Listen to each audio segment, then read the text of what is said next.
I call members to order, and the first item on our agenda is questions to the Cabinet Secretary for Education, and the first question is from Nick Ramsey.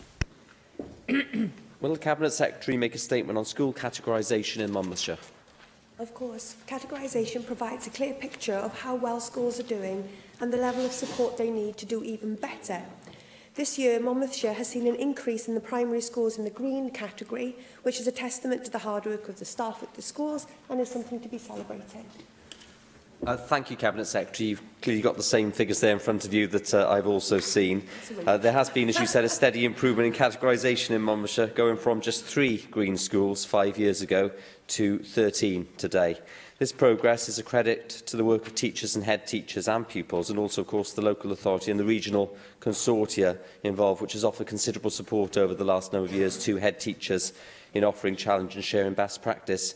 How are you working with the Education Achievement Service and other consortia to ensure that the sharing of best practice does happen between consortia as well as internally? Well, I'm glad that we've got the same figures. It would not have been a very positive start if we had a different set of categorisation data between us. You're absolutely right, Nick, to identify that school improvement is a joint endeavour between the staff and the leadership of individual schools, the local education authority, and I would like to pay tribute to Councillor Fox, I believe, at Monmouthshire.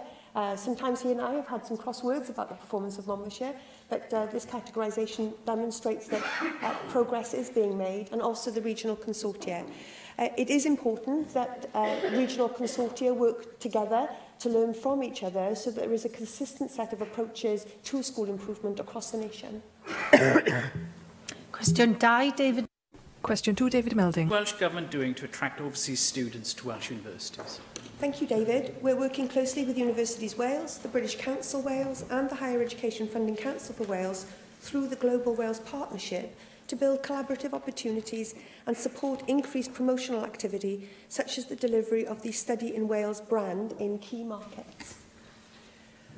Cabinet Secretary, students from overseas are worth more than £151 million to the economy of Cardiff alone. And you may have seen a new study by the Higher Education Policy Institute that shows the benefits of international students are up to 10 times greater than the costs. So for places like Cardiff and other university cities and towns around Wales, this is a really, really important source of income, but more importantly, the prestige we get and the future benefit from highly skilled people having had such a welcoming and attractive experience in Wales in higher education. So what will you be doing to ensure that as Brexit proceeds, we remain a key place and a most welcoming one for foreign students? Thank you, David. I couldn't agree more with the analysis that you just gave of the importance of international students and indeed international staff who come to study and work at our universities, and I've been clear that students from the EU and beyond remain very welcome in Wales and will continue to be very welcome in Wales. I have good news for the Chamber. UCAS data on full-time undergraduate acceptances for 2017-18 academic year has shown that providers in Wales have had an increase in acceptances from the EU, despite uncertainty relating to Brexit, and the highest number of acceptances on record from outside the EU. What's absolutely crucial to me is that we continue to press the case with the United Kingdom government that international students should not form part of any immigration statistics that may come forward. As we heard yesterday from the Cabinet Secretary for Health, whilst I believe those within the Department for Education understand this and believe this, there is a battle to be won with the Home Office. Now we'll have questions from the party spokespeople. UKIP spokesperson Michelle Brown. Good afternoon, Cabinet Secretary.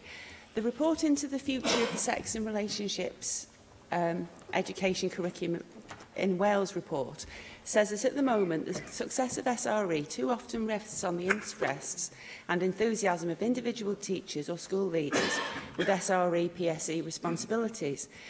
In this area, knowledge itself isn't an indicator of success. An unplanned teen pregnancy isn't necessarily caused by a lack of information or understanding. And a child or young person may be fully aware that abuse is being inflicted upon them, but not be able to do anything to stop it. How are you measuring the success of current SRE, and how will you measure success in the future? Well, thank you for that question. On coming into office, I was concerned that current SRE provision is not as good as it should be. And listening to children and young people as I travel around schools in Wales, they have been very clear with me that the current SRE provision often doesn't meet their individual needs. That's why I commissioned Professor Emma Reynolds of Cardiff University, who is an international expert in these matters, to compile an independent report. That report has now been given to me. We are considering the recommendations of how we can improve current provision of SRE and how we can ensure that our new curriculum meets the needs of children and young people. Okay, thank you for that answer, Cabinet Secretary. In the same report, it says that even before school, children receive messages about gender, sexuality and relationships from a wide variety of sources, for example, advertising, books, social media, television and family members, etc. I'd say that a majority of these are either under the control of parents or can be under the control of parents, particularly for those parents of preschool children. Surely it's the parents' right to bring up their child in accordance with their values and beliefs. So I'd just like to ask the Cabinet Secretary whether parents will continue to have the right to opt their child out of SRE if they feel that SRE curriculum isn't appropriate for their child. Well, of course, parents have rights and responsibilities, but sometimes the issues that you're talking about are beyond a parent's control. I remember only too well when my own children were very small, going into a well-known high street retailer to find in that shop the dressing up costumes for doctors were in the boys' toys section, and the dressing up section for girls had a nurse's costume. And these sometimes are beyond parental control. With regards to the role and the compulsory nature of sex and relationship education going forward, I have received a very clear recommendation for Emma Reynolds. The report that she's delivered to me is under consideration, and I hope it won't be too long before I come to this chamber with my full response to that report and outlining how we intend to improve relationship and sexuality education for all our children and young people in Wales. Thank you for that answer, Cabinet Secretary. Parents of particularly preschool children are understandably going to be concerned about what the content of the SRE curriculum is going to be. There are going to be parents who, for religious reasons and various other reasons, may find the content of the curriculum unpalatable. So I suppose my final question has two parts to it, really. How much input are parents going to have into the new curriculum? And, you know, if a parent doesn't, that's my question. How much input is a parents going to have into that curriculum? And you know, I'm still uncomfortable with this thing that you don't want to say whether parents are going to have the right to opt the child out, because the ultimate ability for a parent to opt the child out of a part of a curriculum that they don't like is to withdraw the child from the school and homeschool the child. That's going to have a detrimental effect, particularly on women who are going to be left looking after the child when otherwise they could have been in school. So how are you going to get around that? I don't want to preempt the final discussions and decisions that I will make with regards to that report, and I've given a commitment here this afternoon, Michelle, that having done that, I will come back to the Chamber with a full statement on how we intend to develop policy in this area. I have to say, we don't allow parents to take their children out of maths lessons or English language lessons. And what I hear from children and young people is that they feel that this is a really important aspect of their education, which we need to get right for them. Of course, that has to be delivered. That has to be delivered in an age-appropriate way, and in a way that that is accessible to even our youngest children. And I don't believe there's a child too young to start to talk about relationships, being safe, consent, and what that means. Plaid Cymru spokesperson Clear Griffith. Plaid Cymru opposes University UK's proposed pension reforms, and we support the UCU lecturers' strikes. Do you support the UCU action against pension cuts? Well, Llia, I have met with both UK-wide officials of UCU as well as Welsh representation, and I continue to be in correspondence with them. Unfortunately, because of the bad weather in Cardiff on Saturday, I was unable to attend the UCU conference because the conference itself was cancelled. Officials keep in close touch with both the employers and the employees, and I have at every opportunity urged the employers to get back around the table to discuss these concerns, because it is of huge concern to me that any students should be disruptive, and I do have sympathy with those members that are seeing potentially significant changes to their pensions, and I understand why they are duly concerned. Unfortunately, the employers are individual organisations, but whatever Welsh Government can do to get those parties around the table to find a solution to this problem, then we will do that. Well, I'm glad to hear that you've made representations to the UK Government. Now, clearly the UCU has said that their colleagues in many other European countries, in post-92 universities, schools, FE colleges, the NHS and government, they all have their pensions underwritten and guaranteed by the state, of course.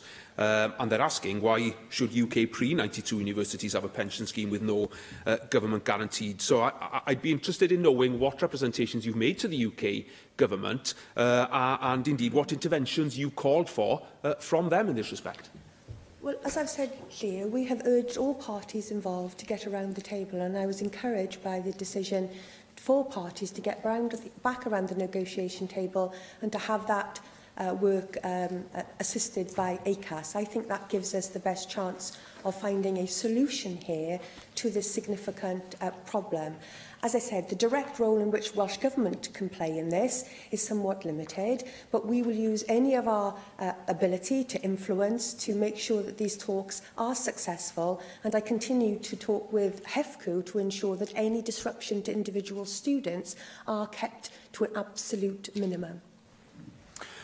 Clearly there's an economic aspect to this action, but I believe there's a moral issue at stake here as well, because all of this is happening to a backdrop of Vice-Chancellors, of course, enjoying astronomical salaries that puts the salary of the First Minister and even the Prime Minister at Westminster in the shade. Indeed, it was recently revealed that around £8 million was paid in expenses to top university executives just in the last 2 years. Now, you've previously said that there should be restraint in senior pay and there should also be a focus on the lower end of the pay scale. So how does all of that tally with these pension proposals, which are actually seen as a direct attack on the working conditions of those staff? Well, actually, I would reiterate that stance here today. I do expect restraint from my Vice-Chancellors and Welsh universities, and you'll be aware that HEFCU, working with the sector, have published a report regarding pay levels in Welsh universities. Our Vice-Chancellors are not out of kilter with those across the UK, but in terms of social justice, what's really important to me is that the lowest paid workers in the sector are treated fairly, and that's why I'm delighted that Wales's higher education institutions and our sector will become the first part of the sector in the United Kingdom to pay the real living wage to all of their workers. And we continue to negotiate that across all aspects of those people working in Welsh higher education, including those working in the Llandudno office of the Student Loans Company. Llefarydd y Ceidw, Conservative spokesperson Darren Miller. Cabinet Secretary, research shows that the Gypsy, Roma and Traveller community have the lowest attainment rates of any ethnic group in Wales when it comes to their education. Tell us, why did you scrap the Education Improvement Grant, which was designed to support and increase the attainment rates amongst this particular group? Presiding Officer, I have not scrapped the Education Improvement Grant. Well, as you know, you have redistributed the Education Improvement Grant, the MEAG element of that, into the Revenue Support Grant for local authorities, and they claim that they can find no trace of it within the lines within the budgets which they have been given by the Welsh Government. They reckon that around £13 million has gone missing from the education allocation which they have received from the Welsh Government, and that it's having a significant impact on their ability to meet the education needs of the Gypsy, Roma, Traveller community and indeed other ethnic minority communities which need specific and additional support. What are you doing to put their concerns to rest? The member will be aware that a number of grants were rolled into the Education Improvement Grant some 4 years ago. Part of that was called MEAG, which is there to support the education of minority ethnic groups, and there was a separate grant scheme to support Gypsy travellers. The member is not wrong to say that we need to redouble our efforts with regards to outcome for Gypsy traveller children, where we have seen significant improvement in the educational attainment of all but one minority ethnic group. Gypsy traveller attainment is a cause of concern to me. The member is correct to say that as a contribution to monies made available to the local education authority via the revenue support grant, education improvement grant was added as a contribution.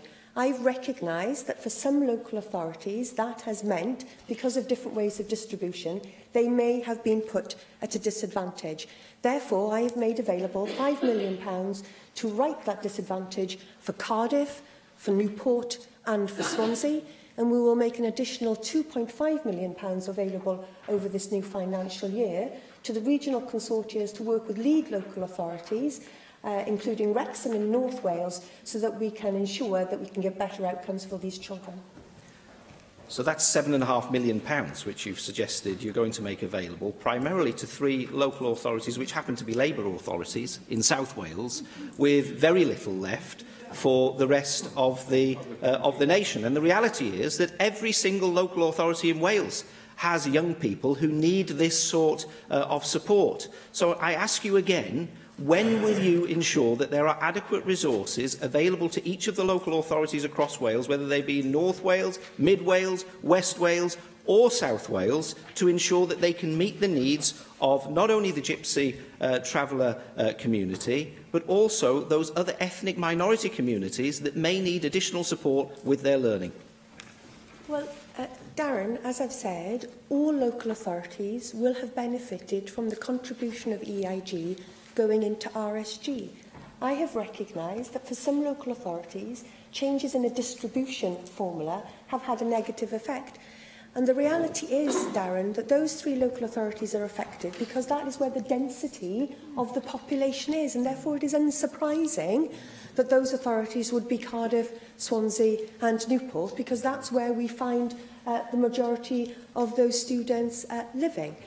On top of that, as I've said, we will give resources in this financial year to regional consortia across the piece to be able to develop policy and support in this area.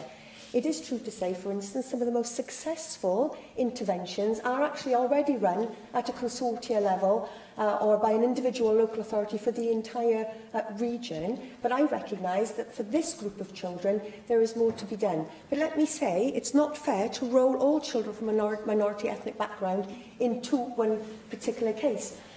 Welsh Chinese children, Welsh Indian children, Welsh Pakistani children, Welsh Bangladeshi children all perform at or above the Welsh average.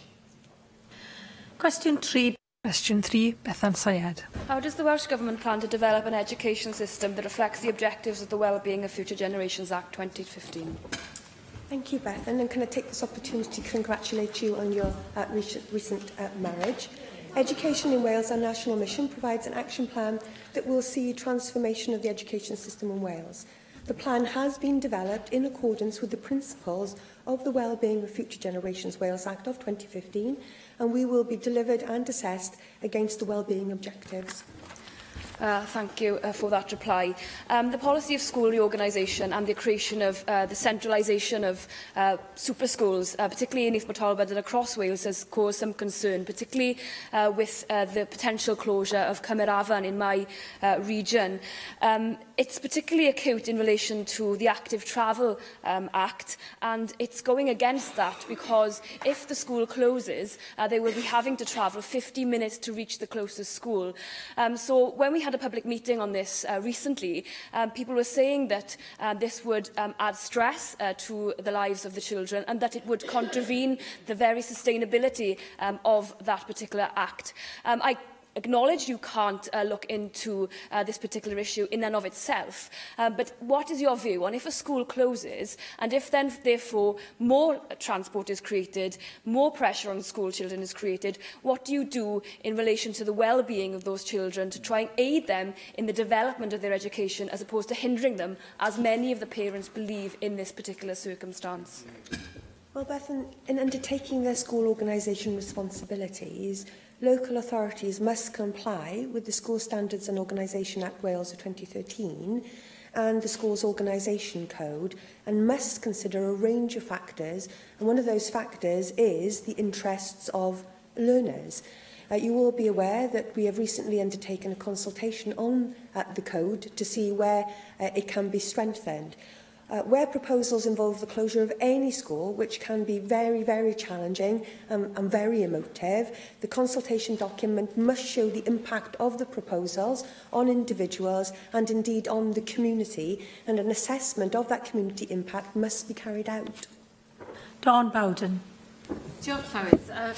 Cabinet Secretary, in considering the wellbeing objectives, can I ask you what consideration, if any, you've given to initiatives that we've seen in France and more recently in Scotland to control the use of mobile phones in schools as a way of helping to combat both school bullying and disruption to learning? Thank you, Dawn. I have to say it is for individual schools to determine the most effective way to address bullying and implement any anti-bullying policies within their school setting, which includes any measures that they may wish to consider to control the usage of phones or IT equipment, which may be a channel for cyber bullying. We're also developing a suite, we already have a suite of measures in place to support schools in tackling cyber bullying within their schools, and we are in the process of updating our anti-bullying guidance. I do think it's important, however, to state that we can't just label all information technology as having a harmful effect on education. Only yesterday we were debating digital skills and the use of technology in our classroom for both, and the advantages that can bring to both pupils and teachers, and therefore we need to keep a balanced approach with this regard. Nick Ramsey. Cabinet Secretary, one of the objectives of the Future Generation Act is to ensure that every child has the opportunity to achieve their full potential, irrespective of their background. I'm sure we'd all agree with that. The gap in outcomes between children eligible for free school meals persists, however. A number of families are operating just above the poverty line, but are not falling into the category which they should. Are you confident that the current criteria is sufficiently broad to capture all of these children who are suffering in these conditions? And if not, what do you propose to do to make sure that there is a better safety net? Nick, yeah, you're absolutely right. One of the biggest challenges that we have in Welsh education is to ensure equity within our system, and that includes closing the attainment gap for those pupils that are qualifying for free school meals against that of their peers. This year, Welsh Government will invest over £91 million in the Pupil Development Grant, and we are always challenging both regional consortia and individual schools to adopt best evidence-based practice of how that resource can be best used to assist those children who are on free school meals. We are aware that there are some families that fall above the criteria for free school meals, and that is, given the constraints of public finance at the moment, it would be wrong of me to suggest that we were able to increase the number of children. At the moment, free school meals represents, as far as I'm concerned, the best proxy we currently have for need. Question 4, Russell. Question 4, Russell George. Will the Cabinet Secretary make a statement on the Education Improvement Grant for schools? Thank you, Russell. Through the Education Improvement Grant for schools, we will continue to make available more than £225 million over the next 2 years to support both the foundation phase and improvements in schools. This represents a significant investment which will benefit all learners as part of our delivery of the national mission. Thank you for your answer, Cabinet Secretary. I was listening to your answers to Darren Miller earlier on, and you committed £5 million from your reserves for the financial year 18-19 to allow for the impact on urban local authorities. But from your answer to Darren Millen, it seems that that figure is now 7.5 million. Now, how do you intend to support learners in Mid and North Wales, and in particular, how much of that 2.5 million that you referred to earlier will support learners in Powys? Well, Russell, what's important is that we direct funds to where individuals that would have previously benefited under some of these grants are located.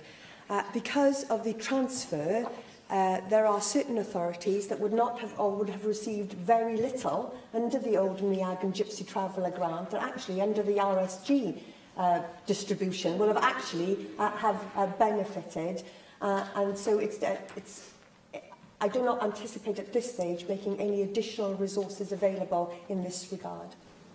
Caroline Jones. Diolch, Llywydd. Cabinet Secretary, the Education Improvement Grant is there to assist the regional consortia to improve the outcomes for all learners. My region is home to the best comprehensive school in Wales, Pontydylais, but is also home to one of the worst performing schools, just a few miles down the road. So how does your government plan to eliminate such huge disparity of attainment within regional consortia? Well, I'm very grateful for the acknowledgement of Pontydylais School. Only yesterday evening, I met the head teacher of the school as she becomes one of the first tranche of the new associates of the Academy of Leadership. And her contribution to raising standards in her own school, but across the region, is one of the reasons why she has been appointed to one of those, what I would regard, prestigious roles. Variation in our system, whether that be in-school variation, in county variation, or indeed in region variation, continues to be a source of grave concern to me.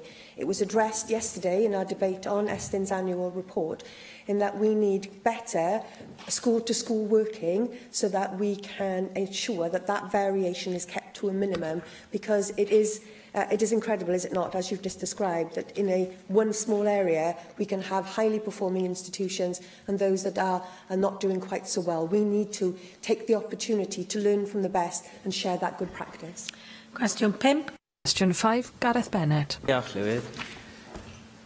Will the Cabinet Secretary provide an update on political and citizenship education in Welsh schools? Thank you, Mr Bennett. Learners have the opportunity to study politics and citizenship as part of the Welsh Baccalaureate and in personal and social education. Ensuring learners become ethical, informed citizens is one of the 4 purposes of the new curriculum. Political and citizenship education will be central to supporting this. Yes, thanks for the answer. I think with the possibility of 16 and 17-year-olds getting the vote in Wales, there may be a stronger case now for improving the provision of political education in the school system, and indeed many young campaigners who want the vote have called for that. So I wonder, going forward, is there likely to be any change, do you feel, to the provision of political education? Well, indeed, the development of the new curriculum provides a very real opportunity to ensure a broad and balanced education for children and young people across Wales, and I would include in that political and citizenship education. Indeed, as a mother of a 16-year-old myself, who was very anxious to have the opportunity to be able to have a democratic right and cast her vote, and is incredibly, sometimes much to my horror, incredibly interested in politics, I think that there is much more that we can do. One of the purposes of our curriculum, as I said, is to have ethical, informed citizens, and to be able to give our young people the skills, for instance, to understand and to interrogate that maybe words on the side of the bus aren't exactly what they might appear to be or appear to promise, and to be able to act accordingly is very welcome. Question 6. Question 6, Jane Hutt. Cabinet Secretary make a statement on school funding in the Vale of Glamorgan. Thank you very much, Jane, for the question. Local authorities are responsible for school funding in Wales. The Vale of Glamorgan Council sets their spending priorities for the services that they provide, taking consideration of local needs and all the resources available. How much an authority sets aside for school budgets is a matter for that authority. Cabinet Secretary, you will be aware that the Vale of Glamorgan Council has written to every parent in the county about school funding, and I thank you for your response to me regarding this matter. And your letter to me actually clarifies a number of points, and you've stated them again in response to me. And it does put the record straight regarding the Welsh Government's role in schools' funding budget decisions. So I'm pleased you were able to clarify in your letter to me the key role of local government in setting budgets for their schools and for a role of local government in agreeing and reviewing funding formula. I do want to quote briefly from your letter of the 26th of February. You say the Welsh Government does not fund schools directly. Each local authority in Wales is responsible for determining how much funding is allocated to its school, and, as you say, how much an authority sets aside for schools' budget is a matter for the authority to determine. You also say that, with regard to how Welsh Government funds local authorities, the core revenue funding we provide is distributed according to relative need, using a formula which takes account of a wealth of information on the demographic, physical, economic and social characteristics of authorities. And this funding formula has been developed in consultation with local government through the distribution subgroup. Do you think it would be helpful if your letter, including this information, was sent to every parent in the Vale of Glamorgan, or at a minimum was put on the Vale of Glamorgan website? And also, do you welcome the Welsh Government's 21st Century Schools programme, which has resulted in a new Llantwit Major learning community with an official opening on March the 22nd? And Cabinet Secretary... I've been very tolerant, Jane Head. You're over 2 minutes now. Very quick final question. Finally, I understand a recent Vale of Glamorgan Council Cabinet report shows an increased capital contribution from the Welsh Government, while plans for 2017 onwards show reduction in the Vale Council investment.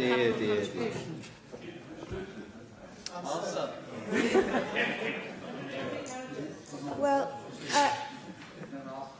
Presiding Officer, there is no doubt that this is a challenging time for education budgets, and I make no bones about that. And that means that being clear about the facts and information is more important than ever. And it is disappointing that the correspondence that the Vale has issued to its schools and parents has misrepresented the position on school funding. I am in the process of responding to every letter that I have received from parents from the Vale of Glamorgan, setting the record straight, and I'm happy to do that again today. In respect of core funding under the local government settlement, the Vale of Glamorgan is not the lowest funded authority in Wales, as it would have parents believe. It may be the lowest spending authority per pupil, but that is a matter for the Council. What is a matter for me is what resources that I have centrally can be used to support education in the Vale of Glamorgan. Vale of Glamorgan benefits from the pupil deprivation grant. It also benefits from our small and rural schools grant. It is also part of our school-based supply cluster pilot. It is also part of our school business manager pilot. It has had significant resources made available to it under Band A of the Capital 21st Century Schools programme. We have outlined a significant amount of resource under the Band B of the programme, and as you'll be aware, only this weekend I announced £14 million extra for small school repairs, of which the Vale of Glamorgan will receive over £500,000. However, I must take this opportunity to say I would also encourage them, that is the Vale of Glamorgan, to submit revised proposals to access part of the £36 million infant class size commitment over the term, because what they have submitted to date does not meet the criteria, and I am very anxious that children in the Vale of Glamorgan should not lose out on this opportunity to cut class sizes. David Melding. Thank you, Llywyd. I think the reason, Llywyd, this double act doesn't quite work, though it's been very well staged, I grant them that, is that the Vale of Glamorgan is a highly competitive authority politically. It's been run recently by Labour administrations and Conservative administrations, with other parties involved and independent groups also. They've all had concerns about the funding formula and have raised these matters. When will you actually review the situation? Because there is cross-party concern in the Vale of Glamorgan about the current situation. Let me be absolutely clear. The core funding formula is not a matter for me. It is a matter for my colleague, the Cabinet Secretary for Local Government, and for the Revenue Support Group that sits across that, making decisions about how RSG is made available. On 2 separate occasions, the Welsh Government have offered Welsh local government the opportunity to change the base data, most recently in 2014-15. On both occasions, the WLGA have refused the offer to update the data, and I have asked officials and the Cabinet Secretary for Local Government to look at that again. But it is a matter for the local government working collectively to agree changes to base data. Question 7 has been withdrawn, therefore question 8, Simon Thomas. What discussions has the Cabinet Secretary had regarding the provision of free milk in schools? Thank you very much, Simon. Discussions with DEFRA are ongoing regarding school and milk. Wales will continue to participate in the existing EU school milk scheme. We will discuss with DEFRA and the other devolved administrations options for the future of the scheme as part of our wider consideration around departure from the EU. And this is just one of a number of examples that many people do not know about with regards to the impact of us leaving the European Union. Thank you for that response, and I am pleased that discussions are ongoing, but at the moment milk is available free of charge in the foundation phase, mainly because of investment by the Welsh Government. Milk is subsidised in primary schools because we are part of the EU school milk scheme, and of course milk in schools is not only nutritious and adds to the nutrition of children in schools, but also demonstrates where food comes from, where they can learn about the role of food in our daily lives. I understand that you have to discuss this at a UK level, but I also think it's important that the current government, the Welsh Government, should make a statement that you would wish to continue, come what may, with the current milk system, because I think that's the assurance that parents, schools and the wider community wants to see. Well, Simon, as you've acknowledged, the Welsh Government school milk scheme is indeed unique amongst the United Kingdom home nations, being the only scheme that offers milk at no cost to the entire foundation phase. Over 99% of maintained primary schools are signed up to the scheme. And as you said, it has a number of benefits for the children involved. In 2017-18, the free school milk budget was £3.2 million, and even in the difficult scenarios that we've just been talking about with regards to education funding, I have been determined to keep that investment going, because I realise and I recognise the benefits of the free milk scheme. But we will continue to discuss this. But this is a live issue. It's not something we have forgotten about, and we're actively engaged on how we can take this forward. Janet Finch-Saunders. And can I thank Simon Thomas for bringing this question, because I'm a really keen supporter of children receiving free milk in schools, and preferably, you know, until they leave school. But there we go. Can I thank you, Cabinet Secretary, for saying that you're as committed to providing that. But post-Brexit, what consideration will you make of encouraging direct partnerships between our local milk producers and our farmers and schools, so that, you know, we can actually, more people can get an added benefit out of having free schools with local milk? Janet, primarily we provide milk to our school children because of the nutritional benefits that provides children. But of course, it has an additional benefit to the dairy sector, and as Simon Thomas says, it can provide us with a useful teaching opportunity to talk to children about sustainable food production, where their food comes from, and indeed the social and historic contribution to our nation of our farming community and our dairy sector in particular.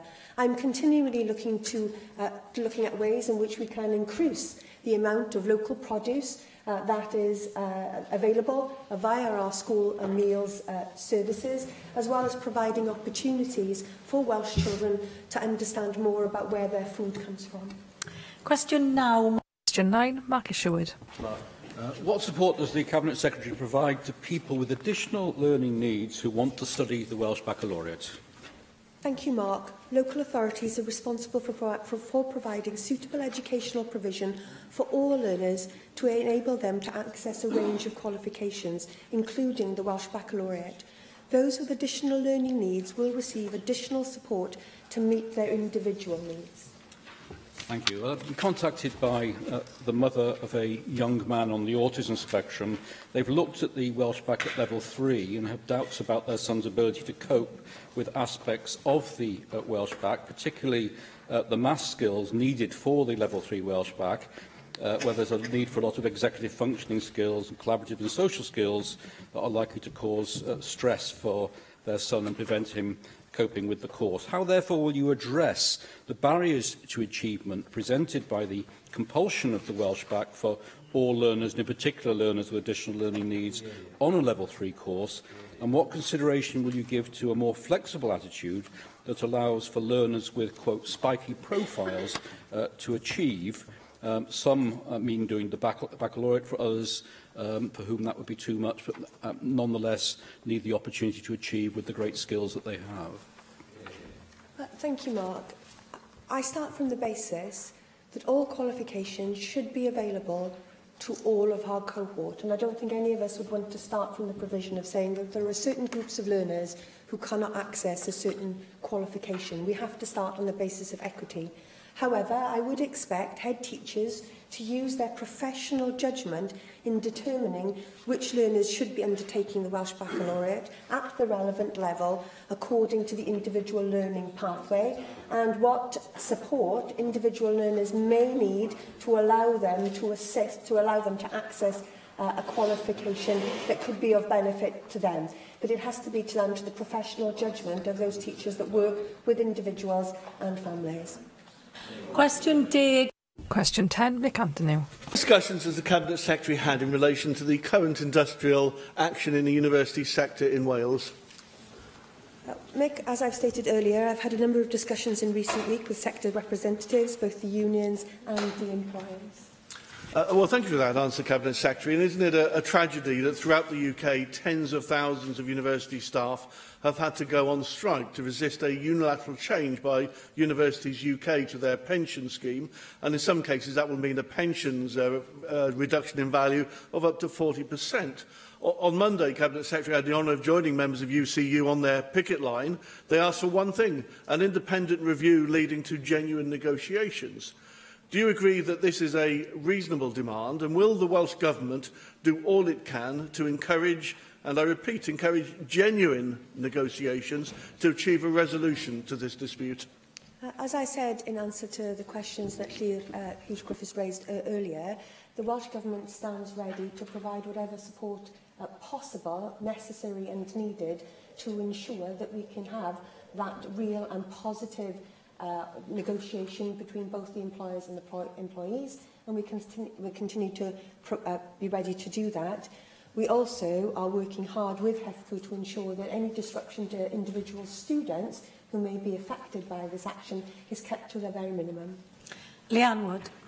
Diolch, Llywydd. I too have been supporting the lecturers who've been left with no alternative other than to strike in defence of their pensions, and I too spoke in one of their rallies.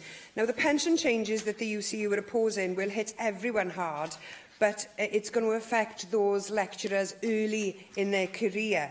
And it's also going to have an impact on part-time contracts and those on insecure contracts more than anyone else. And this will inevitably lead to intergenerational and gender inequalities among university staff, and that is unacceptable. Will you condemn the changes to a pension scheme which could leave university staff in retirement in poverty?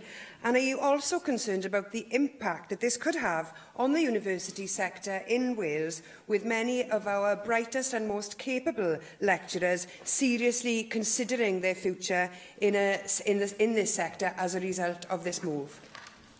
Leanne, as I said earlier, I'm gravely concerned for the sector in Wales and for individual students that are caught up in the strike action.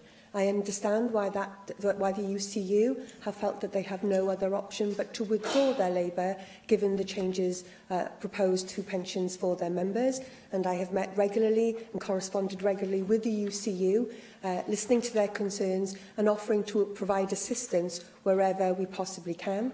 I have also continued to raise this with University Wales and with Wales's Vice-Chancellors, urging them to get back around the table and to have the detailed and true and honest negotiations that Mick Antonew just referred to, as well as working closely with HEFCU to ensure that disruption to individual students is kept to a minimum. It is clear to me that the decision to go back to talks supervised and organised by ACAS is a step forward, but we need to do more to ensure that a suitable outcome can be found for those individuals that find themselves caught up in this way. Question 11, Rhina Piorwerth. Thank you, Llywydd. Will the Cabinet Secretary make a statement on Careers Advice Services? Careers Wales is an impartial career service that gives guidance to young people and adults, as well as facilitating links between education and employers. The service is currently being revised in an exciting way, and there will be a greater focus on working with young people and stakeholders on developing digital services. Thank you very much. I'm going to ask you not to be impartial as careers advisors. My interest is in your willingness to work with the Cabinet Secretary for Health to encourage the young people of Wales to follow a career in health and care. Would you, as a government, support joint investment between education and health, possibly in a kind of All Wales roadshow to explain the whole range of career options in these areas and to generate excitement in those areas, from nursing to medical care and to other professions and nursing, something that could also double up as a roadshow encouraging people to take an interest in their own health, in their own bodies and their own diet. I would be more than happy to meet government representatives to tell them more about my vision in this area. Well, there are a great many exciting things taking place in this area. Currently, we do hold days where we encourage young people to have a go. They're called Have a Go Days. And thousands of children have been attending these events where they have access to see what type of opportunities are out there for careers in the future. Health is a part of that, and we must also emphasise that we do need to get people to look into STEM subjects and to ensure that we don't just emphasise health, but point out that there are other opportunities. For example, we would hope to see people going into Wylfa and the developments there. So I think that limiting it just to health might not be the path that we would wish to take. However, I would be willing to give further information about these days that are already taking place, these Have a Go days, which are very successful. Davis. Diolch, Llywydd. Other than Careers Wales, of course, Minister, there are a number of organisations, businesses and other charities that offer careers advice and guidance and training, many of which get money from the Welsh Government or access funding from sources that start with the Welsh taxpayer. How are you working with those organisations to make sure that they understand the growing importance of Welsh language skills? And are you ensuring that, even if the organisations have the awareness, that the people that they're training are also aware at the end of that experience? I'm very pleased with that question, because I do think that we need to recognise the Welsh language as a skill as well as other things. And the more that we ask different organisations to adhere to the standards, then the more we will be needing to recruit people with the skills necessary to implement those plans. So there is an awareness that that is something that we need to emphasise. We are emphasising it much more significantly now in further education colleges, understanding that that was an area where we saw a huge drop-off in the number of people actually using the Welsh language after they finish Welsh language education. So there's real opportunities. It is something that we are very much focusing on, and understanding that actually the Welsh language is a skill, and it is a method of actually finding a job in future. A lot of it is about giving people the confidence I ddefnyddio'r Gymraeg yn y ffordd to use the Welsh language in a way that will help them to understand that it's an important part of the skills that they have. Thank you, Minister and Cabinet Secretary. The next item is questions to the Cabinet Secretary for Economy and Transport. Question 1 is withdrawn. Question 2, Caroline Jones. Diolch, Llywydd. Will the Cabinet Secretary outline the action the Welsh Government is taking to develop the life sciences sector in Wales? Yes, Prosperity for All, our national strategy, sets out our intention to blend multiple policy aims and objectives, and this partnership approach offers benefits to the life sciences sector in Wales, contributing to economic growth whilst also improving the efficiency and affordability of health services and, of course, improving the well-being of citizens across our country. Thank you. Cabinet Secretary, I want to congratulate you on the work you are doing with the pharmaceutical sector in Wales and welcome the announcement you made earlier today at the BioWales 2018 conference. The future of the pharmaceutical sector in Wales is not in the manufacturing of drugs, but in the researching of new medicines. What is your government doing to support increased links between the pharma sector and Welsh universities? Well, can I thank the member for her question? This is a timely moment to be able to discuss the life sciences sector, given BioWales 2018 is taking place just next door at the Wales Millennium Centre, and I was delighted to be there this morning to launch the occasion. There are 365 companies in the life sciences sector across Wales, employing more than 12,000 well-paid, high-quality jobs. So it's a crucial sector for our economy, and we see life science businesses thrive right across Wales in many of our communities. So it's not a sector that is just confined to one specific location in Wales. Now, I'm pleased to say that as a consequence of a regional collaboration for health, ARCH, we are seeing a £200 million project being developed, which comprises of two proposals for the creation of a wellness village and life sciences village in Llanelli, and also a life science and wellbeing campus project at the Morriston campus of Swansea University. What's crucially important about this development is that it overlaps perfectly with the Swansea-based City deal, of which, of course, health and wellbeing is a very prominent theme. And that particular project aims to create more than 1,800, again, high-quality, well-paid jobs in the coming years, and will benefit the economy by more than £460 million. I think this is just the sort of collaborative effort that needs to be replicated across Wales. We see in the north, in the south, east and west, efforts being undertaken to bring together academia and business, and I think in the life sciences sector there are some excellent examples of that delivering real results. Susie Davis. Diolch, Llywydd, and can I congratulate the Cabinet Secretary on assuming responsibility for the City deals into his portfolio now. You've anticipated my question to some degree on the back of that. You referred to the Life Sciences campus and the sites there. Part of their role is to attract investment in for the whole of the City deal concept, if you like.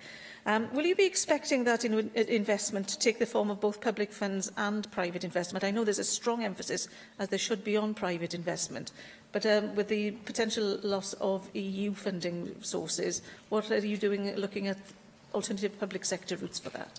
Well, we've repurposed the Life Sciences Hub Wales to ensure that there is a greater degree of overlap between what's happening in the business community and the needs of patients and people in Wales. And I think in terms of the City deal, I think there would be an expectation not just of private sector investment, but also the potential to draw in public sector investment through the NHS and through social care providers. I think, again, the City deal in Swansea makes for a perfect opportunity to promote health and wellbeing as a priority, not just for that region, but also as a priority for the whole of Wales. Question 3, Janet Finch-Saunders. Will the Cabinet Secretary make a statement on development works on the A55 in North Wales?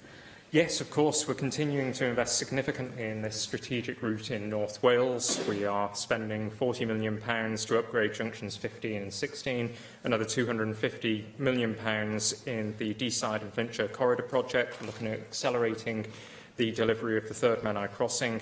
And of course, the road forms part of the Wales Way, a strategy to promote tourism in Wales, and it's marketed nationally and internationally as the Culture Corridor.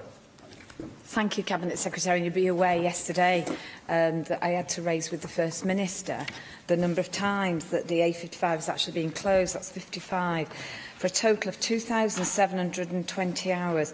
That's over 113 days. That's nearly a third of a year. Now, this is an essential trunk road for businesses, freight and holiday makers across the north, and they have been let down time and time again. Only yesterday, of course, we had the accident that has sadly seen 2 people hospitalised, and it's becoming a norm now. On a daily basis, people are expecting at some stage there to be major gridlock on these roads. And I don't make this as a pun in any way, but I cannot afford, as the Assembly member for Aberconway, to take my foot off the pedal in terms of scrutiny on this issue. So how will you ensure that, your proposed upgrades and work associated with the pinch point programmes will not lead to further delays, congestion and just absolute misery for visitors coming into North Wales? It's gone on for too long now, Cabinet Secretary, and we really do need to be seeing some improvements. I don't think anybody in the Chamber would disagree with the assertion that the A55 requires investment and upgrades. I'm pleased that we've been able to, in recent months, avoid planned daytime closures of the A55. Nighttime closures will continue through to September of this year, with no daytime planned closures taking place. But I also recognise that there is a need at the same time to upgrade significant parts of the A55 and to implement the short, medium and long-term objectives and recommendations that were identified in the resilience study. In terms of the 55 closures, the vast majority of those can be attributed to accidents, incidents, breakdowns due to, believe it or not, there is a proportion of breakdowns caused by motorists running out of fuel, but it was also attributed largely to those planned overnight works. Now, I think what's essential is that we look at progress that is going to be made in the coming months and then judge on the basis of the implementation of the quick wins the success or otherwise of Welsh Government. And I can say that on wireless CCTV, installation has taken place in April. On the incident detection software, we're trialling the system. On the traffic officer coverage with the extended hours, we're currently recruiting additional traffic officers. Likewise, the additional traffic officer unit, and we expect also that by the end of March, additional traffic officers will be extending their work right to the Gledryd roundabout of the A483, covering that huge area, the 55 and then down. I'm pleased to be able to say that we're expecting a launch during April of the roads timetable. We're currently in discussions with data providers. In terms of the free recovery trial that was identified in the resilience study, we're currently reviewing historic incident statistics to see where and when this might provide some benefit. There was also a recommendation for additional mobile units, and we now have 6 mobile signs rented, and those are on order for delivery shortly. And we also have taken on a communications manager, which was identified as a crucial role. In terms of performance analysis, we expect in April to be able to have completed the procurement effort that will allow that. In terms of the average speed enforcement trial on the Rialto Hill, again, we're going to go live with that in April or May of this year. And then finally, the final short-term measure that was recommended concerned vehicle restrictions on slow-moving vehicles. We are currently identifying exactly what definition should be used for a slow-moving vehicle. This might take some time. We need to ensure that the legal implications are bottomed out before we implement any restrictions on vehicle movement. We will now have questions from the party spokespeople to the Cabinet Secretary and the Plaid Cymru spokesperson, Adam Price. The Wales and Borders rail franchise has proven a unique exercise in many ways, unique in the form of the bidding process, but also, sadly, in that 50% of the bidders have now had to pull out. It's also unique for any major rail procurement exercise in the UK, in that the invitation to tender has not been made public. This continues to be the case, despite the fact that the final tenders were submitted on 21st of December 2017. They cannot now be altered, which is one of the reasons for Abellio's forced withdrawal from the process. This lack of transparency has prevented stakeholders from making meaningful comments on the aspirations of the Welsh Government for the future shape of the Welsh rail network. So perhaps the Cabinet Secretary can shed some light on this for us today.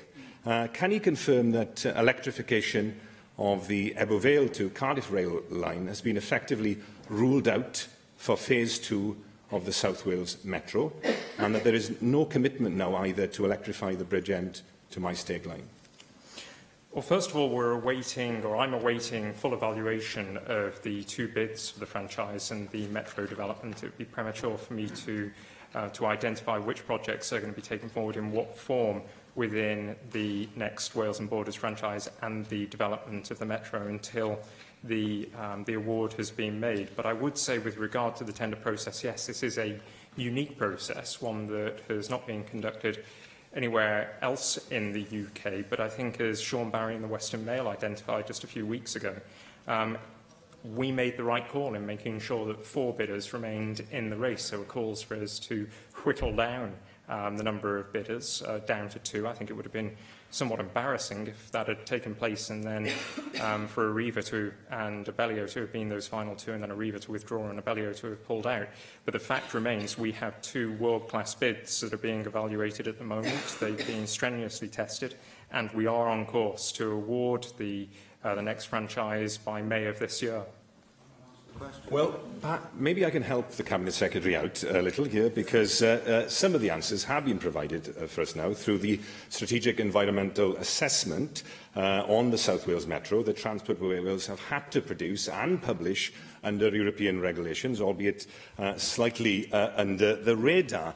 This document and the accompanying maps confirm that the Ebbw Vale electrification project has been, and I'm quoting directly here from the material now published by Transport for Wales, discontinued from future consideration.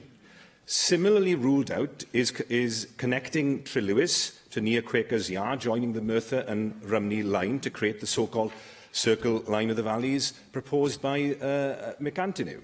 It rejects an extension from Merthyr to Dowlais Top, but it does confirm a brand new on-street light rail service between Cathays Park and Cardiff Bay, replacing the current Bendy bus.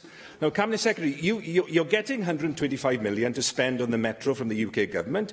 When you asked for it, your government promised it would be for the electrification of the entire Valleys Lines network. You're now cancelling that in just the same way as the UK government did with electrification to Swansea, while continuing to spend on a bullet train for the Bay. The Conservative government were rightly accused of selling out on people who live to the west of Cardiff. Isn't the Labour government now doing exactly the same to people who live in the valleys to the north? No, this is not correct. First and foremost, we have consulted on and published on numerous occasions the high-level objectives for the Wales and Borders franchise and the development of the Metro. The specific design of the Metro will take place and the build of the Metro will take place once the award has been made. But what counts most is that passengers see a vast improvement in the services that are delivered to them. In terms of electrification, we cannot say, until the award has been made, what the specific solutions are for each and every one of those lines that are contained within the metro area. And it's therefore premature to assume that, that electrification of the entire Valleys lines is not included in any of the bids. I cannot divulge what are in the bids, but it is simply not possible to speculate over what is in there at present. Cabinet Secretary, I'm quoting from your own Transport for Wales authorities maps under red discontinued from future consideration at present. Right, I'm just quoting at you your own Transport Authority's statement on these subjects. I mean, it is right, of course, that some of the money that you've had is going to be spent on the Valleys lines. According to the same document, there is a possibility that the existing core Valleys lines will be converted to light rail. But again, that's a policy that we should be debating, because some will feel it's not appropriate. Light rail isn't appropriate in all circumstances, over long distances, for example, where trains are meant to travel more than 45 miles an hour. It would disconnect the core Valleys lines from the national heavy rail network, which, with no freight or excursions or through trains, for example, to Cardiff Airport possible ever again. Though I should point out that you've also ruled out a rail link to Cardiff Airport in the document, but we weren't told about that either. Why weren't we told about these policy decisions so that we could debate them? And the people, ultimately, whose railway service this is, not the governments, could have their say on whether this was the vision and these were the priorities they wanted to see. let's just be clear that devolution of responsibility for and funding for Core Valleys lines is taking place, and we remain absolutely committed to upgrading the Core Valleys lines as part of the Metro vision so that people can have more regular journeys. 4 journeys an hour, we believe, is appropriate within a metro area as a minimum. We've been clear in stating that. We've been clear in stating right across Wales there will be improvements in terms of capacity, in terms of journey times and reliability.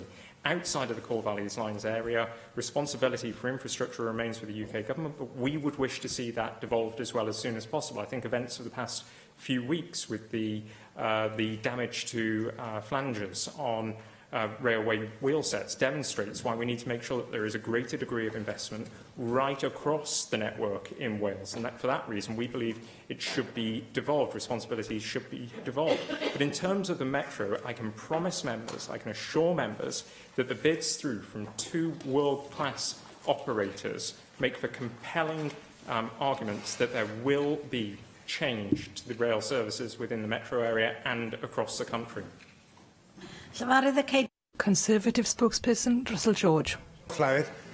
Cabinet Secretary, despite being set up in 2013 to deliver greater value for the Welsh taxpayer, the Wales Audit Office has been critical of the National Procurement Service. Now, by anyone's estimation, it has comprehensively failed to deliver the intended savings in public spending. Now, in 16-17, it only generated about 60% of the savings expected, and worse still, it made a loss of around £2 million in both 15-16 and 16-17. So can I ask, why has the Welsh Government's flagship policy for improving public procurement in Wales failed so badly? Not actually a responsibility of my department. It's a responsibility of the Cabinet Secretary for Finance.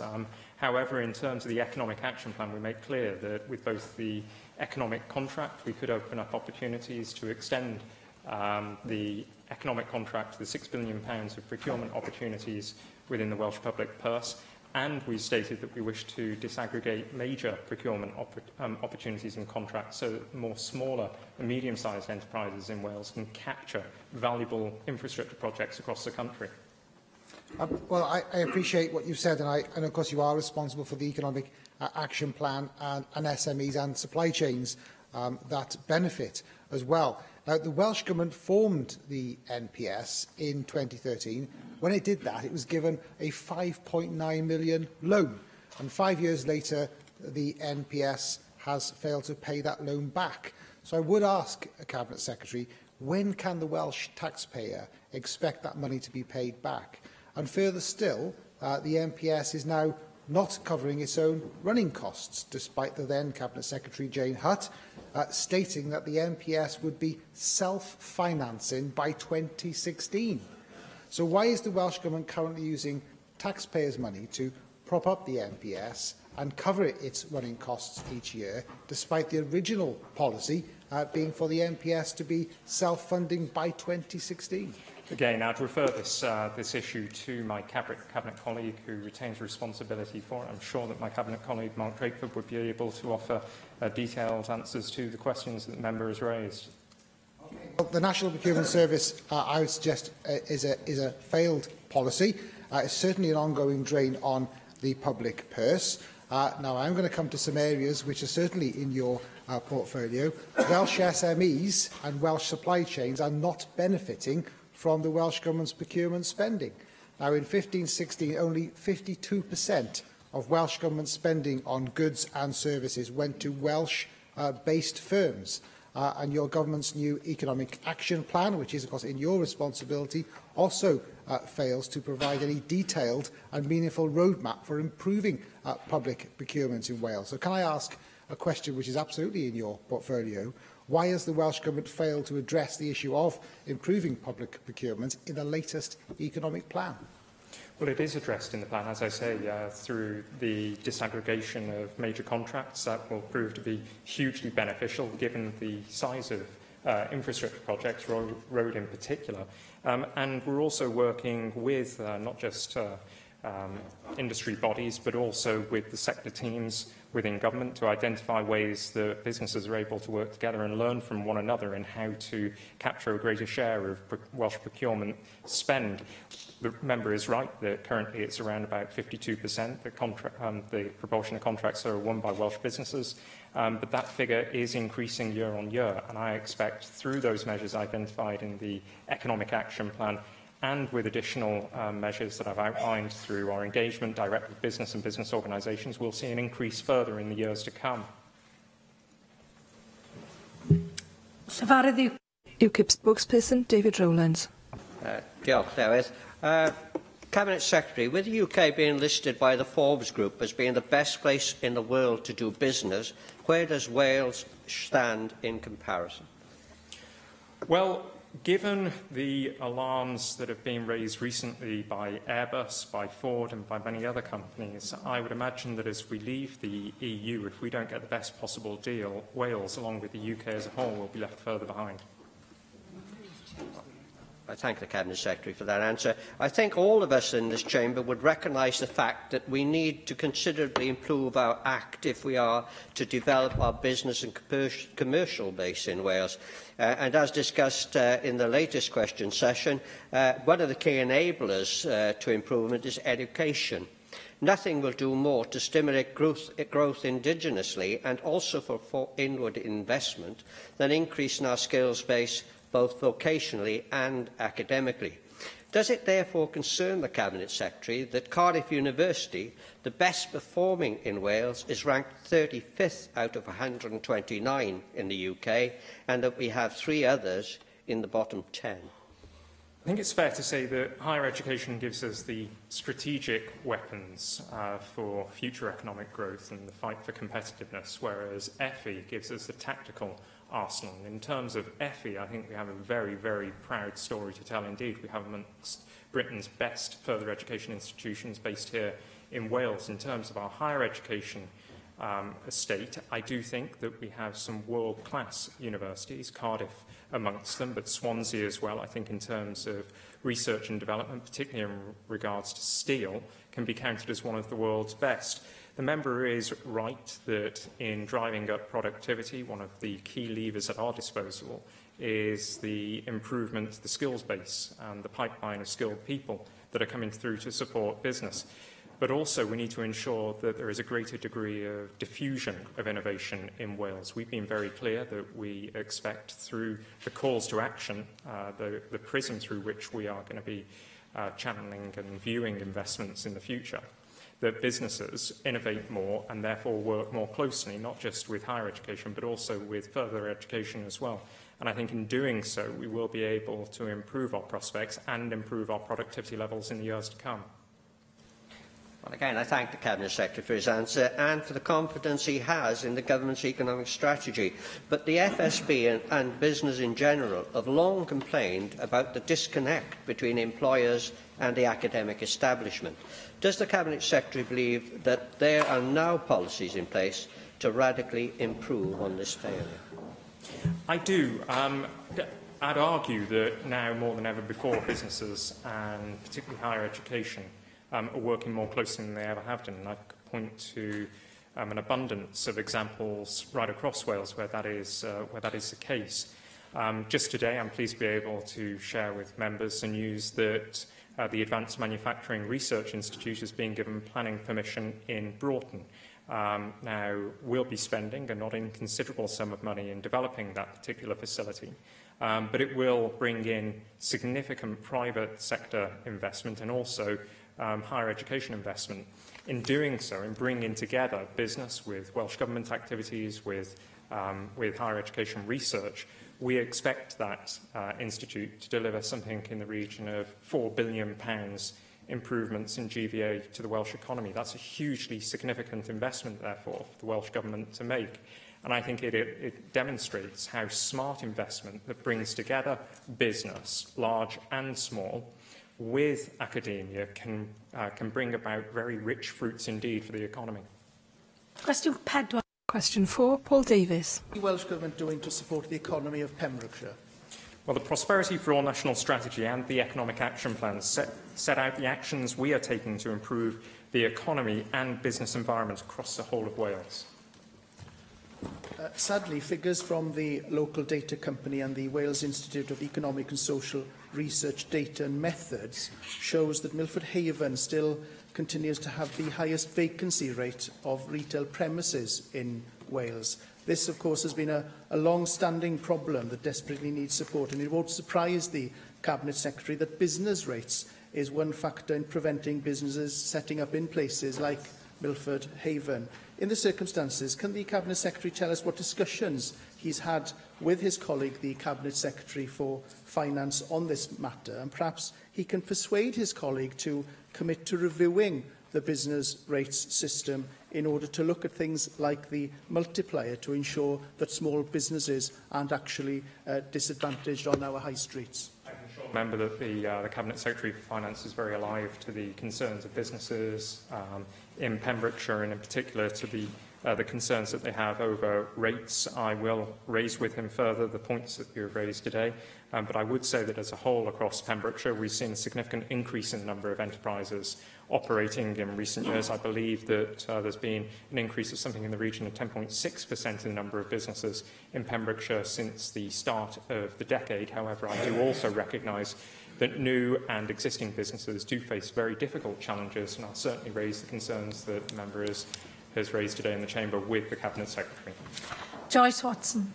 Clywyd, last week the First Minister announced that Valero will be investing in a £127 million project to create a combined heat power cogeneration unit at their Pembrokeshire refinery.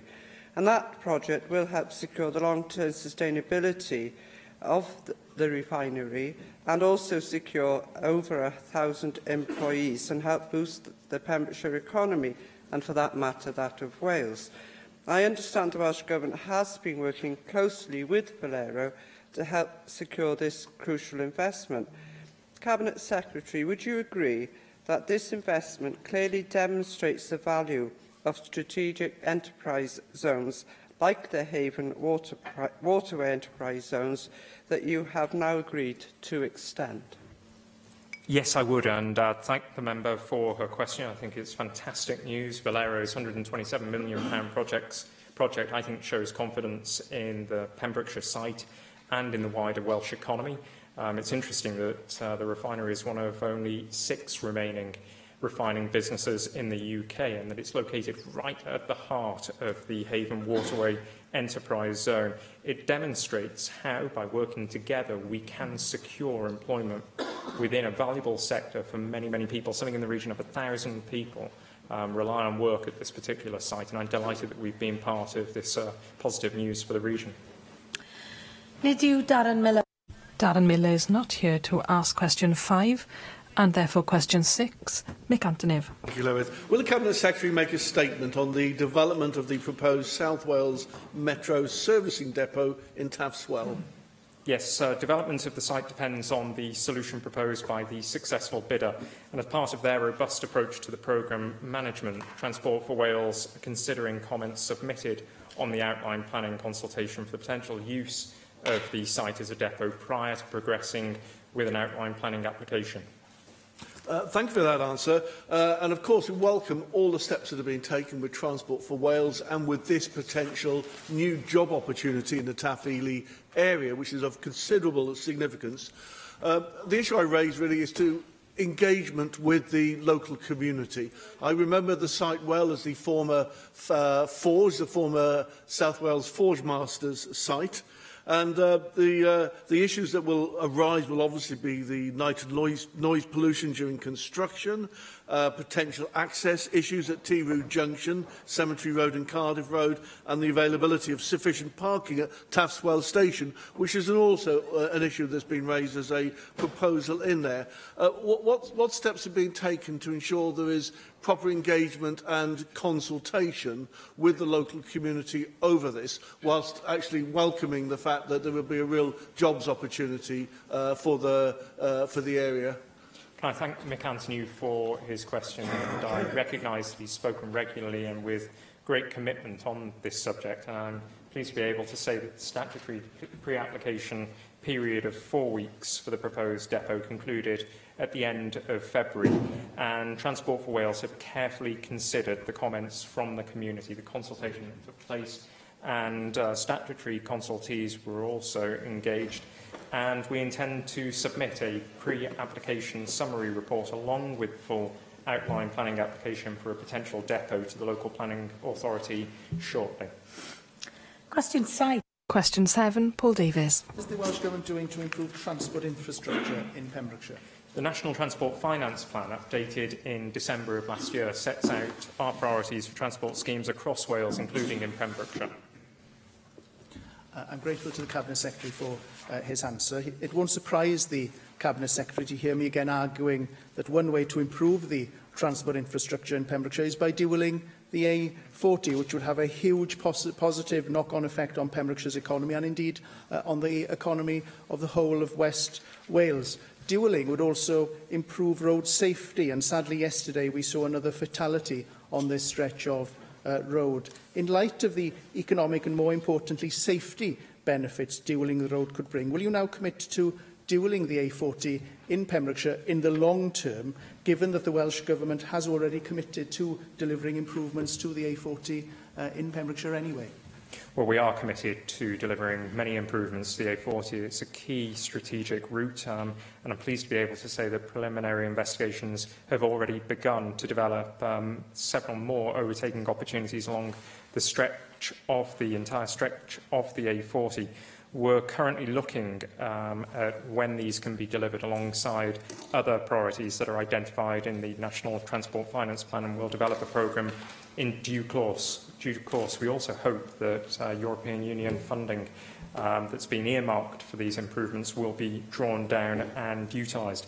The A40 is a hugely important route within Wales, and I will do whatever I possibly can to argue the case for further investment, not just for overtaking opportunities, but where possible for dualling of the route as well. Question 8 has been withdrawn. Therefore, question 9, Mark Reckless. Will the Cabinet Secretary confirm whether the debate and vote on the M4 Relief Road that was announced in a letter to Assembly members will be binding or advisory? I can confirm that we will bring forward a debate in government time on the M4 corridor around Newport project following conclusion of the public local inquiry. And given the legal implications of an ongoing public inquiry, we're currently considering options available to us and the timing, of course, of this debate, and I'll inform the Assembly of those plans as soon as they are finalised. Will Welsh Government treat the Assembly with equivalent respect in that debate and vote, as it has with the recent vote to publish a leak report? Well, I can assure the member that with a government debate there is a vote, and I think it's essential, given that that this subject has raised so many differing views, that all members get a full opportunity to debate the subject and to be able to vote on it, as we've already promised that we will do. Question 10, Mike. Question 10, Mike Hedges. Will the Cabinet Secretary an update on transport plans for the Swansea Bay City region? Yes, the National Transport Finance Plan, which was updated just last year, sets out our programme for the next 3 years and beyond. Thank the Cabinet Secretary for that response. I want to ask, will the Cabinet Secretary consider quick wins such as the reopening of railway stations such as Landor, creating bus-train interchanges within the region and completing cycle routes? Yes, I will consider quick wins of that nature, particularly those relating to active travel, given my stated desire to see a significant increase in the availability of capital funding to support active travel projects. And a proposal for reopening Landor Station is being considered as part of a Welsh Government assessment of proposals for new rail stations. We'll be putting Landor forward as one possible option to be considered as part of the exercise being undertaken by Network Rail. Susie Davis. As part of the UK's consultation into the future of the GWR rail, position. I've actually done my own sort of transport survey locally, which mainly talking about the possibility of a parkway in Velindre, yes, or somewhere similar. That proved quite popular, but also ideas were put forward about improving local internal rail links, as well as Mike Hedges has mentioned, to help ease congestion and feed into what a parkway can do. Because one of the advantages of parkway, of course, is that it could help focus the movement of people and traffic westwards into the City Deal area, and not just eastwards, as we might expect. Obviously, there's a UK element to this. Have you had an opportunity yet to discuss yourself the opportunities that a parkway would present for the whole of the City Deal, City Deal region, not just for Swansea itself? Yes, indeed. In fact, just this morning I met with Councillor Rob Stewart to discuss many issues, including the one that the member has identified. I think it might be helpful, perhaps, if I was to offer members sight of my response to the consultation on the GWR franchise route, and I think that will identify how Welsh Government is making numerous demands of UK Government in terms of passenger improvements, passenger services, and to improvements to journey times and frequency of services as well. I think it's an exciting time, potentially, for the Swansea Bay region. Of course, we've had the very sad, regrettable decision concerning electrification, but we are funding work concerning the potential development of a metro project, and I think this has all of the potential to radically change the region and to bring further prosperity and opportunities for growth to Swansea Bay and surrounding communities. Dialogue. Diolch yn fawr. Llywydd Cabinet Secretary, was the concept, obviously, as you mentioned, of a Swansea Bay and Western Valleys metro is to be welcomed, does the Cabinet Secretary recognise concerns within the Neath Port Talbot area around the need to protect the status of Neath railway station as part of any metro proposal, and what discussions is he undertaking with the local authority and other stakeholders to address those concerns? Well, I think the local authority has been very clear in its position on Neath Station. I've listened very carefully, and I accept the argument that Neath Station, indeed many other stations in the area, shouldn't just be protected but should be enhanced, and I will look at any proposals within the metro vision that will deliver improved infrastructure across the entire network. Question 11. Question 11, Bethan Sayed. Actually outline plans to improve tourism in South West Wales. In order to improve tourism, of course, we as a government invest across Wales.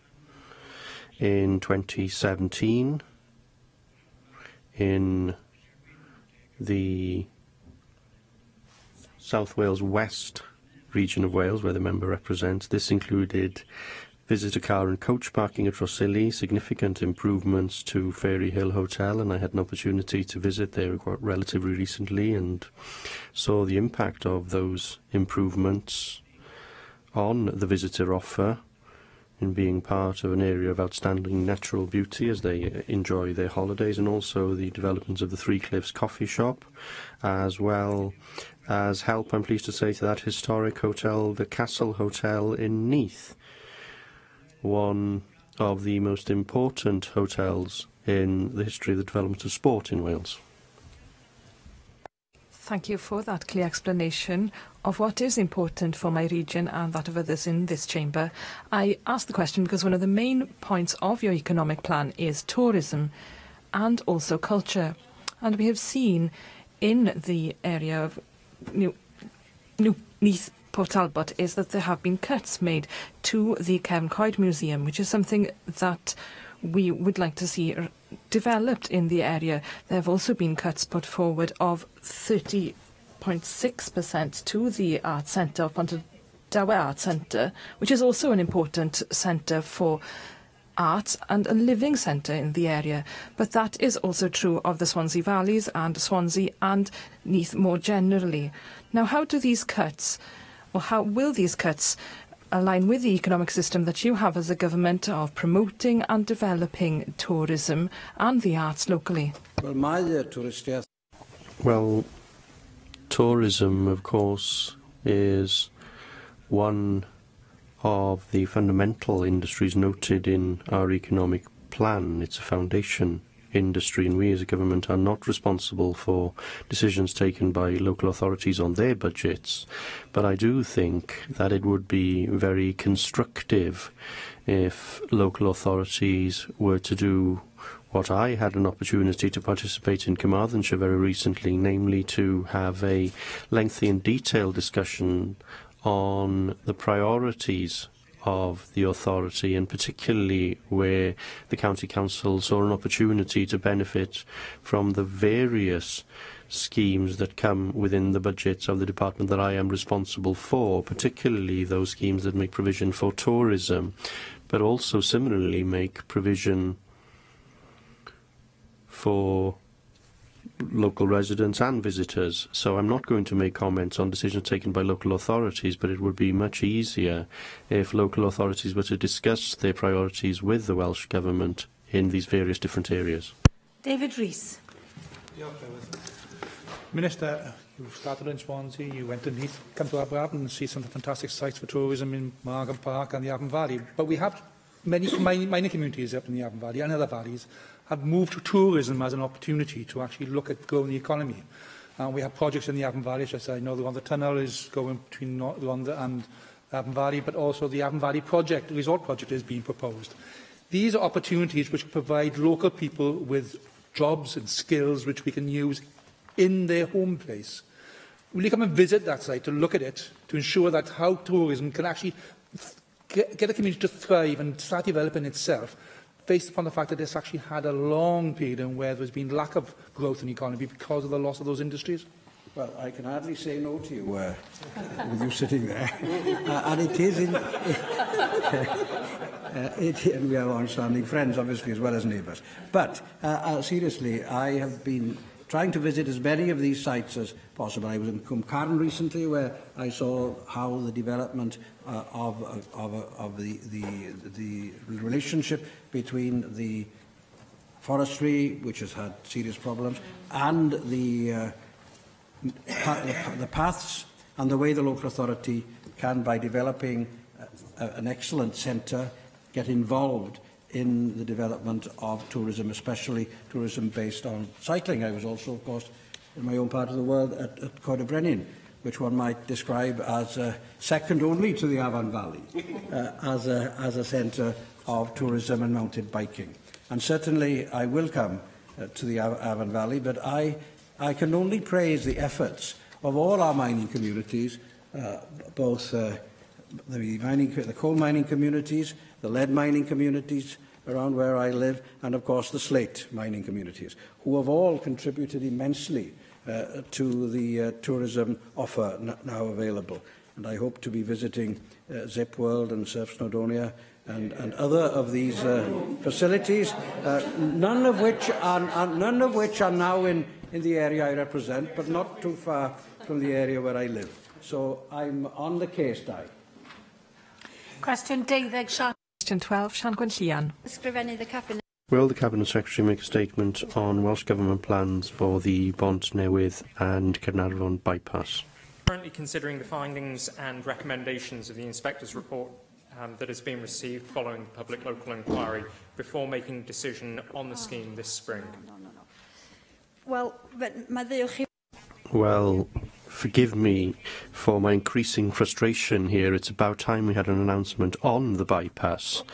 It's 2 years behind schedule already, and I was given a pledge by you that there would be an announcement in the new year. Now, for me, the new year is long since passed, and we're into March, and we still haven't had an announcement. As well as reducing traffic jams, the area would benefit economically from the proposals, and 40 apprenticeships could be created immediately in my area if there were to be an announcement made. So may I urge you to announce the commencement of this scheme over the next few weeks? I listened very carefully to what the member had to say. I can assure the member that it is essential that sufficient consideration is given to an inquiry's report in order to avoid any subsequent judicial action. The Inspector considered 20 expressions of support for the scheme, 160 objections. The inspector also considered 20 alternative routes as part of the inquiry process, and the inspector has presented his considerations along with his recommendations in a detailed report to my officials. I can assure the member that I will be reaching a decision on this matter this spring. Question in dictionary. Question 13, Mandy Jones. Diolch, Llywydd. Will the Cabinet Secretary make a statement on economic development in North Wales? Yes, a renewed economic vision for North Wales will emerge from the regional agenda contained in the Welsh Government's Prosperity for All Economic Action Plan document, integrating the aspirations of the North Wales growth bid and incorporating and capitalising on opportunities associated with key sectors and, of course, the Northern Powerhouse. Thank you for that answer. Cabinet Secretary, at the weekend, the gap between the richest and poorest in the UK was highlighted, where the poor relation of the UK was West Wales. Now, I've been looking into the relative prosperity of my region, and I find a large gap of around £50 per week in average earnings between those living there and those living and working in South Wales Central. What are you going to do to address this inequality and close the gap between the North and the South? Well, it's not just a gap between the North and the South. We see inequalities in all communities, and between the North and the South, between the East and the West, between communities that are adjacent to one another. The whole purpose of the Economic Action Plan is to iron out those inequalities and to offer higher quality jobs to people close to their homes and to equip people with the skills to be able to get into work. I think the report that's been published today by the Joseph Rowntree Foundation highlights just how dire the consequences of austerity have been, particularly for lower-income households, especially for those households where there are children, because they've lost considerably more during austerity as a consequence of welfare reform and benefits cuts. Around 12% of net income has been lost to the lower-earning households within our communities. Large families are particularly hard hit, losing around £7,750 a year, or 1/5 of their net income on average. I think this is pretty shameful. We're going to be addressing it, and we are addressing it through changing the way that we work in order to provide more opportunities for higher quality employment for those who are furthest from the jobs market, or for those who are in work, lacking the resource or the earnings potential to be able to live comfortably, by focusing on the development of higher quality jobs and more and better career pathways within work. I thank the Cabinet Secretary. The next item, therefore, are the topical questions, and the first question is from Rhina Piorwerth. Thank you, Llywydd. What's the Welsh Government's response to the effects of Storm Emma on Holyhead? Diolch. Natural Resources Wales are working with the Holyhead Marina, the Port Authority and the Maritime and Coast Guard Agency on the clean-up and to minimise further fuel loss or escape of debris into the environment. This includes taking action to deal with the polystyrene which has spilled into the water. I will be visiting Holyhead Port and Marina tomorrow to meet with all agencies involved. Thank you for that response. I was at Holyhead Marina on Friday, immediately after the storm, and the view many of you will have seen, the pictures on television, was truly heartbreaking. Utter destruction. There were many pleasure boats, which were important to the area, but there were also commercial boats in the marina, and many of those had been destroyed or partially damaged. Now, all of the businesses using the marina make up an important part of the marine economy of Anglesey, and given the emphasis now, at last, thank goodness, on developing a marine strategy or a maritime strategy for Wales, I would like to know what kind of support package the government can put together to support these businesses in their hour of need in the short term.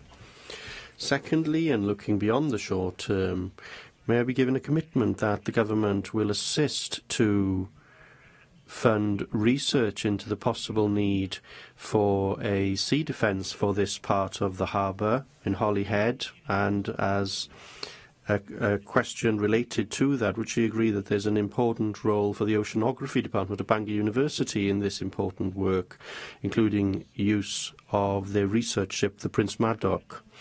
And finally, and crucially, you have referred to this. In the short term, we are facing a grave environmental problem as a result of the storm. Now, I understand that there wasn't too much fuel in most of the boats, and most of it has been collected, but there is certainly a huge problem in terms of the polystyrene debris in the pontoons in the marine, and there's a real threat as a result of polystyrene. I was at the Institute for Environmental Policy earlier, where they discussed the risks to sea life, ingesting polystyrene, which can be broken up into very small particles and remain for a long time, the risk when that goes into the food chain and so on and so forth. Now, questions have been asked whether the response of Welsh Government agencies was swift enough following the storm in terms of the pollution damage, and local people have been told to keep away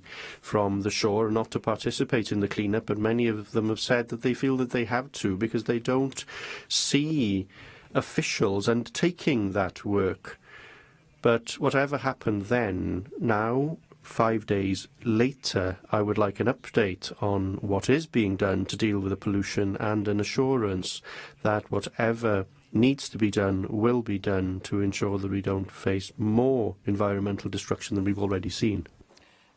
Thank you, Rhina Pioreth, for that question. And I would like to say from the outset, I'm very grateful to all those who have been involved in the clean-up operation. I think because of their hard work, we have helped to minimise the environmental impact of this very unfortunate event. And I absolutely appreciate the effect that the storm damage has had on many people's livelihoods, and that's obviously a very distressing situation for them all. You ask a series of questions in relation to the boats. There are about 85 boats that have been damaged, of which 5 are commercial fishing boats. I'm very happy to give consideration to possible financial support for public infrastructure repair. Also, if there's any further environmental damage that needs cleaning up, I'm very happy to look at that, and that's obviously something I'll be discussing on my visit tomorrow. You say that it's been a grave environmental impact. You know, I want to see for myself what it is, but certainly questions haven't been raised with me about our response not being quick enough. And you know, that I've been having several briefings every day right since this happened on Friday. And certainly my understanding is from NRW that it's progressed in a very smooth way. There is a North Wales Standing Environment Group, which my officials are members. That hasn't been brought together because there wasn't the need to do that. Now, if you are saying that there is a grave environmental situation, when I get there tomorrow, I will want to know why that hasn't been brought together, if that's the case. But certainly, my understanding is it hasn't been convened because they are happy with the way that the clean-up has gone to plan at the current time. So I'll be very happy to update you following my visit there tomorrow, and obviously other members too. I think whether we need to have a sea defence there is something that clearly needs to be looked at. This was an absolutely catastrophic event that happened on Friday, and whilst I appreciate we haven't seen weather like that for a long time in Wales, I think there are questions to be asked why it was so catastrophic. You said about the pictures, and certainly, at home last weekend, to see those photographs were just heartbreaking. But as I said, Llywyd, I will be very happy to update the member following my visit tomorrow. I thank the Cabinet Secretary. The next question, therefore, is to be asked by Lee Waters. Llywydd, what assessment has the Cabinet Secretary made of the effect of the end of free-to-air English language coverage of regional rugby from next season? Welsh Government recognises that this is a commercial decision, but the Government is deeply concerned about this decision, that there will be no free-to-air television coverage of regional rugby in the English language from next season. And we are still awaiting the outcome of further negotiations which affect the S4C coverage in the Welsh language, and of course in the red button which will provide for bilingual coverage for viewers in Wales. Thank you, Minister, for that answer. At the time when the Llanelli Scarlets are flying high, I want as many people as possible to see their success. But giving the English language rights for regional rugby to pay TV, the Pro 14 are embarking on a risky strategy. Even on free-to-air, audiences for regional games have been falling, and by encouraging a new pay TV channel to outbid the BBC and S4C's joint bid, that the clubs are gambling in order to get an early payday. For this to work relies on fans to pay £10 a month. But as I understand it, only 2 television masts in Wales are capable of receiving the new Free Sports TV, Moyle Park in Flintshire and Wenfo near Cardiff, which doesn't reach Llanelli. Would the Minister discuss with Premier Sports how fans across Wales will be able to view the new games next season? And I am very concerned about the viability of this bid, not least because the CEO of Premier Sport, Mickey O'Rourke, was the CEO of Setanta Sports, which previously failed, and you only have to Google Setanta to know it failed because it didn't have a viable business model. The Minister mentions there's still a hope that S4C will get the rights to show some games, but only some games. Pro 14's approach has deliberately broken up the successful partnership between the BBC and S4C and gone for a small and unknown alternative for an unknown amount of money, but from what I hear, it's not a huge difference, and I'm puzzled as to why they've done it. It will potentially slash the audience for regional rugby, which is already struggling to get audiences, and though broadcasting isn't devolved, the fallout from this decision is. Without Friday and Saturday night rugby, clubs and halls across Wales will suffer. One of BBC Wales' most popular shows, Scrum 5, will all but disappear, and new generations of rugby players will not get to see their region play. So this is a staggeringly short-sighted decision. Would the Minister meet with Pro 14 to discuss what contingency plans they have if this new pay TV channel fails and encourage them to rethink their decision? Diolch. Well, as the member knows, and I'm very grateful to him for expressing his concerns on behalf of the Scarlets and indeed all rugby followers in Wales, but particularly it affects his constituency.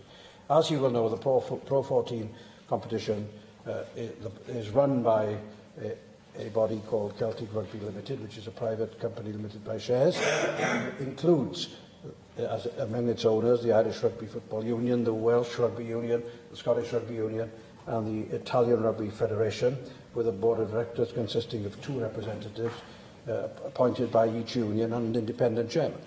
So these people clearly should be well aware of the results of their decision as they discussed the various bids. Our understanding is that this was a joint bid from BBC Cymru Wales, BBC Northern Ireland, BBC Alba and S4C. And as we know now, the bid has been rejected, but we have not had clear confirmation from Pro 14 of precisely what arrangements are to be undertaken by the successful bidder. And I will certainly accede to his request that I should have further discussions, both formally, if necessary, but certainly informally, as I will be meeting the characters involved fairly soon again, as I met some of them this morning, I will have those discussions so that we can understand the nature of this decision, but also to take up the point that he has made. What provision can be made to ensure that there is damage limitation as a result of this decision in terms of the ability of Welsh viewers to still participate in these essential games? Now, that may well be in the form of the kind of discussions I understand may be going ahead between S4C at the moment and the successful bidder about how many games and what permissions they will have to receive from them the opportunity to still broadcast both on air and online. Susie Davis. Diolch, Llywydd. Well, I agree with Lee Waters. This is a very bizarre decision, certainly on the face of it. And while there may be some incidental benefit for S4C if it does get some free-to-air viewing by more viewers switching to S4C just for those games, I don't think that in itself seems to justify the decision that's made. You say it's a commercial decision, that's absolutely true, but it's also true to say that Welsh Government has supported WRU in the past with a range of grants through strategic regeneration funding, through CAFAP and through Sports Wales, of course. So I think it's entirely right that Welsh Government should ask for some detail about how this this decision was made, and very specifically what arguments WRU put forward to maintain free-to-air coverage on Welsh language television, how hard they pushed that, and in particular what effect they think a probably limited viewership is going to have on their sponsorship, because of course sponsorship is key to maintaining Pro 14, not just the commercial charging. And it strikes me, as I say on the face of it, that this is an absolutely crazy decision if they're expecting sponsorship in the future. Thank you. I'm afraid I can't follow that line of argument. Our relationship with S4C as Welsh Government is specifically directed at supporting their activities in developing community rugby. And clearly there is a close link between the community rugby and the possibility of viewers in Wales being able to follow the Pro 14 regional rugby games. I have had meetings recently with the Welsh Rugby Union, both formally and informally, and as a result of this discussion today, which they will have heard, I can assure you that I will pursue all avenues that I can, short of seeking to interfere in a commercial decision, because we have to make it quite clear that this government is not in the business of damaging our relationships with bodies that take commercial decisions with which we may disagree. Jane Bryant. Diolch, Llewellyn. I'm grateful to my friend Lee Waters for raising this important issue today. And as a season ticket holder at the Dragons, I'm deeply disappointed about this decision to move to pay TV. My love of sport, like many people's, came from watching on free-to-air television. And I understand there's a balance to be struck between using television to promote the game and using television money to pay for professional players, but we have to be mindful of creating a new elitism in which people of all ages or who struggle to get to regional games are disproportionately excluded.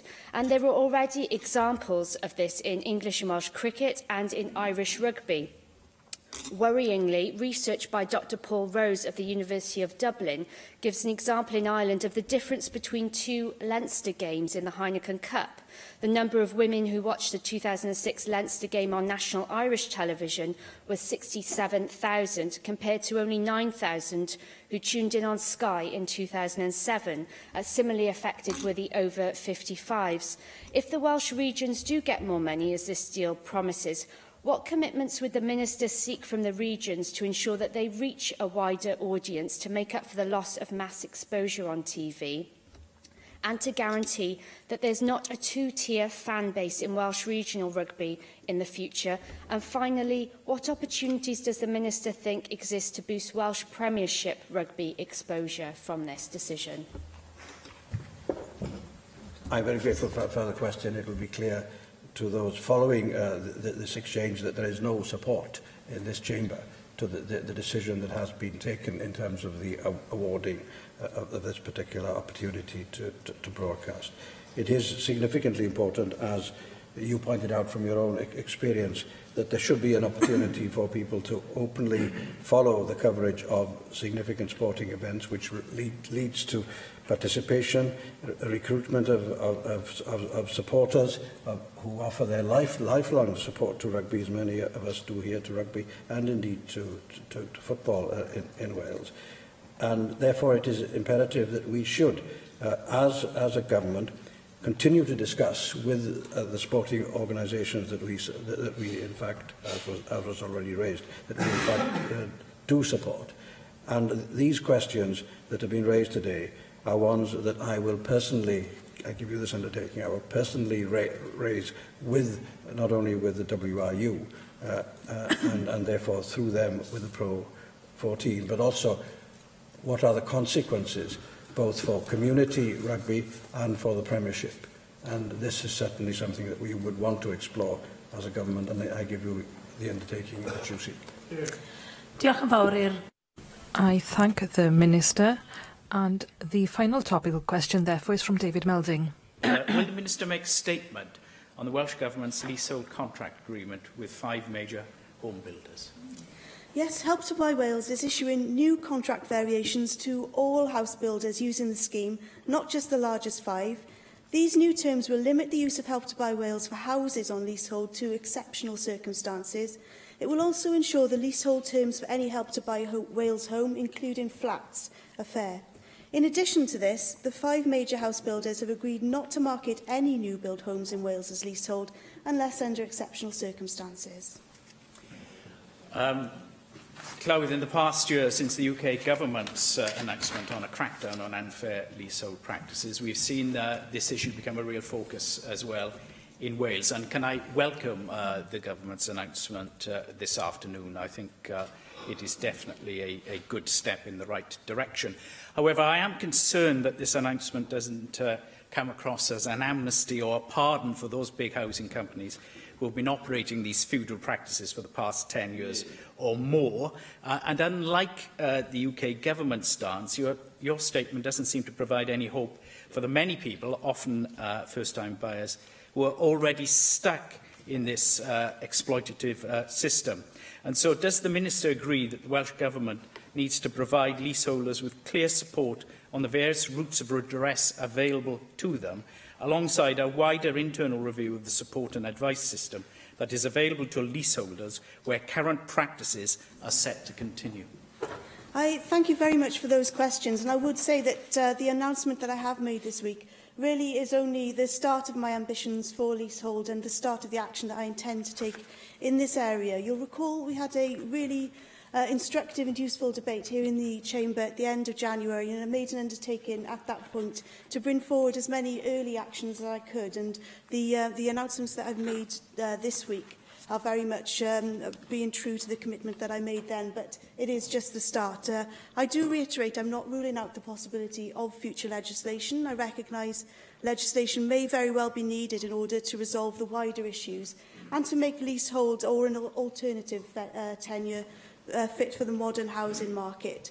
In order to set out our way forward, we're engaging with the Law Commission's project, which is looking at this issue.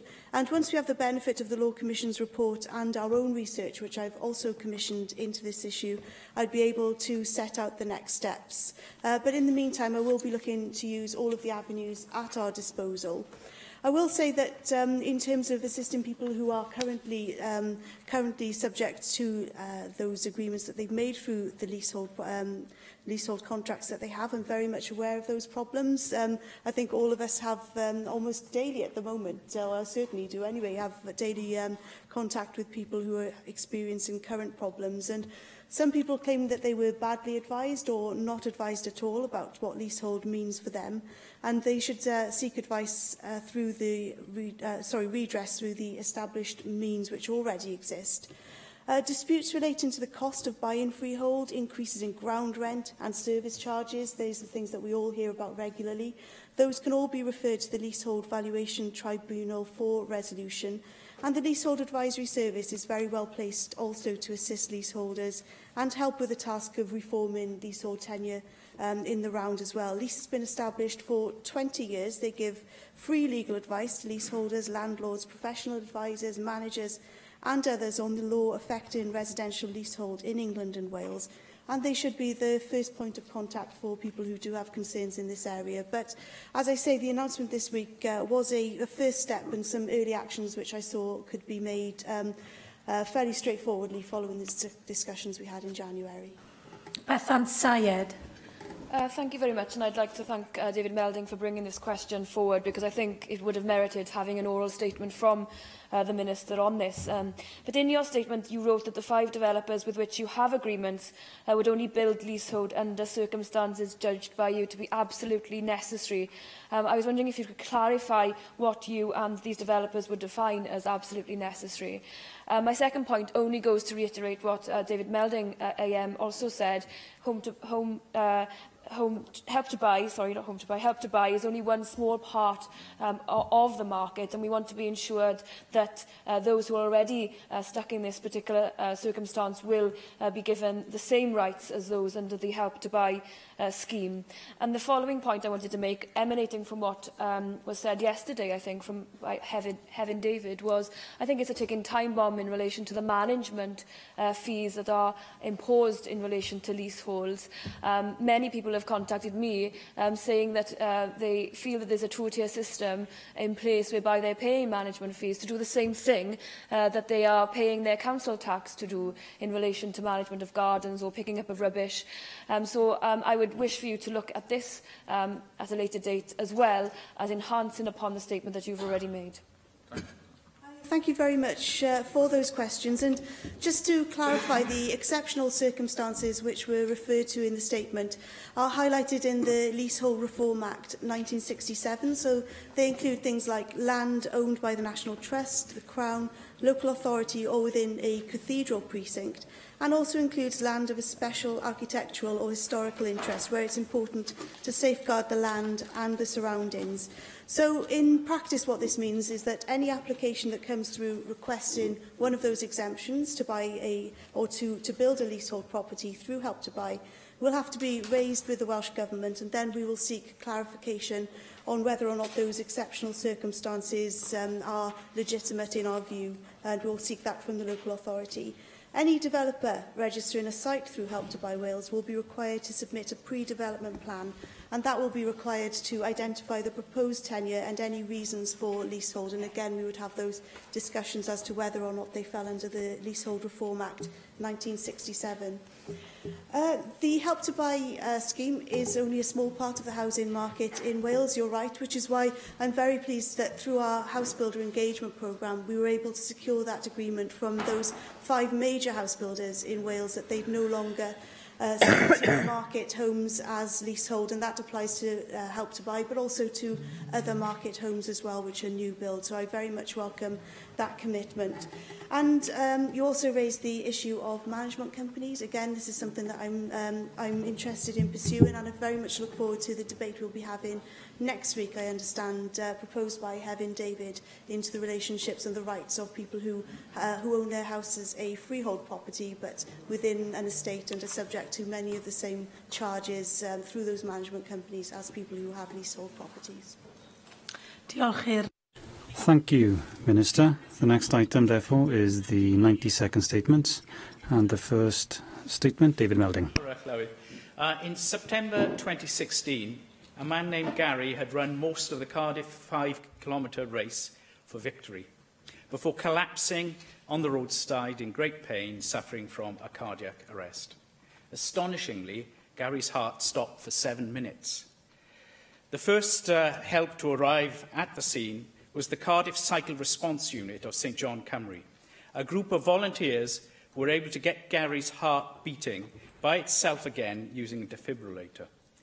Gary was fortunate that everything came together at the right time, with early intervention and people on hand with the right training and equipment.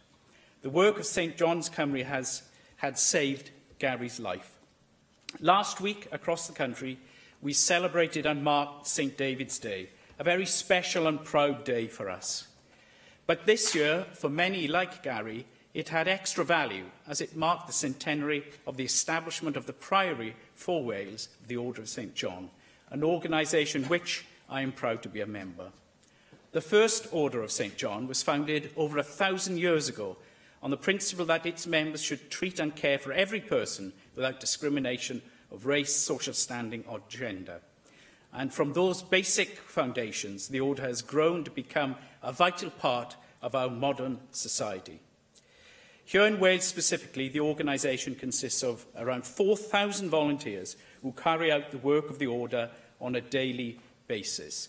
It was in recognition of the dedicated work of the divisions in Wales that on St David's Day 1918, the Priory for Wales was established.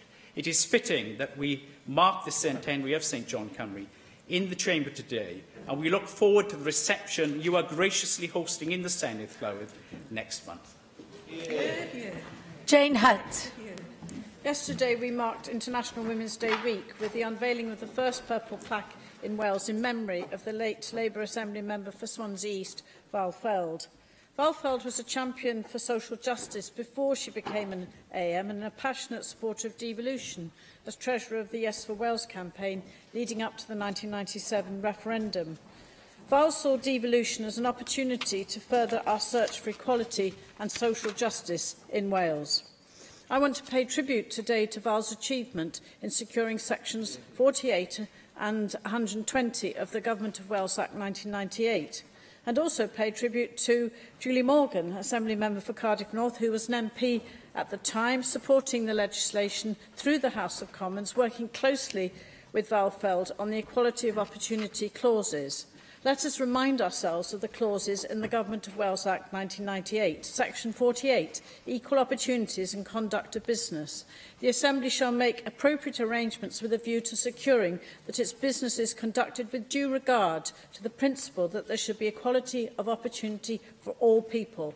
Section 120, Equality of Opportunity, repeats this and adds, after each financial year, the Assembly shall publish a report containing a statement on the arrangements made in pursuance of subsection 1, which had effect during that financial year, and an assessment of how effective those arrangements were in promoting equality of opportunity. Of course, this was updated in the Government of Wales Act 2006 for Welsh ministers who must make those appropriate arrangements and also publish a report annually.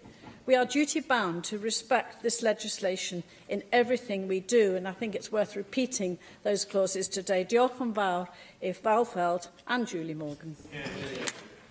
Dai Lloyd. Diolch, Llywydd. Many of us had the privilege last week of welcoming 18 young women to the Senedd to take part in the leadership event arranged by Chwarae Teg, a day of activities to provide an insight into how the Assembly works and the role of Assembly members. Now, each participant was partnered with an AM for the morning, participated in a question-and-answer session, took part in a mock debate to mark International Women's Day. The day proved to be a huge success and particularly positive, recognising that International Women's Day offers an important opportunity to reflect on progress that has been made around the world to achieve gender equality, but that we need to be bold in addressing the barriers that continue to prevent women from playing as full a role as men in the economic, political, social and cultural life of Wales. During the debate, there were some powerful messages put forward. One participant stated, "We have just as much chance as the boys of attending university, but the glass ceiling holding us back from high-level positions is still bolted into place. You can only punch at that glass ceiling alone so many times. You can only handle so much blood on your knuckles. International Women's Day is an opportunity for everyone doing this work to stand together." And another stated, "International Women's Day demonstrates and celebrates solidarity and respect for women, not only by women, but also by educated men. This day shows the world that we will not settle for anything less than we are worth. This is why International Women's Day is still important in 2018. Long may this National Assembly show leadership and solidarity in bringing about equality." A statement now by the Chair of the Standards Conduct Committee, and I call on the Chair to make a statement. Jane Bryant.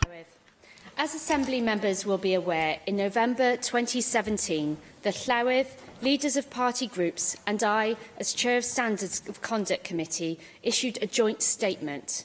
We set out a commitment to ensure that inappropriate behaviour has no place at the National Assembly for Wales, and a desire to reassure everyone who works here and those who visit us that they will be free from any form of harassment. Whether it's here in the Senedd, a constituency office or out in the community, everyone should feel as though they are treated with respect and as they encounter representatives of this organisation. The joint statement set out a number of actions intended to ensure the Assembly is an inclusive organisation, free from intimidation and harassment. These actions included the development of a dignity and respect policy, the establishment of a confidential complaints referral service, and ensuring the complaints procedure is clear and consistent. Work is well underway, and a dignity and respect policy is due to be laid before the Assembly next month. The Standards of Conduct Committee agreed to undertake a more wide-ranging inquiry into creating the right culture at the Assembly. We believe that the Assembly must set an example and provide clear and strong leadership on the type of workplace culture we would like to see within Wales. We're considering existing procedures around complaints involving Assembly members to ensure that they're appropriate and clear. Individuals must feel able to come forward with confidence about any concern regarding inappropriate behaviour. we have held an open consultation which aimed to find out whether the current complaints procedure is easily understandable and accessible, and whether there are any barriers to people raising concerns about the behaviour of anyone associated with the National Assembly for Wales. Although the consultation is now formally closed, people are always encouraged to come forward with suggestions on how to improve the process, or with any concerns they may have. We're currently taking evidence from groups and individuals who have agreed to talk to the committee about their experiences. And I would like to put on record my thanks to those who have offered their views to the committee during the last few months. I'm particularly grateful to those who have agreed to speak to us. Without understanding the experiences of others, it's very difficult to identify the challenges within the Assembly and ascertain precisely how the culture can be improved. As a committee, we're determined that these views will be respected and reflected in the reporting stage. While we're still undertaking our inquiry, one of the messages we've heard to date is that better communication and clarity around the complaints procedure would help increase confidence in the system. Building on existing provisions within the Assembly Member Code of Conduct, the new Dignity and Respect policy will help to make it explicitly clear that inappropriate behaviour has no place in this Assembly.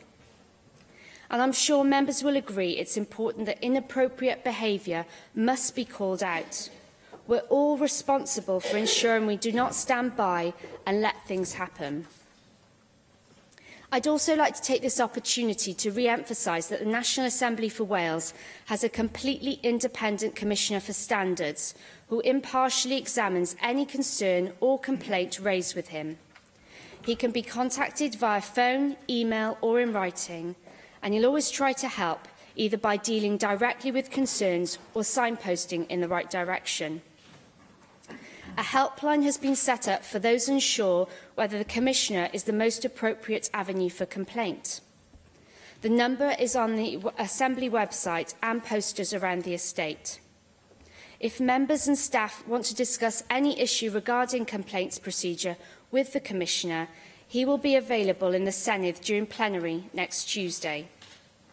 In addition to the Commissioner, members of the Standards Committee are also available to discuss any concerns you may have regarding the complaints procedure, and a member of the committee will also be available during plenary next Tuesday. It takes a huge amount of commitment, time, persistence to achieve meaningful cultural change. Today I've set out the early stages of the process, ensuring the National Assembly for Wales fulfils its aims to be an institution which enables and empowers people. I'm confident this aim is shared by all of us here in the Chamber and that everybody will be willing to play their part in making sure this is achieved. Diolch. Paul Davies. As the Chair of the Committee has said, it's absolutely crucial that the Assembly promotes a culture of dignity and respect for all its members and staff, so that anyone who has a complaint or grievance against another person has the opportunity to declare it in a safe and secure environment. Therefore, I'm pleased to be a member of the Standards Committee for this inquiry and work with members across the political spectrum to implement a system which works for everyone involved with the Assembly. It's pretty evident from the evidence received to the consultation that people feel the current system needs improving and that the Assembly needs to change the way that it handles complaints and allegations in the future. Of course, the committee is aware of the work done by the UK Parliamentary Working Group on this matter, and so my first question to the Chair is whether she will agree with me that whilst we can look at the work of other parliaments, it's crucial that we develop a system that is bespoke to the Assembly and responds to its needs, rather than just being a carbon copy of actions taken from other legislatures. Of course, any new system must also sit alongside political party processes, and those systems must complement, not conflict with one another, and it's evident from the evidence that we've already heard that this is a particular concern for some stakeholders. Therefore, perhaps the Chair can tell us whether she intends for us as a committee to engage with political party representatives, either through evidence sessions or through written correspondence, to gauge their views on how any new system can work with their current party complaints processes. The evidence that the committee has received indicates the need to implement a whole new change of culture at the Assembly, and perhaps there's scope here to extend this thinking by delivering training to members and staff to help better understand and prevent harassment from taking place in the workplace. The Equality and Human Rights Commission rightly raised that ongoing discussion in the workplace is one of the steps that can be taken to prevent harassment, and therefore any new system must be flexible and under constant monitoring to ensure its continued effectiveness. Therefore, I believe that there is scope here for the Assembly to look at training modules for members and staff in this area, and I wonder if the Chair would agree with me that this is something that could also be rolled out, as well as introducing this as part of any induction processes for members and staff, as well as providing ongoing communication around any new harassment policies. Naturally, any new system must keep anonymity at the centre of it in order to protect all individuals concerned, and so I'd be grateful if the Chair could perhaps share her initial thoughts on the way in which that anonymity can actually be protected.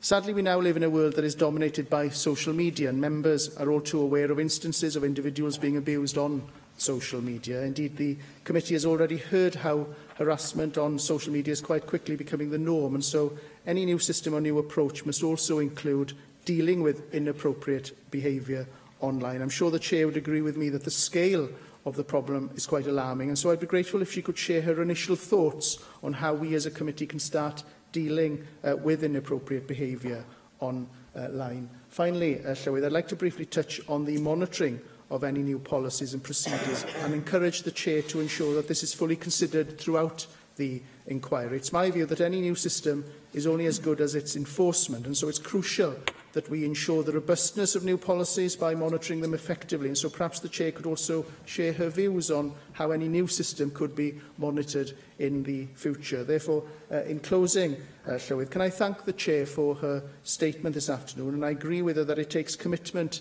time and persistence to achieve meaningful cultural change. I really can't understate how important this inquiry is, and I look forward to working with the Chair and the other members of the inquiry to help deliver a system that fosters a much more inclusive workplace, where people are not deterred from coming forward with complaints and where all individuals involved are protected throughout the investigation process. Diolch.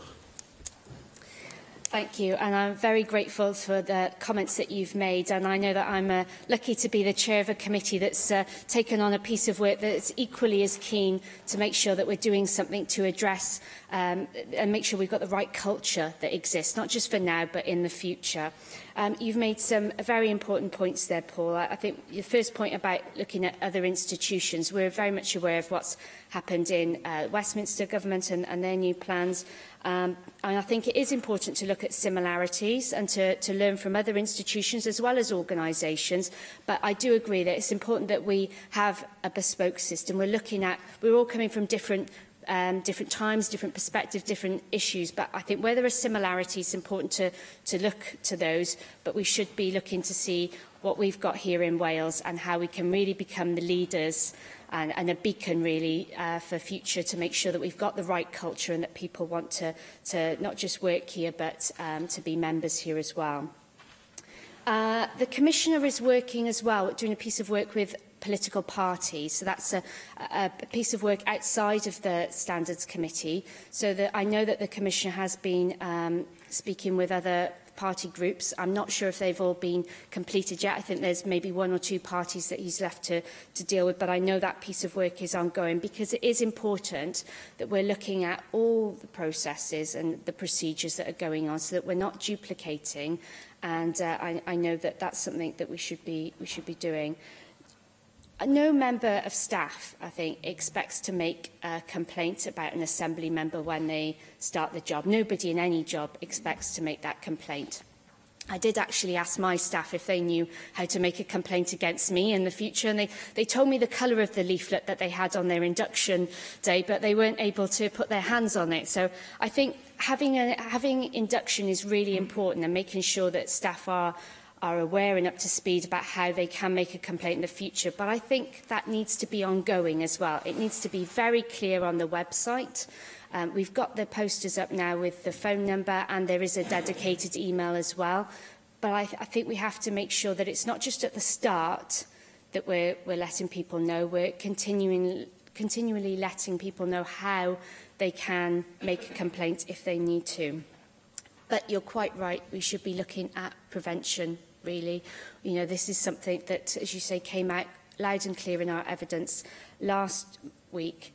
And I think that, you know, we have to really be looking to see how we can stop and make sure there isn't any inappropriate behaviour. We need to be working towards that aim rather than how we deal with it. You mentioned online abuse. I've been very worried about that myself. You know, I see it regularly on Twitter and social media, Facebook, all these other things.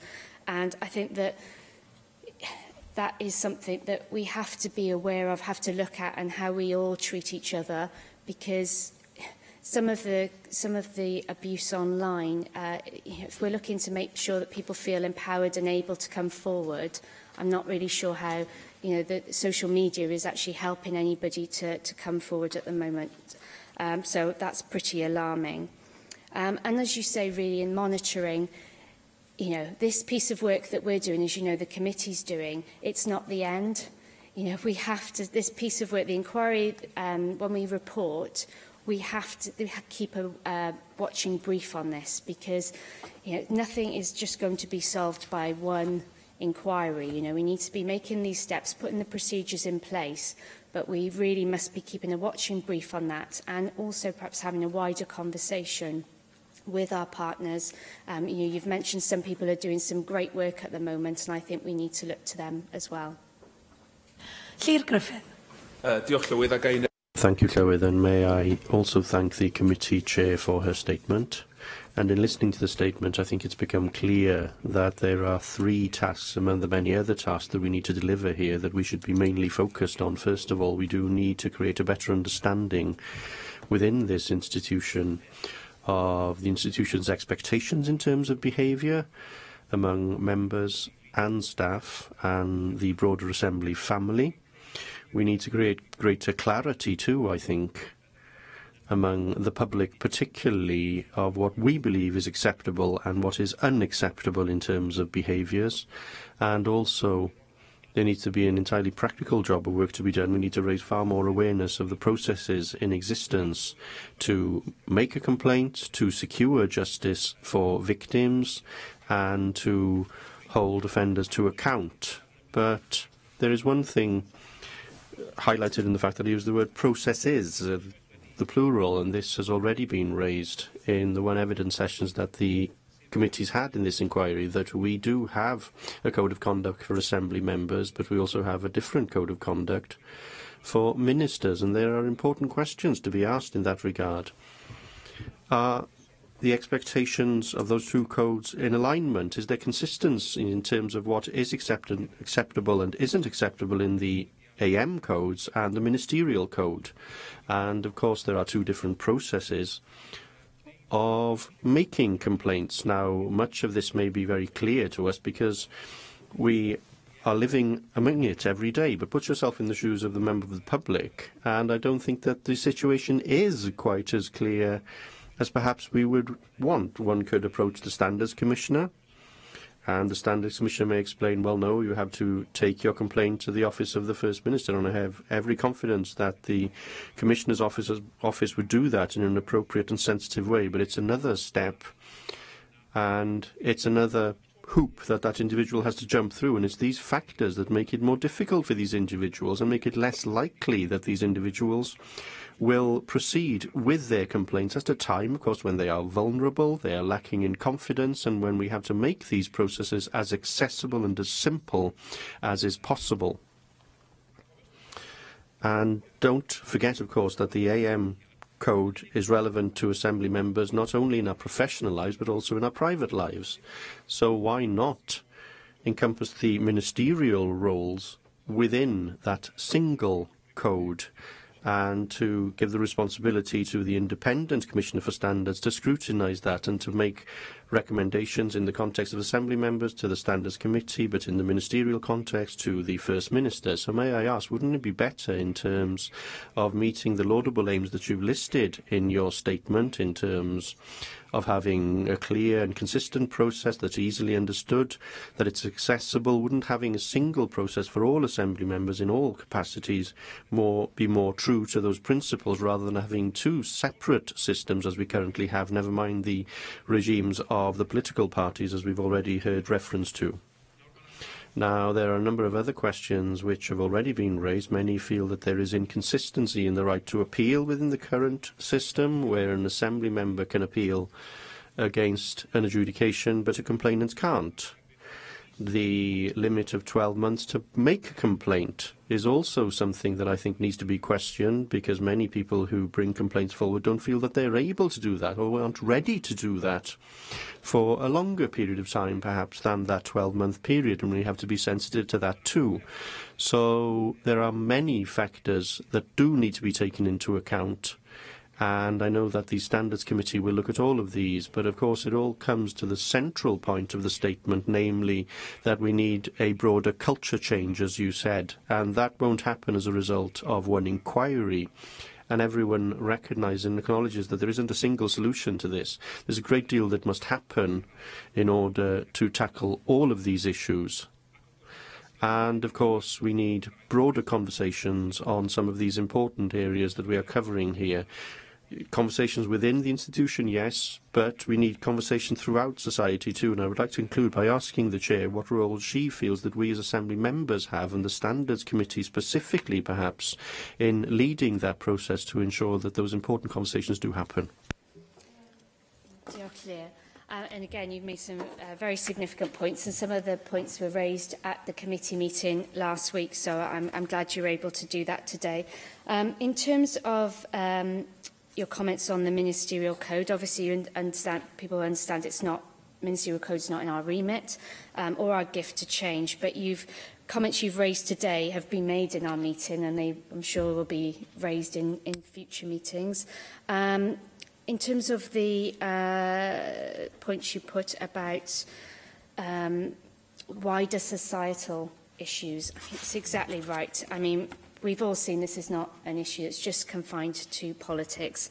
And it is important, though, that we do show leadership here, and I'm really keen that the Assembly, and I'm sure all members are here keen, that we're really driving forward on progress and making sure that we are a beacon that can be held up as an example. And this is our chance to do our best and get these processes right, and that's why it's really important that we're doing that. But it can't be just the end of the conversation, as you say. It's really important that we're always reassessing, asking people for their views. You know, is the process right? Are people feeling they can come forward? You know, and we should be looking to make sure, as Paul said earlier, that we're doing that preventative role, and that we're trying to make sure that this Assembly is seen as a beacon, really. So I'm really keen that we do that. But the points that you raise, you know, very welcome, and thanks for doing that, Claire. Gareth Bennett. Diolch, Llywydd, and thanks to the Chair for her statement this afternoon. I'd also like to thank the committee staff for helping to arrange the inquiry and the witnesses that have so far appeared before us. I think we're all in broad agreement that we want the Assembly to be a welcoming environment for everyone who wants to work here. That includes people of different genders, of different ethnicities and different sexual orientations. And in the UKIP group, we have had a wide variety of people working for us, and hopefully our group room and the members' offices have been, and still are, a welcome work environment for them. Of course, we recognise that issues can arise. Problems can rear their heads in the relationships between people who work at the Assembly. And it's crucial that there is a clear path for people who feel that they are being harassed, victimised, persecuted, bullied, or simply intimidated. There has to be a clear guideline of how to proceed with a complaint. And there has to be a certainty in the mind of the complainant that the complaint will be dealt with robustly, and that the making of the complaint won't have any adverse effect on the complainant's career. There also needs to be clarity over processes, and I think we've the previous two speakers have raised several issues over that.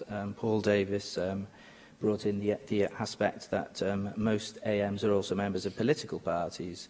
So to some extent you have to bring the political parties on board, and their processes have to dovetail with any assembly process. So I was glad to hear that the Commissioner is working with the different parties, so hopefully we'll soon hear the outcome of that.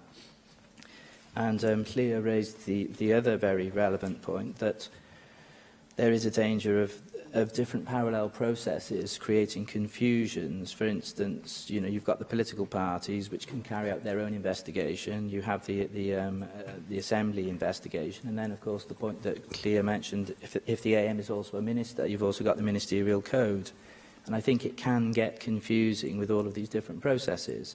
Now, I know that you just stated that the ministerial code isn't in our remit as the Standards Committee.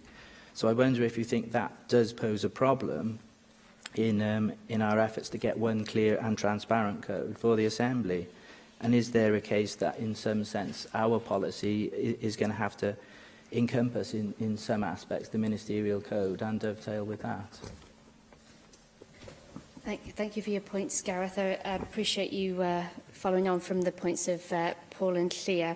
And I think the issue you raised about the ministerial code is, again, something that you'd raised last week as well. So I'm sure that will come up. But as I said, we have to be mindful that it's it's beyond our remit in terms of what we can change. But obviously we have to look at all of these issues when people like yourself raise them. It is important that there's a clear path, as you say, and I think the important point is that the complainant, is in control of those processes as well, because it is important that they know where they want to go with it, rather than just having that decision made for them. I think it is important that people are signposted in the right way, and hopefully if there are people who feel unsure about coming forward, that there is this phone number now at the moment. Obviously this is just an interim measure, whether we extend that or the committee is yet to report on that. So obviously we're still in the middle of our inquiry, so there are lots of things that we can look at, but obviously we can have a debate on that when our inquiry reports. Jane Hutt. Well, can I thank the Chair of the Standards Committee for her statement, and indeed thank the Clywyd and all four leaders for their update statement on dignity and respect, which was published on the 16th of February. I also very much welcome the fact that this is being brought forward on a cross-party basis, as Paul Davis has said. It's fundamental that it is done so if we're to make progress, and very much welcome all the statements made by and questions from the members of the Standards Committee this afternoon. I look forward to the formal debate on the dignity and respect policy. Can you give us any more information on when that's likely to take place? This will be, of course, a debate on your dignity and respect statement. And I hope that we all, as was said in the update statement, then that's an opportunity for us all in this chamber to vote on that. And also, I do welcome the fact that you see this inquiry as an ongoing inquiry, although you have a closing date. Will you confirm that this will be open, this inquiry, an ongoing inquiry, even beyond the debate, so that people can feel confident to come forward at any stage? I think you've mentioned you've taken evidence from key organisations, a range of organisations. Does that include key equality organisations? And are you likely to take any further evidence of that kind? I think the issue of managing confidentiality, as has been mentioned, is absolutely critical, that people have got to trust that confidentiality. Even responding to points you've made about role and access to the Standards Commissioner's confidential helplines. Those are procedures, processes that we really have got to, people have got to be confident in. And I think Paul Davis's comment about monitoring all of this is crucial. Can I also just finally welcome something that was said yesterday by Sian Gwenllian in the response to the International Women's Day statement, where she, I think I get this right, Sian, she called for a national conversation on sexual harassment. And I think we need to be open to considering those kinds of proposals. Do you agree that all of us have a responsibility to respond to your statement today and to the respect and dignity policy as it's developed? And it does strike me that International Women's Day statements and events, and we've had quite a few this week, can help create the right culture, kind of culture in this Assembly, but it cannot be reserved for weeks and days like this. It has to be every day and every week of the year in this Assembly to make this change. Thank you very much for your comments, and I'm very grateful for you to put those on the record today. The respect and dignity policy is due to be debated, as I said, in the first week back after the Easter recess. So that will give us all an opportunity to vote on that policy. So it's still in the consultation period at the moment, but we hope that that will be in the first week back after recess. The committee members, we're all willing to speak to anybody. We're here. We're going to be doing that next Tuesday, and we can do that on a regular basis. So if people do have any questions or comments and they'd like to share that with us, and obviously staff as well, to ask us about the process, they're very welcome to approach us specifically next Tuesday or when we do it again in the future or any time. And I believe that the Standards Commission will also be doing regular drop-ins for members and staff. So hopefully that will help to make sure that people are understanding of the process. We've taken formal evidence in committee last week from, as you said, certain equality organisations like the Equality and Human Rights Commission, Stonewall, Chwaraeteg, Welsh Women's Aid, and we did write out to as many of those organisations as possible to take part. It was really important to hear from them and to also hear the great work that they're doing. We should share that work, and we should do that much better sometimes. So we are really doing everything we can, and please, I put out a plea really that while this formal consultation has closed, we're still willing and ready to hear any evidence from anybody. All the comments that you've raised today, this is now on the record, and we can take that forward as part of our inquiry as well. So, very glad for anybody to get in touch with us about how they see the process could be improved or how it's working in the future. Your point about the wider public debate, that's crucial. We can't just be having this here. We've got to be talking wider, and we have to be making sure that this isn't just a one day or once a year. We really need to be talking about it as often as possible and making sure that that conversation is had. And I would be very glad to support Sian Gwenllian's suggestion of a national conversation on this, because I think the more times we talk about it, the more times we raise it, the better. So anything as a committee that we can do, I'm sure we'd be very keen to help on that, and how we can drive that forward. We could have those discussions as well. Susie Davis. Diolch, Llywydd. Thank you very much, Jane, for your statement today, and I look forward to the debate after the Easter recess. This has been such an important topic, not just for the credibility and integrity of this place, but other parliaments and other public institutions as well, because if we can't be a beacon this time, you have to ask what we're for in a way. Just a couple of questions I wanted to raise with you. The first is, I don't think we should flinch away from this difference between the Ministerial Code and Assembly Members' Code. I don't want to reiterate what Llywyd said, but of course every member of the government is also an Assembly member, and it can be confusing for an individual to know which of those two paths they should be taking. So while I'm not suggesting for a second we interfere in the Ministerial Code, is there any place in our code which says if your complaint arises in these circumstances, so it doesn't define the complaint itself, then really you should be looking at the Ministerial Code? I appreciate that anyone can signpost to anywhere, but in this particular circumstance where it can be one individual with two hats, I think there's a place perhaps in our code for saying, actually, go there if this is the circumstance in which your complaint arose. The second is, and you mentioned it in your statement, this policy is to prevent intimidation and harassment. And while many of us will have a fairly solid idea of what that might look like, even though we'd feel uncomfortable about reporting it, I'm hoping you can give me some reassurance today that you will also include in this definition this kind of repeated behaviour of tiny actions which in and of themselves make it very difficult for somebody to complain. They either think they're being silly, but over a period of time can result in an individual becoming unhappy at work, perhaps feeling uncomfortable or unsure about their position.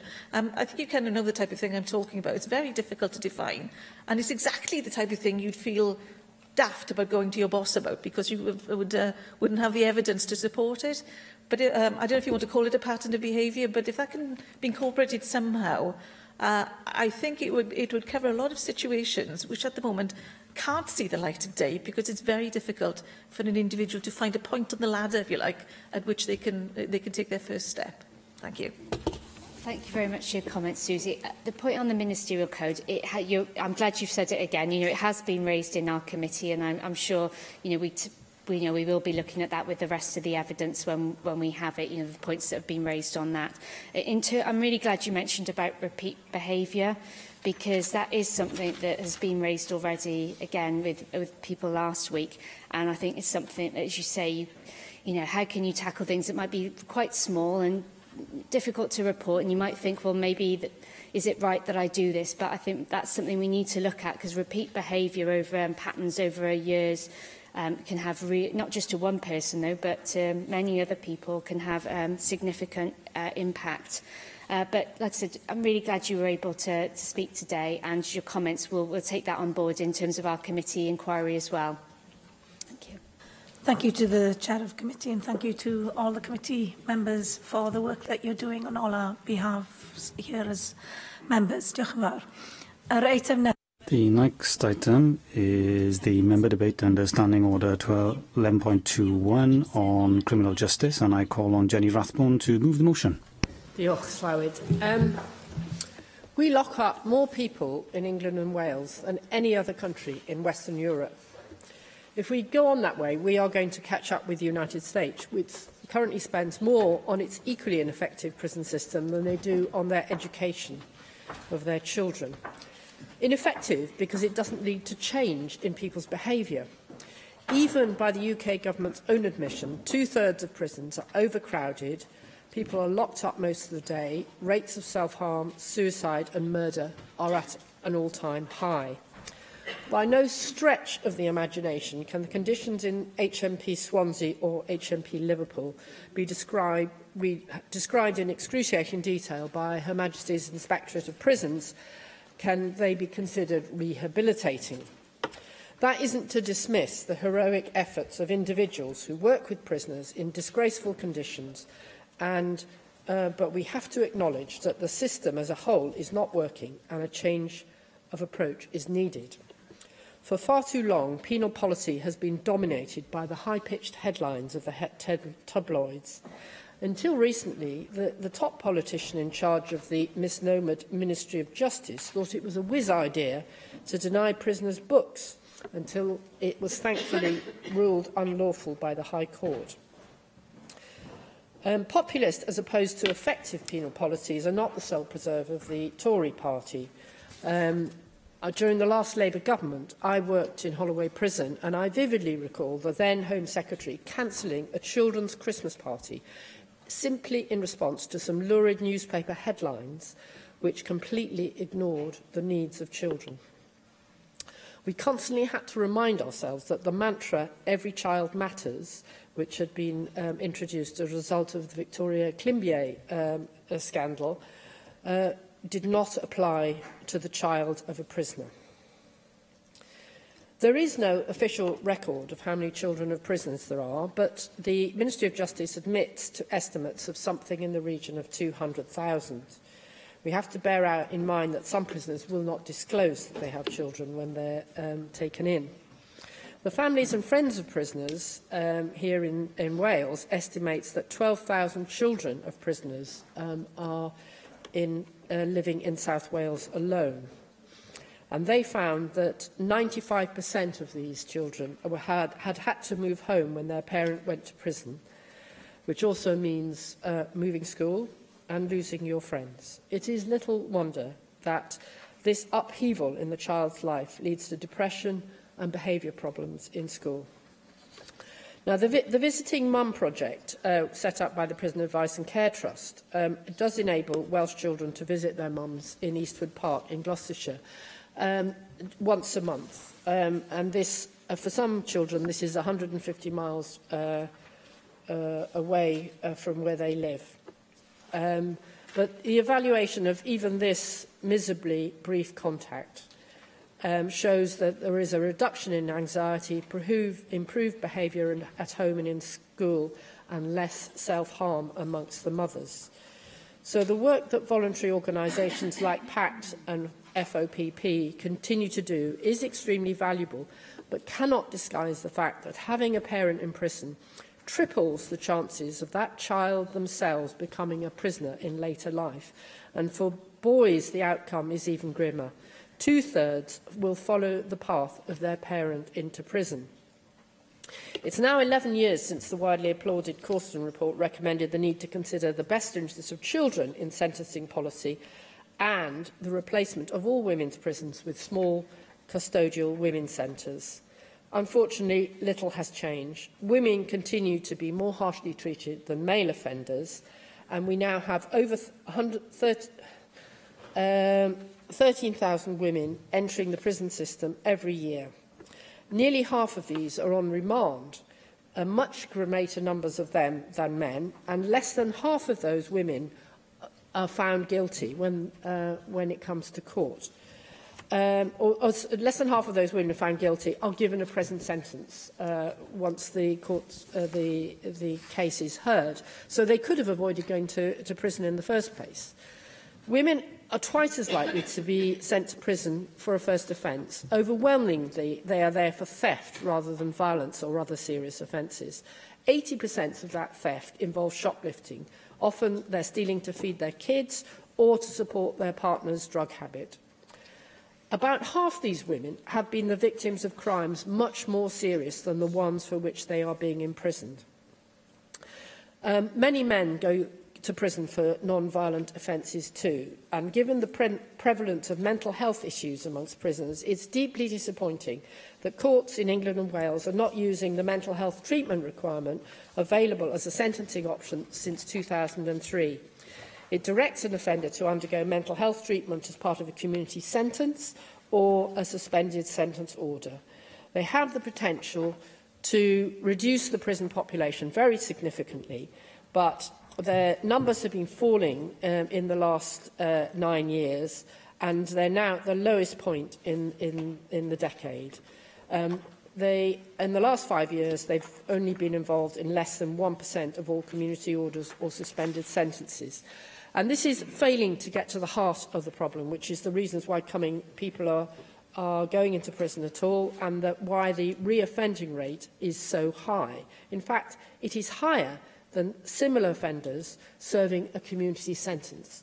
So being in prison makes it more likely that you will reoffend. The House of Commons Justice Committee reported that reconviction rates for prisoners serving less than a year was 70% in 2008, compared with 38% for those sentenced to carry out unpaid work or other community sentences. And this cycle of reoffending costs our economy between £9.5 and £15 billion a year. Other countries manage things a lot better. Sweden is closing prisons rather than spending £200 million building new ones. The Director General of Sweden's Prison and Probation Service explained in 2014, our role is not to punish. The punishment is the prison sentence. They have been deprived of their freedom. The punishment is that they are with us. So looking at the needs of the prisoners, he explains it's not one problem that our clients face, but two or more, sometimes as many as 7 or 8, including perhaps drugs, alcohol, and psychiatric problems. And these problems didn't appear overnight. These are the things that have developed over years, and most of these sentences are relatively short. Our window of opportunity to make the change is very small, so we have to start from day one. Our strategy is to cover the whole range of problems, not just the one problem. Now, Holland too has a crisis in their penal system, but it's the opposite of ours. They have a shortage of prisoners. They've already closed 19 prisons and are planning to close even more unless they can persuade other countries to send prisoners to them. The Deputy Governor of Norghaven, a high-security prison, says, if somebody has a drug problem, we treat their addiction. If they're aggressive, we provide anger management. If they've got money problems, we give them debt counselling. So we try to remove whatever it was that caused the crime. The inmate himself or herself must be willing to change, but our method has been very effective. Over the last 10 years, our work has improved more and more. Persistent offenders, called revolving door criminals, are eventually given 2-year sentences and tailor-made rehabilitation programmes.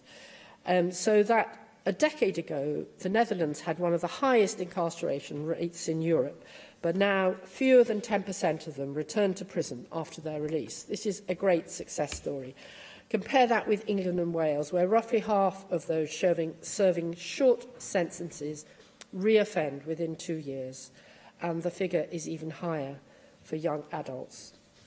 Proportionately, the Dutch prison population is 3 times lower than England and Wales, and they save an awful lot of money not sending people to even the most overcrowded jails here are costing us more than a place at Eton. So, do we have the capacity to change, and do we have the political will to change? The new Secretary of State for Justice made a speech yesterday which includes some helpful noises about aspirations to bring down the population in prison, and that the prison system needs to be aiming to enable people to go into places of humanity, hope and aspiration. So I hope that we can persuade the UK government that we can be allowed to trial some new ways of working on community sentences, on small women's centre detention, places of detention, and work with the causes of the reason why people have offended in the first place, so we don't see them coming back again and again. Thank you. David Melding. Thank you, Deputy Presiding Officer. In 1920, there were 11,000 prisoners in England and Wales. In 1980, there were 42,000 prisoners in England and Wales. Today, there are 85,500 prisoners in England and Wales. We send many more people to prison than our Edwardian ancestors did. I do find that deeply, deeply shocking, and it is something I think that we need to look at very, very seriously. I believe imprisonment is an appropriate and a serious punishment for those that deserve it. It needs to be the ultimate last resort that we have for those that commit very serious offences. And those that commit violent offences, serious offences against property, should expect a prison sentence. But the truth is, we have tens of thousands of people in prison who do not qualify under those criteria for the punishment of imprisonment. And as Jenny Rathbone has eloquently outlined, the actual effectiveness of what we do to those people is highly, highly questionable. I'm particularly concerned that as the figures have grown, the focus has gone much more onto containment rather than training and rehabilitation, because those violent offenders usually do come out at some point, and there's a serious job there to ensure that they don't remain a threat to society. And they do require very serious treatment and rehabilitation. I think we ought to look at this whole question from the point of view of the various jurisdictions at the moment. So the jurisdictions that have policy over prisons, penal policy, are England and Wales, Scotland and Northern Ireland. And while Scotland has a similar pattern of imprisonment to England and Wales, so it is a bit lower, the pattern in Northern Ireland is vastly lower. It approaches much more best practice in Western European countries. And I think that if we were to take responsibility for criminal justice, and the reason I've argued over the years for criminal justice policy is that it would allow us, the most important thing, it would allow us to set sentencing policy and control our prisons. And if you look at federal systems around the world, it's very common for for sort of community-level policing and for most issues relating to criminal justice and the prison system to be at the level of the federal unit. Central government retains responsibility for very high crimes and misdemeanours and the likes of terrorism and high security prisons. And that division seems to me a very logical one. I'm very concerned that we don't always realise how bad the situation is in Welsh prisons, for which we have responsibility to provide health services and education services. Swansea and Cardiff prisons are badly overcrowded. Both are in, I believe, the top 10 most overcrowded prisons. That means over 150% capacity. This, I think, is a serious concern to us. Jenny has referred to international comparisons, and this statistic that we have the highest level of imprisonment in Western Europe, certainly makes me uncomfortable. If it were working, I suppose you could then have the basis of an argument, well, we are tougher for very good reason. But I have to say, I think there is a very, very sound centre-right argument for a considerable reduction in the number of people we imprison. I'd like to go back, if not to the 1920s, when the average prison population fluctuated between 10 and 14,000. I'd at least like to go back to the 1980s, the age of Thatcher, when the prison population hovered around about 45,000. There was a great increase in the 1990s, and both governments, both a Conservative government and then a Labour government continued this pattern. And we really have gone in the wrong direction.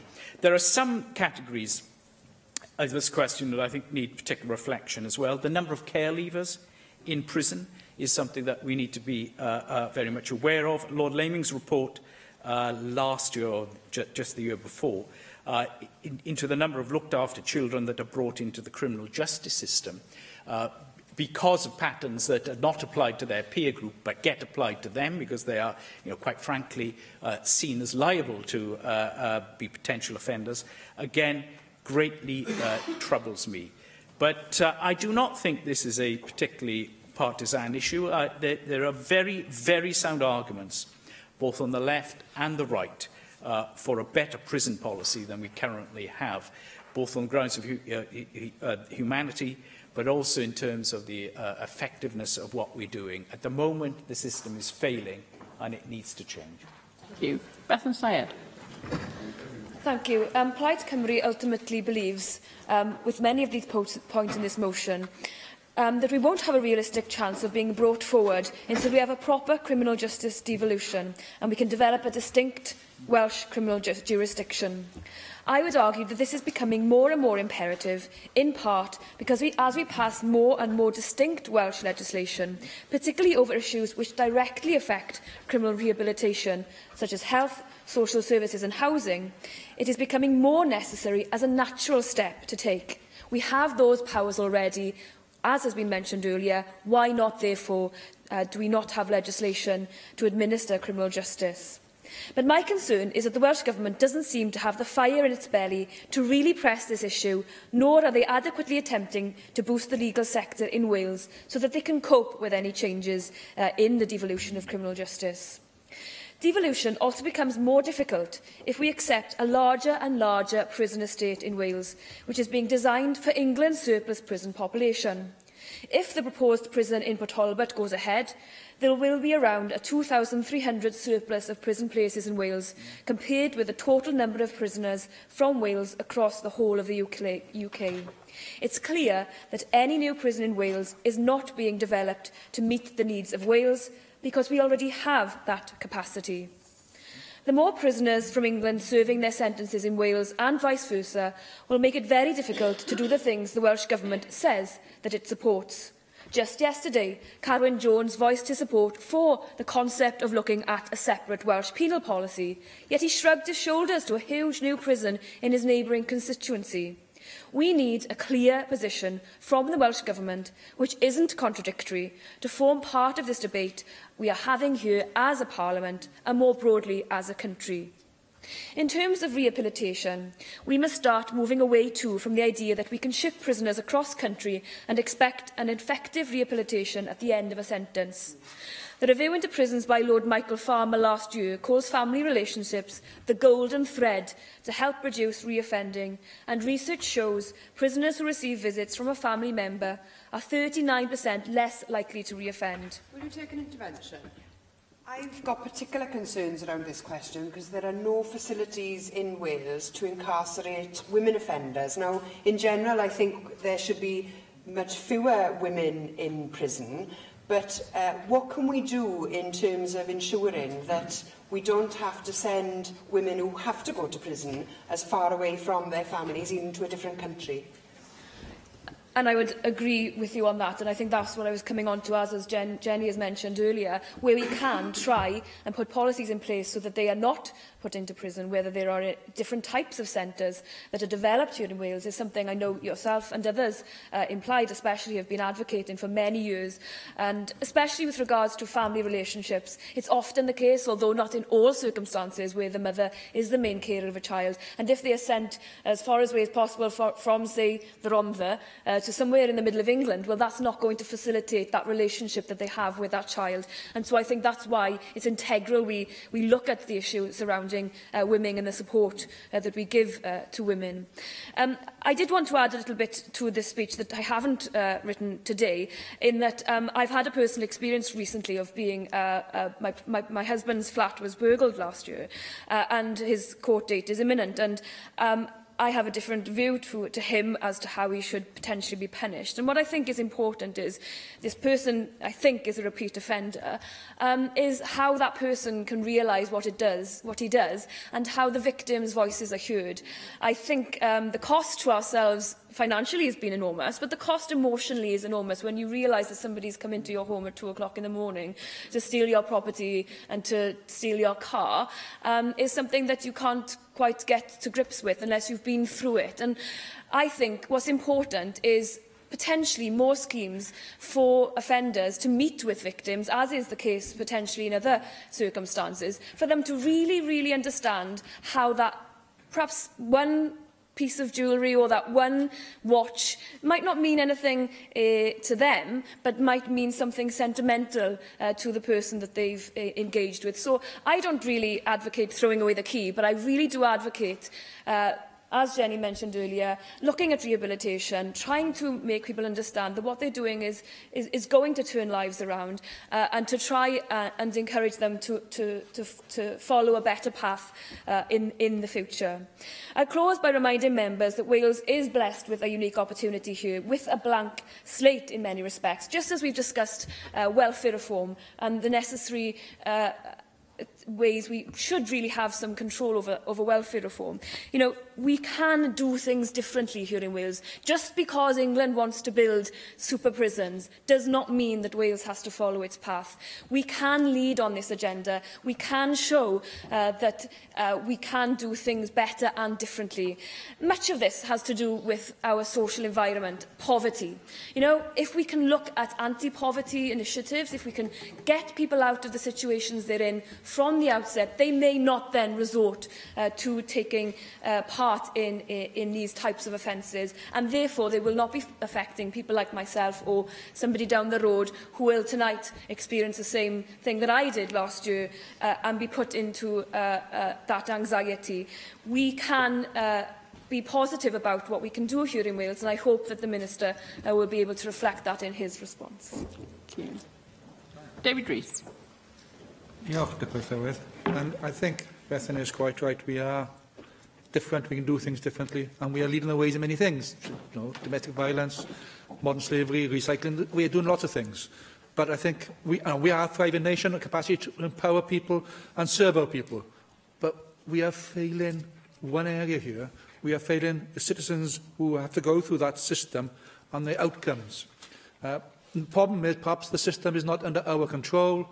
It's a system which currently exists. It's a penal system we have imposed upon us, and it's a system which is actually putting our citizens and those of neighbouring nations, be fair, English prisoners as well, at severe risk. It's failing to deliver an improvement on reducing reoffending, and it's failing on the safe management of the inmates in the system. Now, evidence from various reports have been mentioned before, and including Her Majesty's Inspector of Prisons, and its last annual report from the Chief Inspector Peter Clark identified several establishments are bad. They're not considered fit for purpose. They're failing inmates, they're failing the inmates' families. He stresses that too many of our prisons have become unacceptably violent and dangerous places. And the proportion of prisons that have been considered good or better following inspection has fallen from 76% to 49% in just 1 year.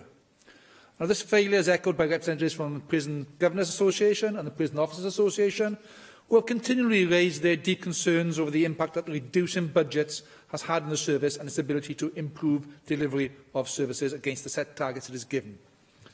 The recent report on Swansea Prison demonstrates that the service is overstretched and struggling to meet the demands placed upon it to manage the penal system and ensure that it is able to help inmates rehabilitate into their communities, thus reduce reoffending rates in Wales. Now, whilst this may be used as an argument to get more places, because Swansea is actually, as you highlighted, the most overpopulated prison percentage-wise in the UK, just because you've got more spaces doesn't mean to say the system works. So there should be ringing alarm bells actually talk about sentencing guidelines. Are they suitable for the modern day and the government's ambition to reduce reoffending rates? And the difficulties faced by prisons across England and Wales are well documented, with many instances of unrest in establishments, some requiring specialist teams to restore order, serious assaults, an increase of over 200% since 2013, according to the MOJ's own figures, injuries to prison staff, and increasing self-harm rates of inmates, including suicides. These all indicate the need to take a more radical action to improve the existing service and look at many aspects which may fall outside the remit of various aspects, but at the moment it's outside our remit in one sense, but we should be having that. And perhaps we'll come back to that point later. The former Secretary of State, we talked about the current Secretary of State, I think it's David Gogg. The former Secretary of State, David Linton, stated his reasons last August that there need to be moved to reduce the prison population. Yes, reduce the prison population, but then they spend 1.3 billion, not 200 billion, 1.3 billion on increasing prison population. So it doesn't seem to fit in quite well. We need to reform the penal system, amend the sentencing guidelines, consider alternative approaches other than incarceration, which would reduce the number of individuals who are given custodial sentences, and it's well overdue. And perhaps these changes should now be given to us in Wales, because we can act on it, because we will not let it become overdue. Yesterday, I asked the First Minister in a question, based upon conclusions of the research, that the size of prisons is that smaller prisons have better outcomes than larger ones, both for prisoners and communities. Small prisons are often more effectively run. They have lower levels of violence, better staff-inmate relationships, greater focus on resettlement, better facilities for contact between prisoners and their families. And as someone mentioned already, Lord Farmer report highlighted these aspects. Do you recognise as well that there are better outcomes in public prisons as compared to private prisons? I think it's the way the prisons are being operated in the private prisons. I'm not a supporter of the private prison service. I think the problem we have is the funding to ensure the outcomes can be delivered. If there's budgetary constraints and we have the austerity measures now, well, they're cutting wages and they're providing a profit for the private owners, aren't they? So, but ultimately, we want to be able to see various issues, and less people in prisons, better alternative mechanisms would be a better solution. We know, everyone knows this chamber, I have a strong opposition to large prisons, particularly one in my town, and I believe, in fact, the evidence supports that large prisons do not work. They have, Berwyn is an example, just go to Berwyn. And I said yesterday, 15 fires, 46 cells have ended up out of use because of damage, 3 call-outs to the National Tactical Response Group. That's in 6 months. And that's not even half full. It does not work. Deputy Clywedd, I'll conclude because I see the time is against me. We've shown statistics that 47% of prisoners reoffend within 1 year. We are setting people up to fail in the current system. Reoffending rate in Denmark fluctuate at about 27%, 20% lower than in others. Why? Because prisoners are treated with dignity, and as though they have capacity for reform, where ours are locked away. They don't have a system of prisons which are degrading and morally disgraceful. We overuse the prison for petty and persistent crime. We have the highest incarceration rates in Western Europe, as we mentioned. People are wrongly incarcerated and put into the degrading system at a rate that will overtake capacity. We need to take lessons. Our European neighbours actually can show us the way forward. And it's not increasing the prison capacity, it's taking alternative mechanisms. David Rowlands. Diolch, Deb Lewis. And before I begin, Deb Lewis, I believe that I should declare an interest in that I have been a sitting magistrate, a JP, for 15 years, and I am still technically a JP. My desire to make a contribution to this debate is that I wish to defend certain aspects of the British judicial system and those who administer it, and to reassure the general public who may hear this debate that in all the time I sat as a magistrate, including a number of years as chair of the bench, I never witnessed anyone being sent to prison unless all alternative interventions had been fully and unequivocally explored. Indeed, throughout my years as a magistrate, it was emphasised to all those involved in the judicial... Yes, sorry, Jenny, of course. I just wonder then if you can explain why it is we still send women to prison for not paying a television licence. Yeah. I'm not suggesting they shouldn't pay their television licence, but there have to be alternative ways of making them comply.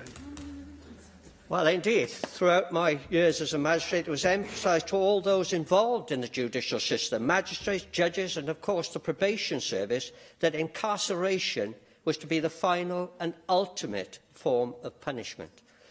Yes, on rare occasions, mistakes may be made, but that is true of any institution, especially one such as the judiciary, dealing with almost insurmountable problems linked inextricably to a rising tide of serious crime.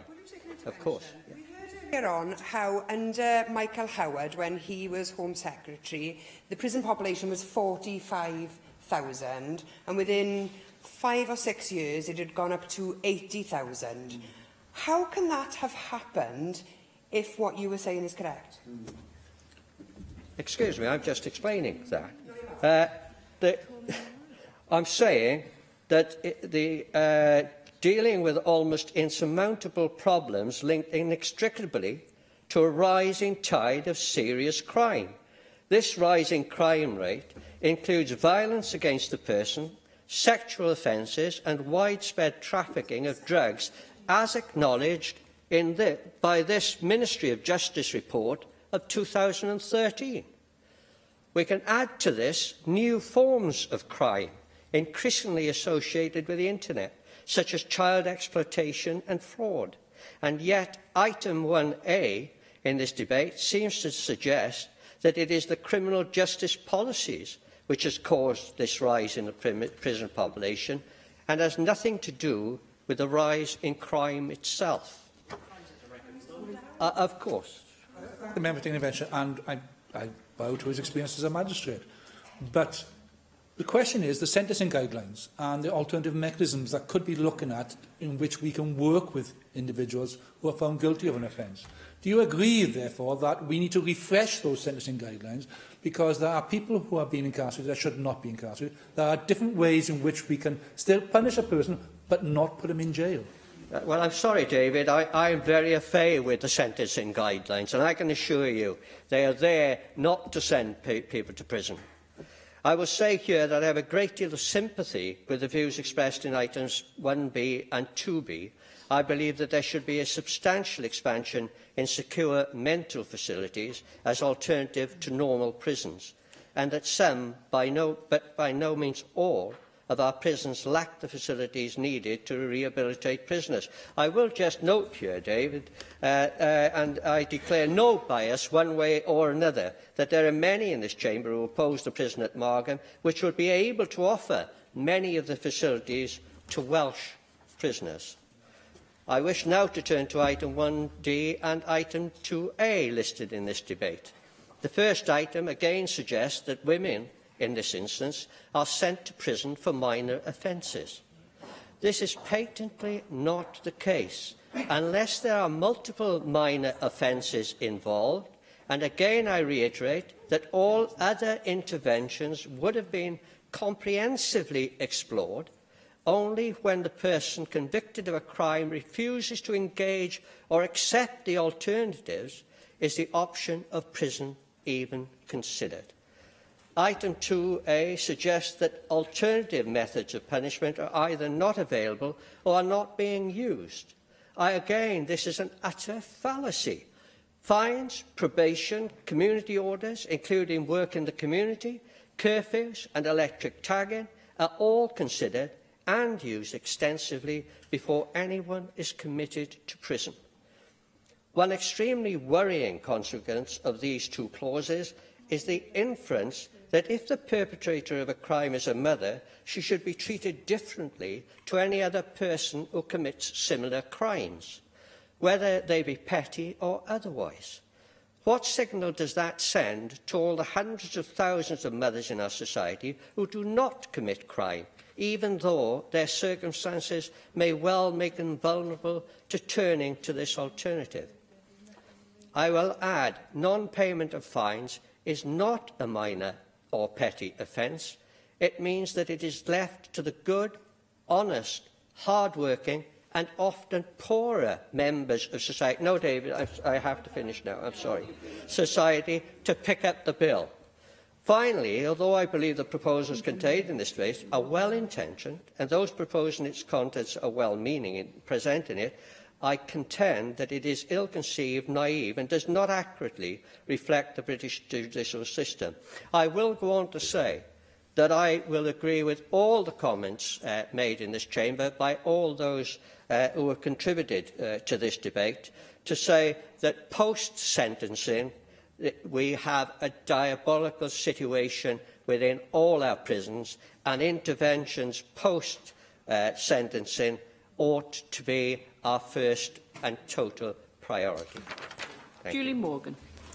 Thank you very much, Deputy Presiding Officer, and I'm very pleased to take part in this debate initiated by my colleague Jenny Rathbone, and I would reiterate her comments on the comments made by the majority of people who have spoken here today, that we do lock up far too many people and that we should be having a radical change in our approach to locking up people. And I think actually we've heard far too often from different justice ministers from Westminster saying, yes, we're going to stop locking up people, we're going to go and work in the community, but it never happens.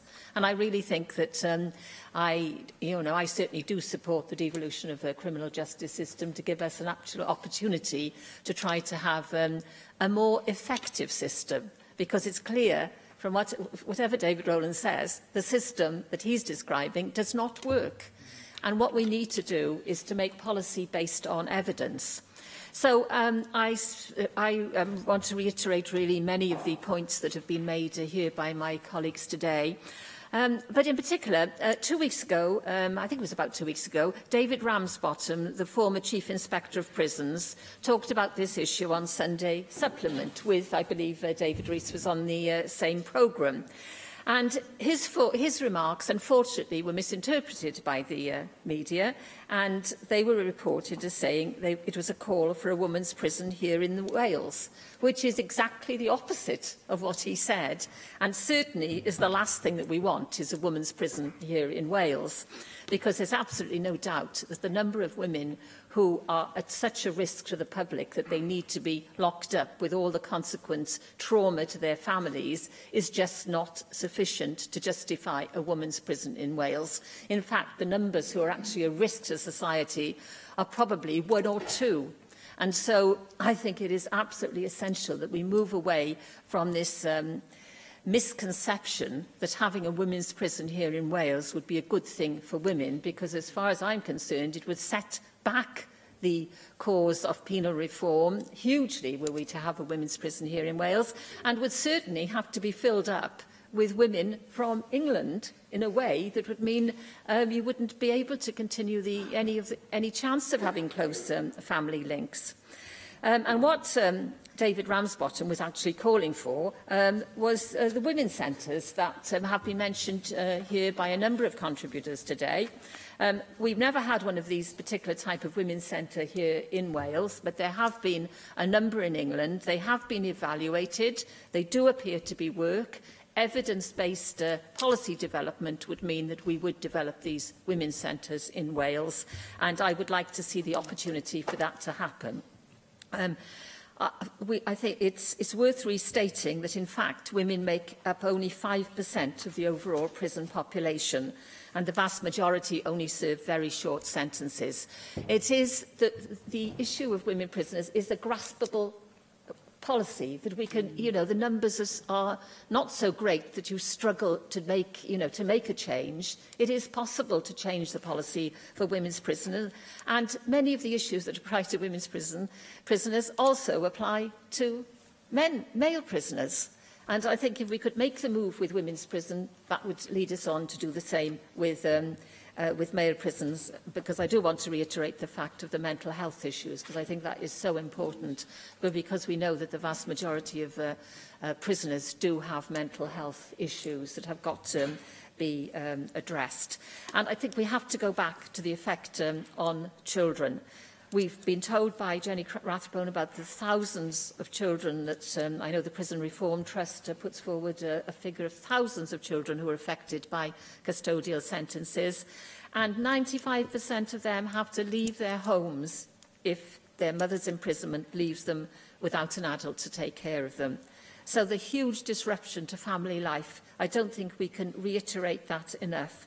So the evidence, as far as I'm concerned, on women's centres is clear and compelling. They're important for maintaining family links. We know that the reoffending rate is lower, and in fact they cost less than the very expensive options of building prisons. So I hope that we will get criminal justice devolved to Wales. It was recommended in the Silk report, and we haven't seen much sign of it happening since then. But I think it is something that we could tackle and we could make a real change. Jenny mentioned the Visiting Mum project, and I just want to briefly end by saying that I took part in one of the visits to Eastwood Park. I went with the Visiting Mum volunteers who take the children to Eastwood Park, and I can't tell you how heartbreaking it was actually to see those children being reunited with their mothers in a room that wasn't like a prison, where they had toys, where they had food, where every effort was made by the project to ensure that there was 2 hours when they could have a normal relationship with their mother. But seeing that, I thought, really, nothing can justify this. And when you saw the reasons why those women were in prison, it is just not justified them being there. John Griffiths. Diolch, Deputy Lewis. I agree with many speakers today that criminal justice in England and Wales is a story of regressive and unproductive policies, and we would do much better, I'm sure, if we had devolution of responsibility for criminal justice here in Wales. As many have said, we have the highest rate of imprisonment in Western Europe. In England and Wales, those are Council of Europe annual penal statistics. And the percentage of the population, this is per 100,000 population, imprisoned in England and Wales, is 148.3, compared to 77.4 in Germany, 86.4 in Italy, and 98.3 in France. So if that isn't a matter of different criminal justice policies in those countries, then I would say to David Rowlands, what is it? You know, are you saying that people... In a moment, I'm just wondering, are you saying that people in England and Wales are much more criminal-minded and criminal in their behaviour and nature than the population of these other countries? For agreeing to the intervention, John. But actually, what I'm saying is simply that it is the return of so many prisoners, and I am absolutely in agreement with all those in this chamber. Jenny Rathman spoke about Holland and the way they treat their prisoners. It's the way we treat our prisoners that means they are returning back to prison where they shouldn't be. And I'm in absolute agreement with everybody here that we must do something fundamental and radical about the way that we treat our prisoners once they are sent to prison. I agree with that totally. Well, I think if the prisons are grossly overcrowded as they are, and many of the people there shouldn't be there in the first place, it makes rehabilitation much more difficult. And there are much better ways of dealing with these unfortunate people in many respects with mental health issues, substance misuse problems. Probably they may well be illiterate or innumerate or have very poor skills. Much better ways of dealing with them outside prison than locking them up and incarcerating them.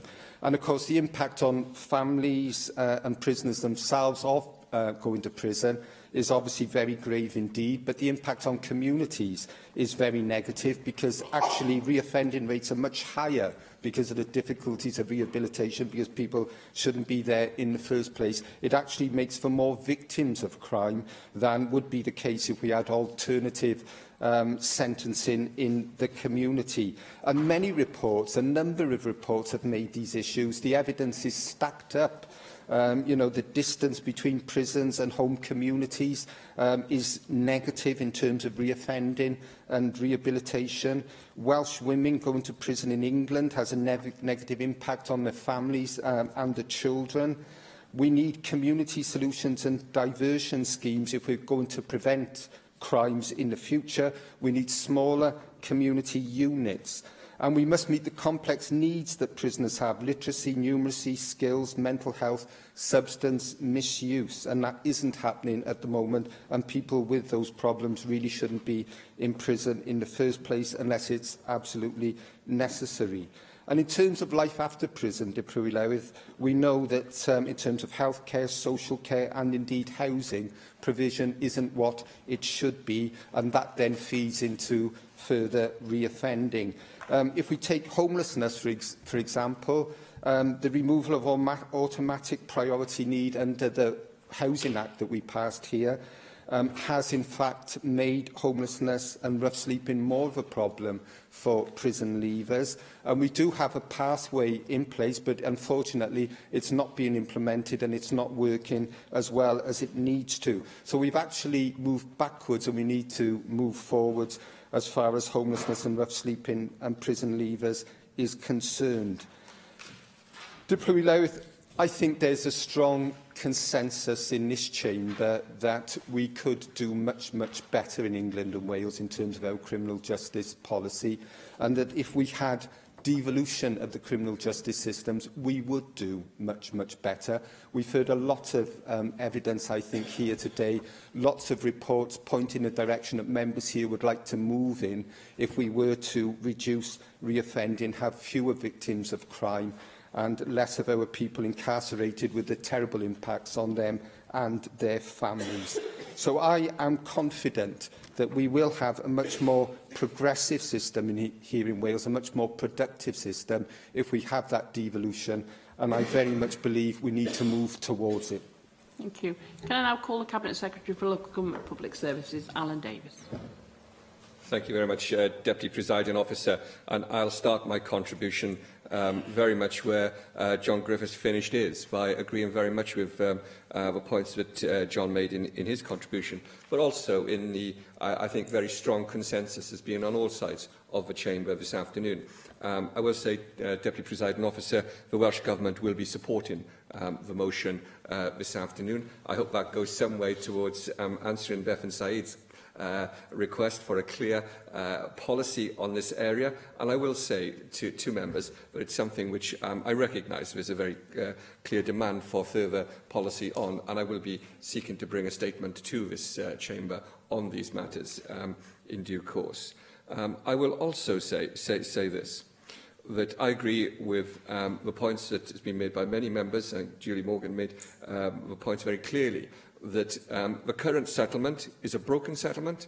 It is not delivering a holistic policy. It demonstrates a constitutional settlement that doesn't work.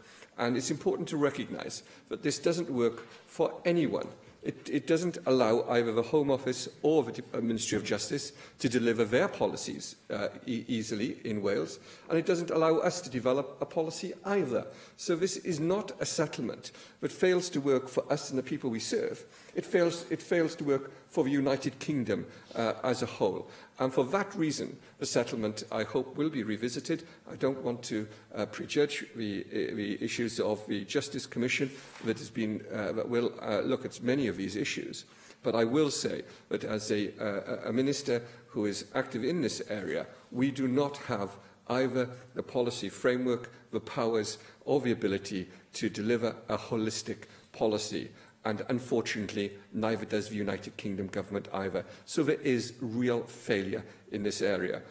Members on all sides of the chamber outlined very well how many of the services that are required to manage offenders, ex-offenders, promote rehabilitation of themselves devolved, but that we do not have the powers required. David Meldin's point about Northern Ireland, Scotland, I thought was a very, very interesting point. It's certainly one that I would wish to take up in the future.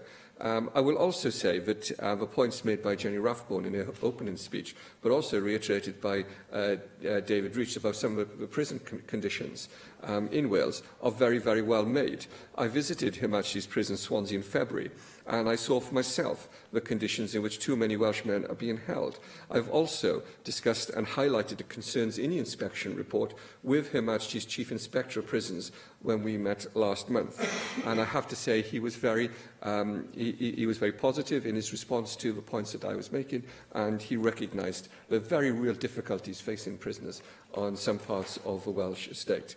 It is absolutely wrong that we have Welsh men held in conditions that are not fit for purpose. Prisoners' partners and children should not have to visit them in institutions which cannot fully respect the human dignity of both prisoners and their families. I am concerned that we do not have both the ability to join a policy between Her Majesty's Prison and Probation Service in Wales, and I am concerned that we do not have the ability to deliver coherent policy responses for people. We have, however, sought to develop a framework to support positive change for those who are at risk of offending in Wales with the Probation Service. The purpose of the framework is to improve services for those at risk of entering or already in the criminal justice system.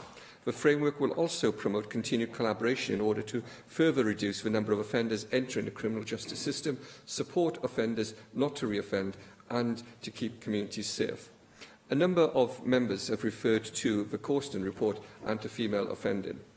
The Corsten report, published over a decade ago, argues that equal outcomes for female offenders necessitate a different approach from their male counterparts. I agree very much with the points that have been made, particularly by Jenny Rathbone and Julie Morgan, in terms of ensuring that we do not move down the road of simply saying we want a women's prison in Wales, but actually what we need is a different sort of facility that performs a different role in a different way. And that's a very different policy, and I recognise the points that have been made.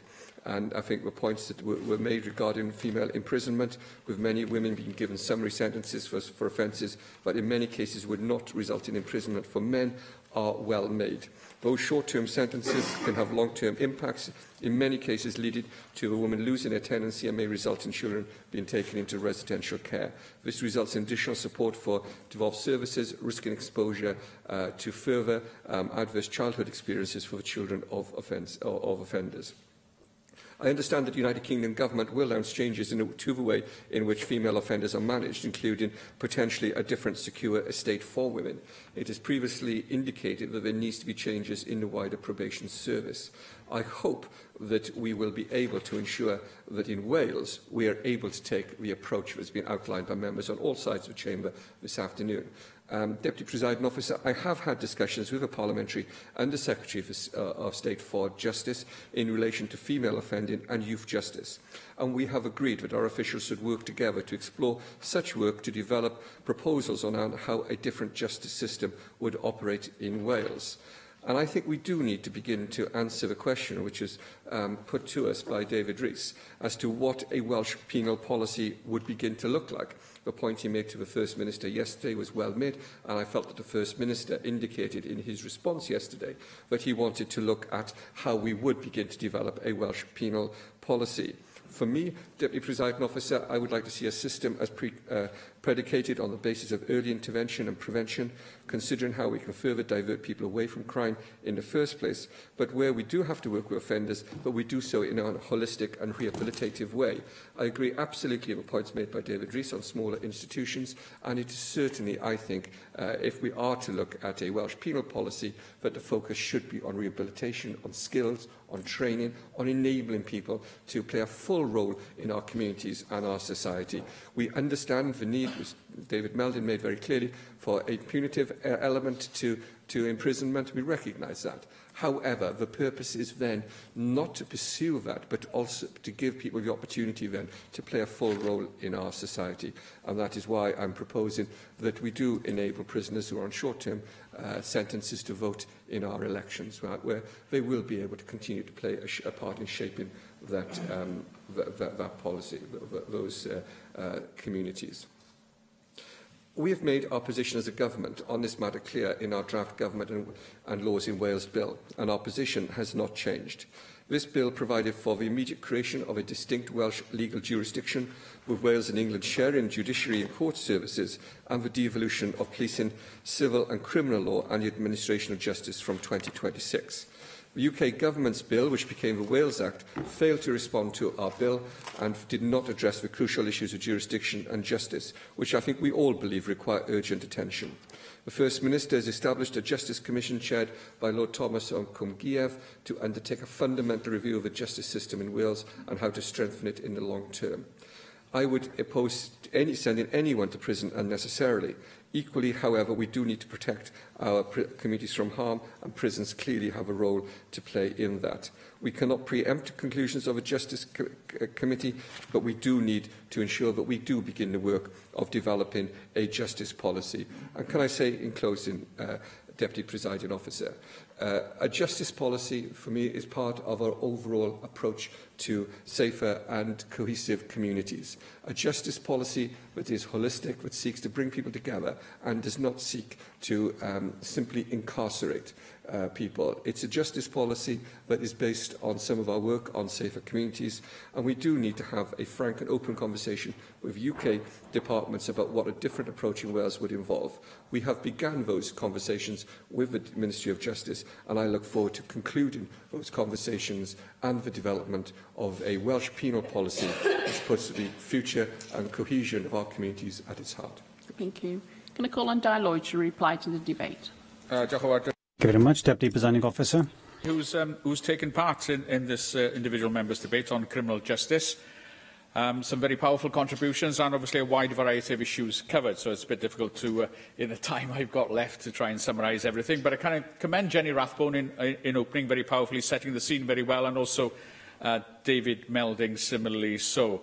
Bethan Syed emphasised the 2,300 surplus places that we would have of building the super prison in Baglan, and also her own experience of the requirement for restorative justice, you know, as a way also of making criminals face up to the effects they had on people. Can I also commend David Rees for his contribution, as well as David Rowlands in a different way, but also coming together, I think, in the end, in terms of we do need to tackle reoffending. Julie Morgan, a very powerful contribution, basically as regards women's centres. That was a very valid point. Also, Jenny covered that point, and John Griffiths as well. And can I also commend the Cabinet Secretary not just in supporting the motion, but also in emphasising the need for holistic policies. And can I wish him well on his development of a Welsh penal policy. We look forward to that coming to fruition, because back in the day, over 35 years ago now, I was a psychiatric doctor in Bridgend, a psychiatric SHO for 6 months. And Bridgend at the time had 3 psychiatric hospitals. Glanrhyd, that's where I was based, Pen y Fai, and Park Hospital. Now, they're all shut now, for very good reasons, and the Park Hospital site is the site of the Park private prison now, but still housing many with huge mental health issues, much like the old Park Hospital on the same site. You know, sometimes we think we haven't moved on much, actually, because tackling reoffending is the big challenge to properly rehabilitate offenders, to prevent that revolving door of reoffending, as Jenny and others have said. Yes, as David Melding said, evil people require incarceration, but for many in prison, dealing with the underlying causes and enabling rehabilitation and rebuilding of life and relationships is pivotal. Tackling mental health issues is one of the most important, mentioned by several people, and really we have to get to grips with that, from my old psychiatric service back in the day. Similarly, housing, physical health, social services, education, training and employment, drugs and alcohol services, all of these are devolved public services. They need coordination, and we need offenders having ready access to them. But we suffer from a lack of coordination at the moment because, as we've heard, prisons, policing, courts and probation remain undevolved. So there's a fundamental disconnect, and thereby there's the huge challenge to tackle the revolving door of reoffending, and we need policing and criminal justice devolved to this National Assembly for Wales, as in now. For all of those reasons, and also we can avoid those out-of-the-blue announcements of a super prison in Baglan. Here in the Assembly, we've only been able to react since the announcement. This huge warehousing of prisoners is not wanted, will pile huge pressures on already overstretched devolved public services, mental health, housing, drugs and alcohol, and all the rest. Health boards with a prison in them are already poorly compensated now for the additional pressures on local housing, health and education services. That's why the prospect of a super prison on a floodplain on Welsh Government land designated for business and employment is viewed with such alarm. So I look forward to the Cabinet Secretary bringing forward and marching on with that proud vision for an independent Welsh penal system. That's what's required for all of the people of this land. More power to the Cabinet Secretary. Diolch yn fawr. Thank you. The proposal is to agree the motion. Does any member object? Therefore, we defer voting under this item until voting time. Item 7 on our agenda this afternoon is a debate on the petition calling on the Welsh Government to ban the use of wild animals in circuses in Wales, and I call on David Rowlands to move the motion.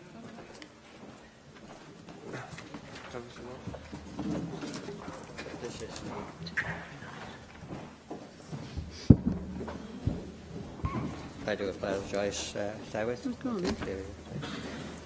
Diolch, Lewis. I'm pleased to open this debate on a petition calling on the Welsh Government to ban the use of wild animals in circuses in Wales. I want to begin by paying tribute to the petitioner, Linda Joyce-Jones, whose passion and dedication to this issue and to animal welfare in general has been clear for the committee to see. Members of the Petitions Committee, and indeed a number of other members, witnessed this first-hand when Linda and her supporters came to the Senedd to hand over her petition during January. I would like to formally thank Linda for bringing the petition forward and for prompting the Assembly to consider this important issue. The petition collected a total of 6,398 signatures. Those signatures were collected online and on paper, and from across Wales and further afield. Clearly, this is an issue that concerns many people in Wales who object to wild animals being used for the purpose of entertainment in this way. Of course, the use of wild animals in circuses has received considerable public attention over a number of years. In fact, the Petitions Committee in the Fourth Assembly considered a petition on this issue from RSPCA Cymru, and I know that some members here today were involved in that work at that time. In response to that petition, the then Deputy Minister for Farming and Food, Rebecca Evans, announced an independent review of the evidence on welfare of animals in travelling and non-travelling circuses. The resulting report was published in January 2016. It concluded that the scientific evidence indicates that captive wild animals in travelling circuses do not achieve their optimal welfare requirements set out under the Animal Welfare Act of 2009. It also stated that life for wild animals in travelling circuses and mobile zoos does not constitute either a good life or a life worth living. These findings paint a strong picture, and it is right that they should lead to a serious consideration of whether travelling circuses should continue to use wild animals in the future. However, further to this work, the Welsh Government chose not to move forward with a ban on circuses using wild animals. Instead, at the end of 2016, the Welsh Government announced that it intended to develop a licensing system for all so-called mobile animal exhibits, including circuses featuring wild animals, but also a variety of activities such as animals visiting schools and winter reindeer parades. Then last year, the Welsh Government ran a public consultation on the feasibility of introducing such a licensing system. This consultation also sought views on whether the use of wild animals in circuses should be banned. Following the consultation, the Welsh Government also did not commit to a ban, though its report acknowledged that the majority of respondents believed the use of wild animals in circuses should be banned and that wild animals cannot be cared for appropriately whilst in a travelling environment. The petitioner has explained that the current petition arose as a response to this decision not to proceed with a ban. In her written evidence to the committee, the petitioner outlined the situation with circuses visiting Wales. She named 3 companies that have visited Wales in recent years and shared concerns about the ability of local authorities and others to inspect the conditions that animals are kept in when circuses are in their area. She also noted that a licensing system for travelling circuses that use wild animals has operated in England since 2012. She believes that licensing documents demonstrate that this model fails the animals and that companies have breached the conditions of their licences on a number of occasions and have suffered suspensions as a result. The petitioner raised further concerns. These include the conditions that animals are often kept in, particularly when travelling, and the availability of vets experienced in the care of exotic animals, such as camels, lions and tigers. Understandably, this is rather a niche speciality in Wales. Her conclusion is that the independent report from 2016 and the result of last year's public consultation give the Welsh Government the scientific evidence and public support to introduce a ban. She also told us that a ban on this practice is now either in place or planned in around 35 other countries, including Scotland and the Republic of Ireland. Most recently, the UK Government also appeared to indicate that it was giving greater consideration to ending this practice. In response to an initial letter from the Petitions Committee, the Cabinet Secretary for Energy, Planning and Rural Affairs stated that she had not dismissed the possibility of working with the UK Government to bring in a joint ban on the use of wild animals in circuses. As members will be aware, subsequently, the Cabinet Secretary issued a written statement on the 14th of February, which announced that the Welsh Government is now exploring opportunities to bring forward legislation to ban the use of wild animals in circuses. These proposals appear to be at an early stage and as yet limited information about the scope and future timescales are available. The committee hopes that the Cabinet Secretary will be able to provide further detail about her thinking and intentions during her reply to this afternoon's debate. I would like to note here that the RSPCA recommends using the powers under Section 12 of the Animal Rights Act as a method of effecting a ban. This was used successfully in 2010 to bring about a ban on electric shock collars, and a similar method was used by the Irish government to effect a ban on circuses in the Republic of Ireland.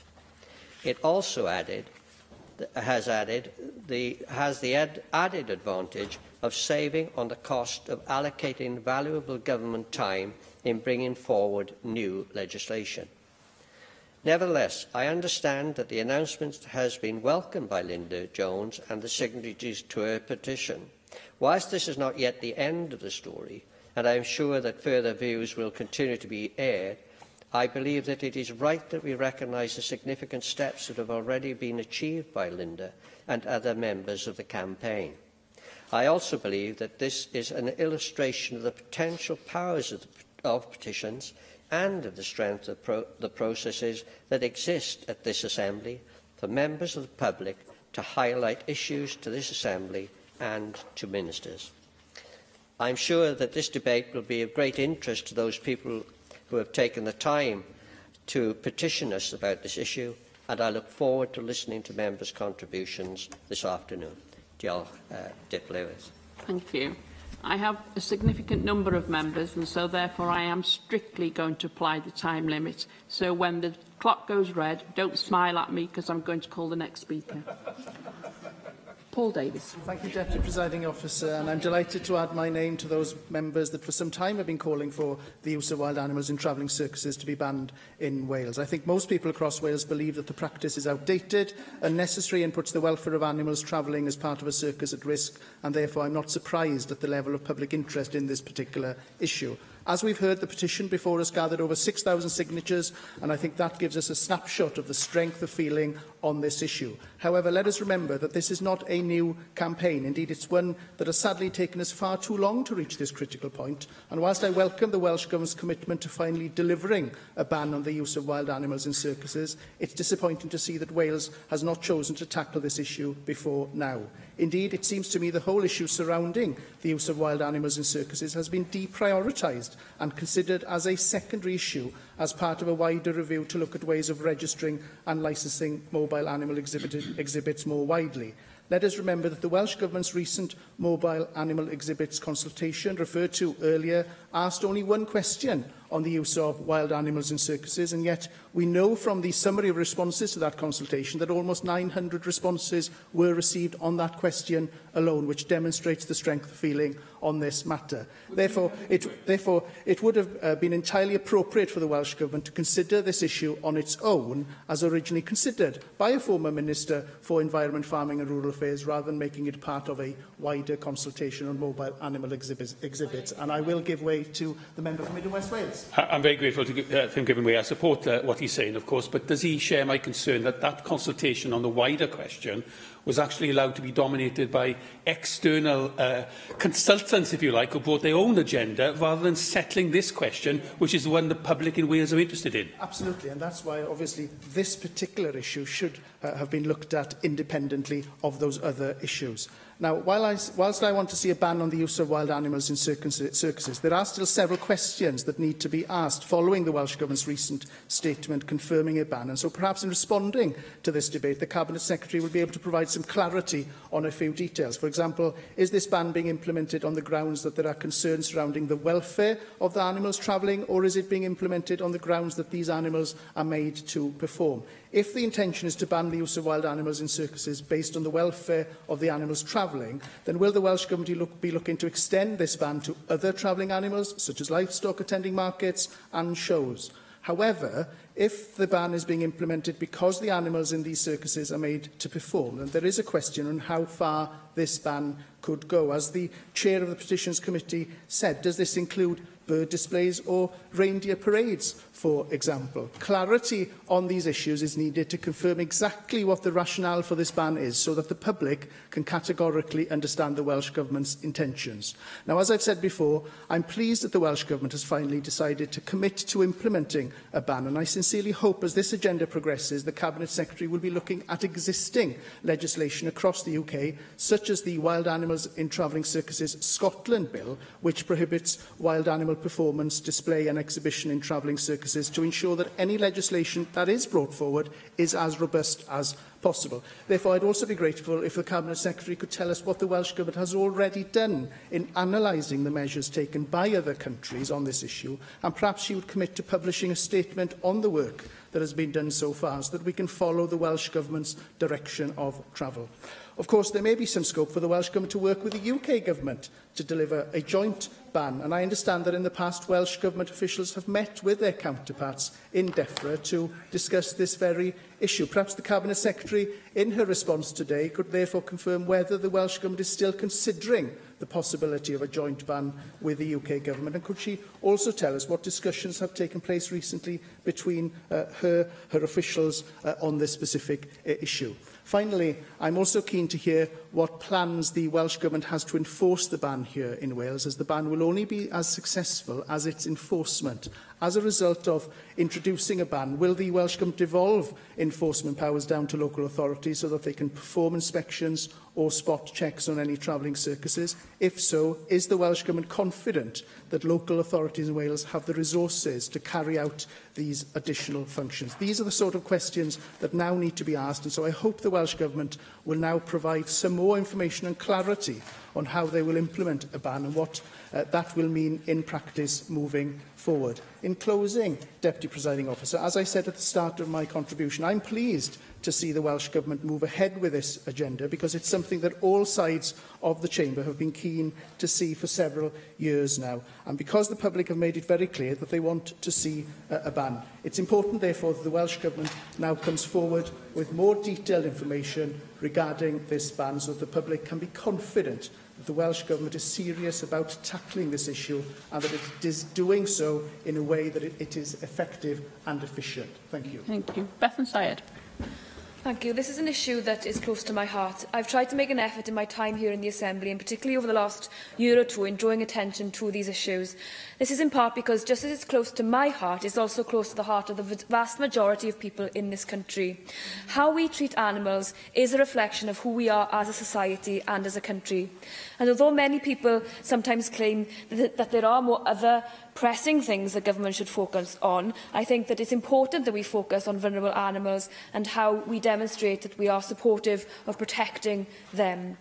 But we are making a stronger focus on these issues because of the work of campaigners and the public, and this petition should be congratulated as another example of the people of Wales showing their dedication and resolve to try and provide answers and input into some of these questions and bring pressure on us here too.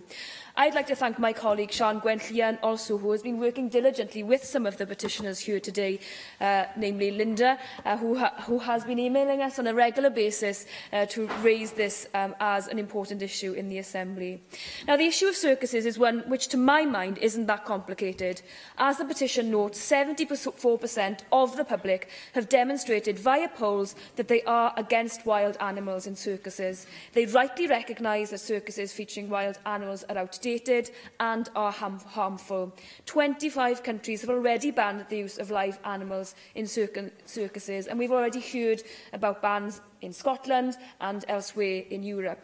What concerns me, however, is the slow nature of progress on this issue in Wales. And I don't want to go through the timelines that have already been outlined by the chair of the committee. But now I understand the formal line from the Welsh Government is still, and I quote, "We are exploring opportunities to bring forward legislation to ban the use of wild animals in circuses in Wales," end quote. Any more exploring of opportunities, and I worry that the Cabinet Secretary is going to get lost. I understand that we have a duty to get legislation right the first time here in Wales, and I appreciate that the public would expect this, and the government wants to ensure that that is the case. But it's not as though we are pushing for a particularly untried and ununique path on circuses, because other countries have already banned this. Wales risks being left behind the curve. And there is a chance that while we are in limbo, circus operators could apply and get a licence here in Wales. Already we know that in 2015, a circus operator was denied a licence elsewhere in the UK, but managed to conduct a circus tour in Wales, which is, in my view, could be very harmful. I've also been told today earlier by campaigners that the same operator is planning another tour, is unlikely to get a licence in England, and will likely attempt to obtain a licence in Wales soon. If that was to happen, it would be an embarrassing failure, in my view, directly tied to our lack of policy speed in recent years. We are clearly seeing a huge movement of sentiment and opinion on animal welfare. I've raised the issue of an animal abuse register many times, and campaigners have delivered almost 750,000 signatures on that particular aspect of this debate alone. I've been critical of the Welsh Government on this agenda, but I'm pleased to see on this particular issue that the Welsh Government doesn't reject campaigns on any of these issues out of hand, and that the Cabinet Secretary does make her preferences clear. I'm also pleased that there is at least movement on the questions surrounding animal welfare and some actions on a range of them. But I am concerned, as are campaigners, that the movement is too slow. We really need a timeline now as to when this ban will come in place, and so that Wales can again lead the agenda, as with many of the debates we've had this afternoon. Let Wales be put on the map, let Wales show the way, and make sure that animals are protected here in Wales as they are in other parts of the world. Diolch yn fawr iawn. Thank you. Evan David. You know when animal circus is in town because they fly post across the community in which you live. You can't miss it. In fact, I know of a council officer who used to fill the boot of his car with fly-posted posters, which he used to tear down. But as soon as they're torn down, they're put back up again by these animal circuses. I've noticed that actual reference was made by Linda Joyce-Jones in the petition. These people do not care about local bylaws. It takes a national law to make a change. And it was a cold and dark night, a rainy night in October and November 2015, when I was invited by a constituent, who I'm pleased to see is in the gallery today, to attend a protest against an animal exhibition. It was called An Evening with Lions and Tigers, which was in my council ward, the area that I represented as a councillor. And we were really pleased to see the number of people who turned out for the protest, night after night, in the dark and in the rain, turning away people. Well, we didn't actually physically turn them away, persuading people not to enter the show. And it was reasoned argument that these people made. They had banners and they had petitions, and they had very clear literature explaining why they felt that the Evening with Lions and Tigers was a cruel show and one which should not be visited. And we were pleased to see car after car leaving Tiraberth and leaving Hengoed when we made these points. Therefore, I'm delighted to support this petition today. One of the things that that show didn't get was a licence from DEFRA to operate in England, and that's represented in the petition. Yet they were able to operate in Wales, and therefore it's time that the Welsh Government took action. I've read the Dorning-Harrison Pickett report, and it highlights a lot of the things that have already been covered by members. The fact that also needs to be made that legislation has been addressed in other parts of the United Kingdom, and therefore the Welsh Government needs to take action. My predecessor, Jeff Cuthbert, raised this with the then Minister and had some sway in getting the Harris report commissioned. But now is the time to take this to a stage of legislation to prevent these circuses from touring Wales and causing harm to the animals that are exhibited there. Thank you. Michelle Brown. Thank you, Deputy Presiding Officer. Firstly, I would like to thank all of those people who signed the petition and submitted the petition on behalf of animals that have no way themselves of ending the suffering that profiteering circus owners impose on them. I would urge the Welsh Government to take action in light of the petition and the 74% of the Welsh public who want a full ban on wild animals being used in circuses and go ahead with the ban. In 2016, the Welsh Government said that they'll look into a licensing system, and that really worries me. And I very much hope that the Cabinet Secretary has had a change of mind on this, because a licensing system has operated for some time, and yet operators have been found to be in breach of the licence. The point is, animal suffering has still taken place, and no penalty after the event can turn back time and prevent the ill treatment from having happened in the first place. And when we look at the effectiveness of licensing in Wales, we can see that introducing it for circuses will be entirely useless. When this government introduced licensing for puppy farms, they delegated responsibility for its enforcement to local authorities. Councils up and down Wales that were already too cash-strapped to do anything meaningful were asked to make sure that licences were and are being adhered to. The problem of atrocious conditions in puppy farms continues virtually unchanged.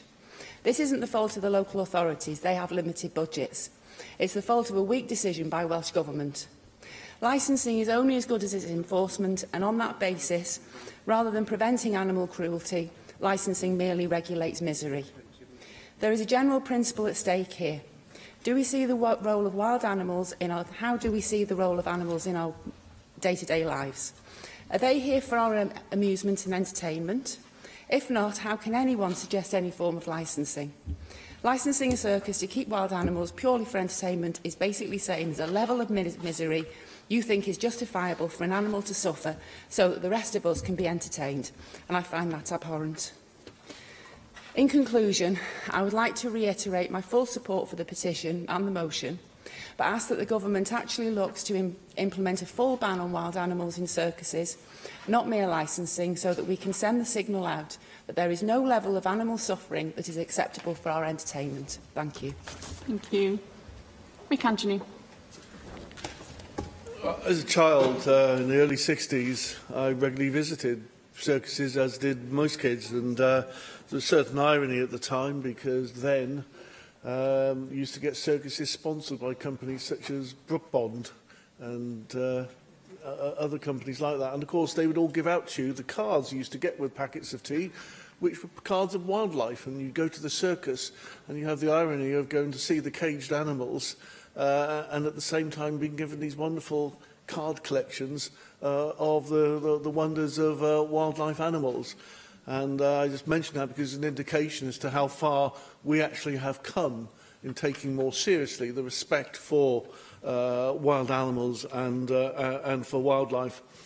I'm supportive of this motion. I'm supportive of legislation, and as part of the consultation when it took place, I did my own consultation on my Facebook site, and I had 71 members of the public completed the Facebook survey. And that, a relatively small number, but still a significant number, indicated there was overwhelming support for the Welsh Government's proposals, with 70 people, that's over 98%, agreeing with the Welsh Government's proposed ban on the use of wild animals in circuses. We also asked, do you agree with the Welsh Government's proposals to introduce a licensing scheme for mobile animal exhibits, such as travelling falconry and exotic pets taken into schools? Over 95% agreed. One other comment, though, that was made, which was people almost overwhelmingly expressed a view on animal welfare, the regret that fox hunting wasn't devolved to the Welsh Assembly because of the need to actually have stronger legislation also in respect of the ban and the ending of that, the cruelty. And I think we have to see within that context in terms of the welfare of all wildlife and all animals. But that having been said, I am supportive, and I'm glad this debate has come forward, and I do hope that we will take action, because the way in which we treat wild animals and wildlife generally is an indication, I think, of the quality of the civilization of the society we live in. Thank you. Janet Finn-Saunders. Thank you, Deputy Presiding Officer. And I'd like to reiterate a lot of what has been said already, and to thank Linda and the many people who signed the petition. 6,398. It certainly does make the work of the Petitions Committee very relevant when such an issue with such engagement from the public has taken place. Now, in 2015, the then Deputy Minister for Farming and Food stated that the Welsh Government were considering whether it would be appropriate to act alone in banning the use of wild animals in live circus performances. Here we are 3 years later, and we remain with no current legal barriers to prohibit the use of wild animals in circuses in Wales. This debate, therefore, is exceptionally important, and I do commend all who have signed. The case for a ban has been well documented and evidenced over a number of years. YouGov polls showing that 74% of the public in Wales supporting the ban. We know that the complex and unique needs of wild animals simply cannot be met by any circus. Crucially, the Welsh Government's own review by Professor Harris backs this up, stating the scientific evidence indicates that captive wild animals in travelling circuses do not active their optimal welfare requirements set out under the Animal Welfare Act of 2006, further stating that life for wild animals in travelling circuses and mobile zoos do not constitute either a good life or a life worth living. In 2016, the Secretary for Environment and Rural Affairs stated that the Welsh Government was working towards a licensing system and has now pledged forward to bring a public consultation on mobile animal exhibits. Well, right now, I'm here today about the principle of banning wild animals in circuses. That is a separate issue, the mobile animal exhibits. The competency to bring in a ban under primary legislation has been the Welsh Government's under the Welsh Government's ability since the 2011 referendum, yet this power has not been used yet. And I ask the Cabinet Secretary, if you have this power, you have the legislation, please, for the animals and also for all those who feel so strongly on this, please use that power. Given how far behind we are now from other legislators in place, Bolivia, Bosnia, Paraguay, Peru, Costa Rica and Croatia, as well as closer to home, Scotland and the Republic of Ireland. It is clear that the time has come. The RSPCA have highlighted the potential to use Section 12 of the Animal Welfare Act rather than primary legislation to allow for the Welsh Government to easily make the regulations to bring in a ban with immediate effect, saving parliamentary time, resources and possibly some animals. I would be interested to know what consideration Welsh Government has made of using these powers in this regard. We know that this method has been used in 2010 to introduce a ban on the use of electronic shock collars on dogs and cats in Wales, and more recently by the Irish Government to bring in a circus ban in the Republic of Ireland. If it's good enough for them, it has to be good enough for Wales. Evidence provided by the petitioner noted concerns about injuries sustained by wild animals within a circus environment, notably detailing an injury to the rear leg of a lion in a circus near Carmarthen and the open and weeping sores on the legs of a baby young camel. Cabinet Secretary, these are clear animal welfare issues. The evidence is there, backed up by your own government. The support is there. We know a majority of people in Wales support a ban, and we have had this in our manifesto, the Welsh Conservatives, for many years. Please confirm today that you will in fact implement a ban. And finally, a huge thank you to Linda Joyce-Jones, because she is not a politician. She's just one very determined lady. And when Beth Ann said earlier about how she's written to you, she hasn't just written, she has pestered us. And she has done it in a lovely way. And I thank her for pestering us, because she hasn't let this go for a moment. If she hasn't got us through letter, through email, through phone, she's got us on social media.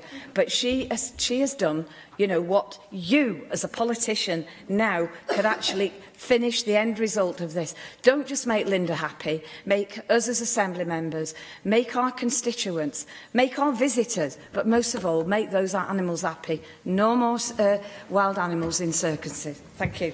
Simon Thomas. Diolch yn fawr, Dic Pwylywydd, ac Thank you very much, Deputy Presiding Officer, and as Chair of the Finance Committee, it's not often that I am lobbied on issues of animal welfare, but that's what happened to me when I and the Finance Committee visited Anglesey, where the petitioner, Linda Joyce-Jones, had ensured that she had crossed the Menai Straits in order to speak directly with the Finance Committee on these very issues. But I'm speaking today as the Plaid Cymru spokesperson on animal welfare issues, and stating that we too support this petition fully and believe that action should be taken immediately to ban wild animals in circuses, and to do that without clouding the waters, as has been done to date with the valuable but different condition of licensing animals in other contexts. And we can focus, therefore, on the matter that we're considering today in this important petition to ban the use of wild animals in circuses. Plaid Cymru has campaigned on this for some years. Sian Gwenllian has raised the issues. Bethan has done so too on a number of occasions, and has done so consistently. And because of that, it was in our manifesto for the last Assembly elections, as well as from the petitioner. We have personally received a number of emails from constituents who are very concerned about this, and there's also been strong campaigning by the RSPCA too.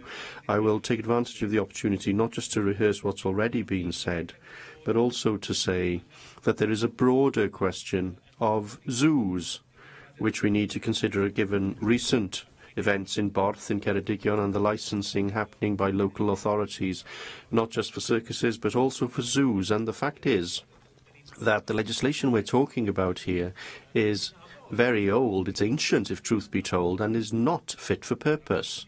Now, I understand that the government does have to carefully consider how we can tackle this issue and ban the use of wild animals in circuses. So I'm in the position today to tell the Cabinet Secretary that if you use the approach that I'm going to suggest to do this, to ban the use of wild animals in circuses, Plaid Cymru, and I make this pledge on behalf of Plaid Cymru, we will support this so that we can move ahead immediately. Line is, of course, using Section 12 of the Animal Welfare Act 2006, which allows the appropriate national authority, which is the Welsh ministers, not the Assembly, mind you, it's true, the ministers, to make regulations as to the authority thinks fit for the purpose of promoting the welfare of animals for which a person is responsible or the progeny of such animals. Now, the advice that I received is that it would be perfectly legal, therefore, for the Welsh Government to use Section 12 of the Animal Welfare Act to ban wild animals in circuses in Wales. The regulation-making powers would go through the affirmative procedure here in the Assembly, so we would be able to approve or reject them, so the onus would be on the Welsh Government to get them right, of course. But the regulation power also allows for the creation of offence which is triable on indictment and is punishable by way of imprisonment for no more than 51 weeks or a fine exceeding level 5 on the standard scale. So I think both the ability to create this ban and the ability to police the ban at the national level are sufficient and appropriate on the face of the Animal Welfare Act. Yes, ideally we would prefer to take through an act of the Welsh Parliament, but we do have other acts we have to take through in the next 18 months, Brexit being not the least of the concerns that we will have. This is an appropriate, narrow power that can be used in this regard. I think it doesn't allow us to get tied up with the wider considerations about wider licensing engagements.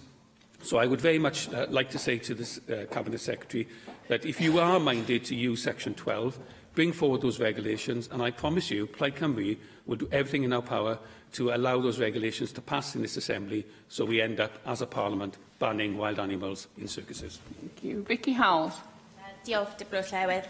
I've lived in my constituency for my whole life, and I'm pleased to say I can't remember the time that there was last a travelling circus with wild animals, because they're certainly not welcome in Cynon Valley. But despite that fact, I've had a deluge of correspondence from constituents since I've been elected to this place on this very issue of banning the use of wild animals in circuses. And I think what that shows is that there's a great strength of opinion across Wales about this matter. And as many members have already said, the statistics show that 3/4 of people in Wales support a ban on the use of wild animals in circuses.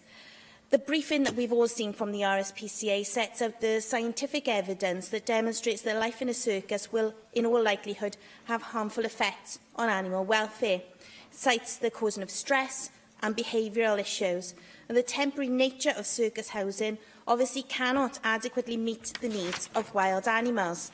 They suffer in unnatural conditions where their physical and mental stimulation needs simply cannot be met. and that's without factoring in the effects of travelling too. Life for these animals is not worth living. Peter have also highlighted some truly horrific practices in terms of training the wild animals used in these circuses. Moreover, these animals are being kept in these conditions, as other Assembly members have already noted, purely for our own selfish entertainment. And these are points that have been made to me by my constituents, and I believe that they are completely right. Finally, I want to make the point that this ban is overdue. It is welcome that the Cabinet Secretary is exploring opportunities to bring forward legislation to ban the use of wild animals in circuses in Wales. However, I really do hope that this can be expedited. And I agree with Simon Thomas, who said that a ban could be introduced under Section 12 of the Animal Welfare Act 2006, or indeed via primary legislation.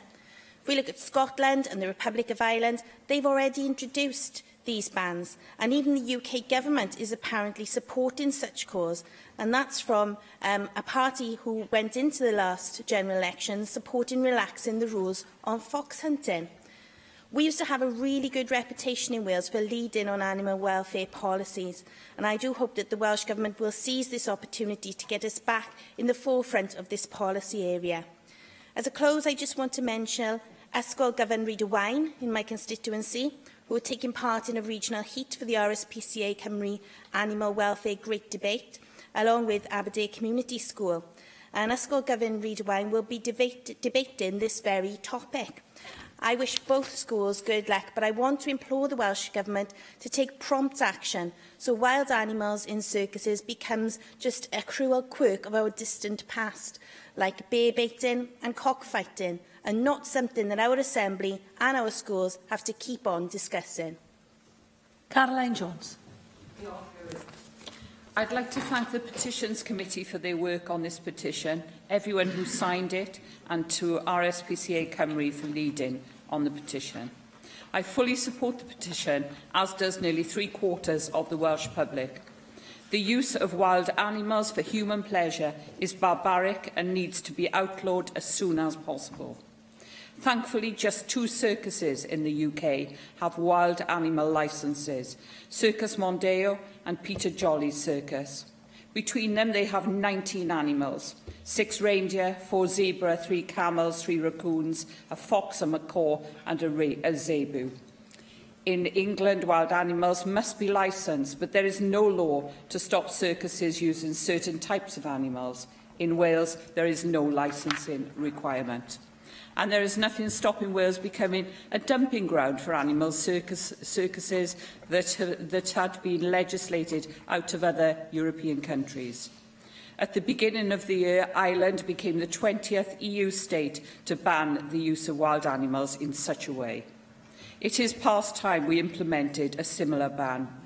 How can we justify allowing animals being coerced into doing tricks that they wouldn't do in the wild?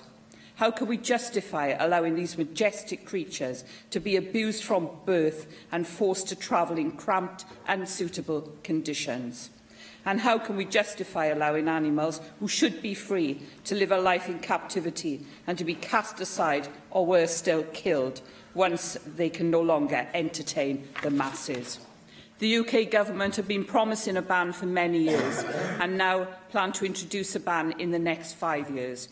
We can't wait that long. We need to ban the use of wild animals in circuses today. I welcome the Cabinet Secretary's statement last month in which she said she was exploring opportunities to bring forward legislation to ban the use of wild animals in circuses in Wales. It's now time to act. RSPCA Cymru have outlined how we can utilise Section 12 of the Animal Welfare Act to introduce such a ban without resorting to new legislation. We used the Animal Welfare Act to lead the way on banning shock collars. I urge the Cabinet Secretary to use the Act to end the barbaric cruelty that is the coercion of wild animals to perform in circuses. I urge members not to only support the motion before them today, but to put pressure on the Welsh Government to introduce a ban urgently, as soon as possible. And I urge the Welsh public to keep pressing for a ban. let's ensure that we don't have to wait 5 years for action from the Welsh Government. Diolch yn fawr. Joyce Watson. Diolch, Llywydd, and I'm delighted to speak in this debate today. And I was really pleased last month to see the statement from the Cabinet Secretary for Energy, Planning and Rural Affairs when she said that she would be exploring ways of bringing a ban forward. Fellow members know that this is a subject that I feel really strongly about, and I've raised it in plenary on numerous occasions over the years. I believe that an outright ban on wild animals in circuses is the only way that Wales can show the rest of the world that we too, like Scotland and the Republic of Ireland, do not welcome what is an outdated and cruel form of so-called entertainment. It's a view that's been said already, shared by 3/4 of the population. Well, one thing is certain, it isn't entertainment for the animals. If you read the reports about the cruel conditions, and they've been outlined here today, that very often these animals are subjected to, there is no entertainment whatsoever in that for them. And lots of people have mentioned that RSPCA have contacted all of us, it seems, about using Section 12 of the Animal Welfare Act 2006 to bring that forward. But Simon Thomas has also outlined that that is somewhat limiting, but I would like to see legislation brought in as quickly as possible, but also as comprehensively as possible.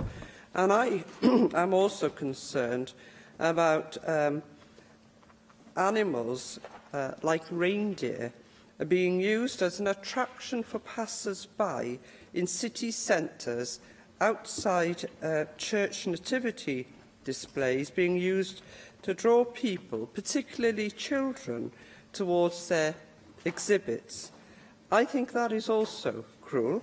I don't think that reindeers are meant to stand for hours on end on concrete yards, and I don't want us to legislate in one area to the detriment of another area, is what I'm really saying.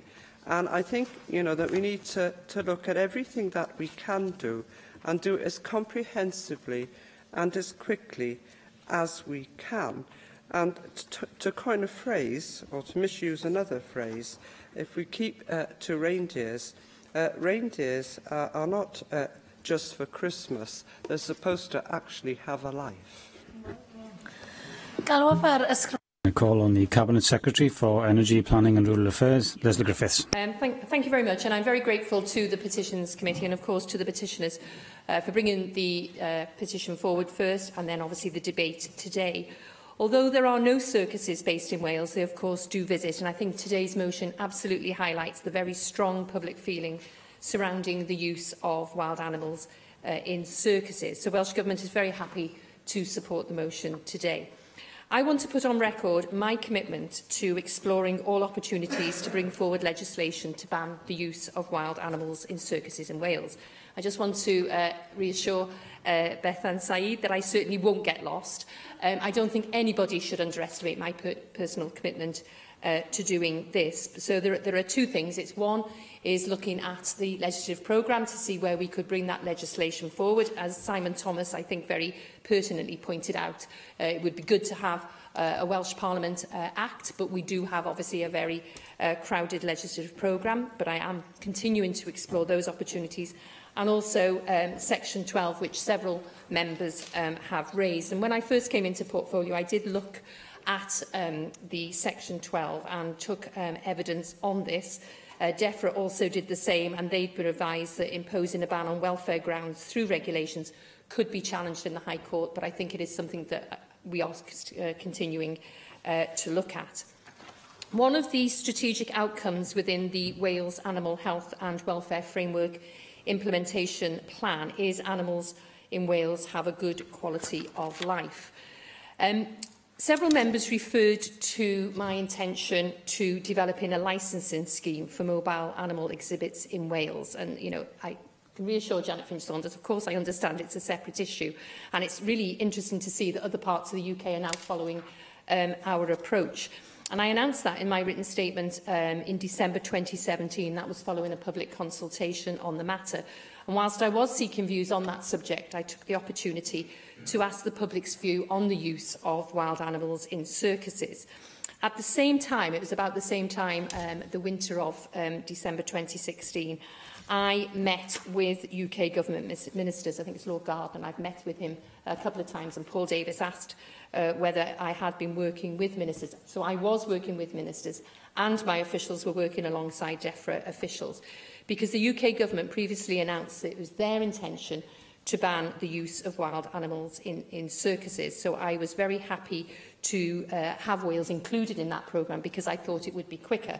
However, progress has been incredibly slow, and that's why I then decided to take the approach that I have done, and that was to look at all the options. Paul Davis also asked about the Scottish Government's recent act that they brought forward. It gained royal assent, I think it was towards the end of January. So we're absolutely looking at that model and, of course, other models. The Scottish Government proposed a ban on a number of ethical grounds, which again received overwhelming support. So I think that is a very good model for us to look at. So, yes. About looking at different kinds of models, what is the timetable with this now? I mean, that's what people are asking. They understand your commitment to having a ban, but what is the precise timetable, and when will we see this coming into force? Okay, so this work is ongoing and has been ongoing since the winter of December 2016. And probably before that as well, before I came into post, but it is absolutely going on at the moment.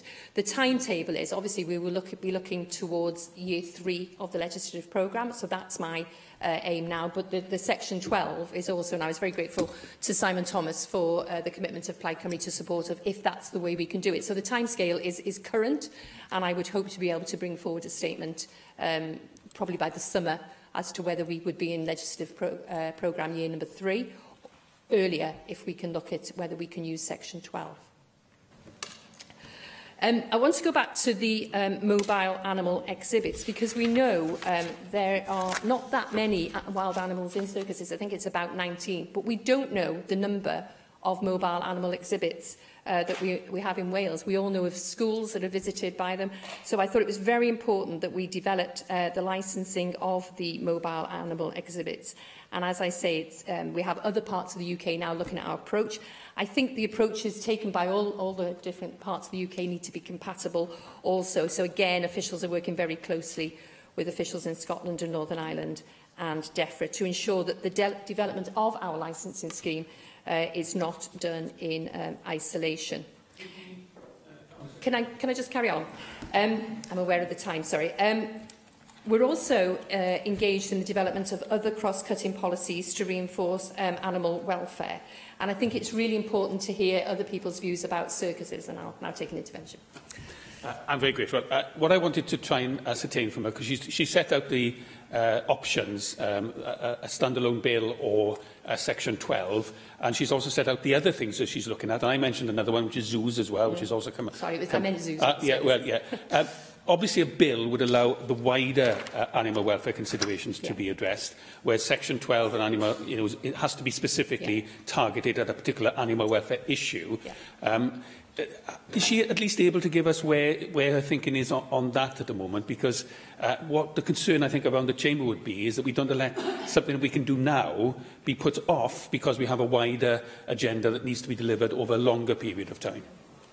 So I mentioned earlier that I'd looked at Section 12 as soon as I came into post, and clearly that had been looked at by Rebecca Evans, my predecessor, also by DEFRA. So the advice I was given that would not be the most appropriate way forward, but I am having a look at that again. I know third sector organisations don't agree with lawyers on that, but I'm very happy to continue to look at that. I'm sorry, I did mean that we were looking at, you brought a very pertinent point up about zoos. Because clearly we had that incident at, in Ceredigion. And so I think it's really important that we look at the whole package in relation to animal welfare. I want to develop a licensing scheme for mobile animal exhibits which delivers a lasting impact on animal welfare standards in Wales. And I am, again, monitoring developments of the similar schemes that the UK administrations are bringing forward, because I do think it's very important that all the schemes are compatible. We've got a very porous border, obviously. I think the Welsh Government, the public, the enforcement agencies and the courts have to continue to promote the fact there is already a duty of care on all animal keepers to protect the animals in their care, and that's whether it's a temporary or a permanent basis. That's obviously embedded in the Animal Welfare Act of 2006.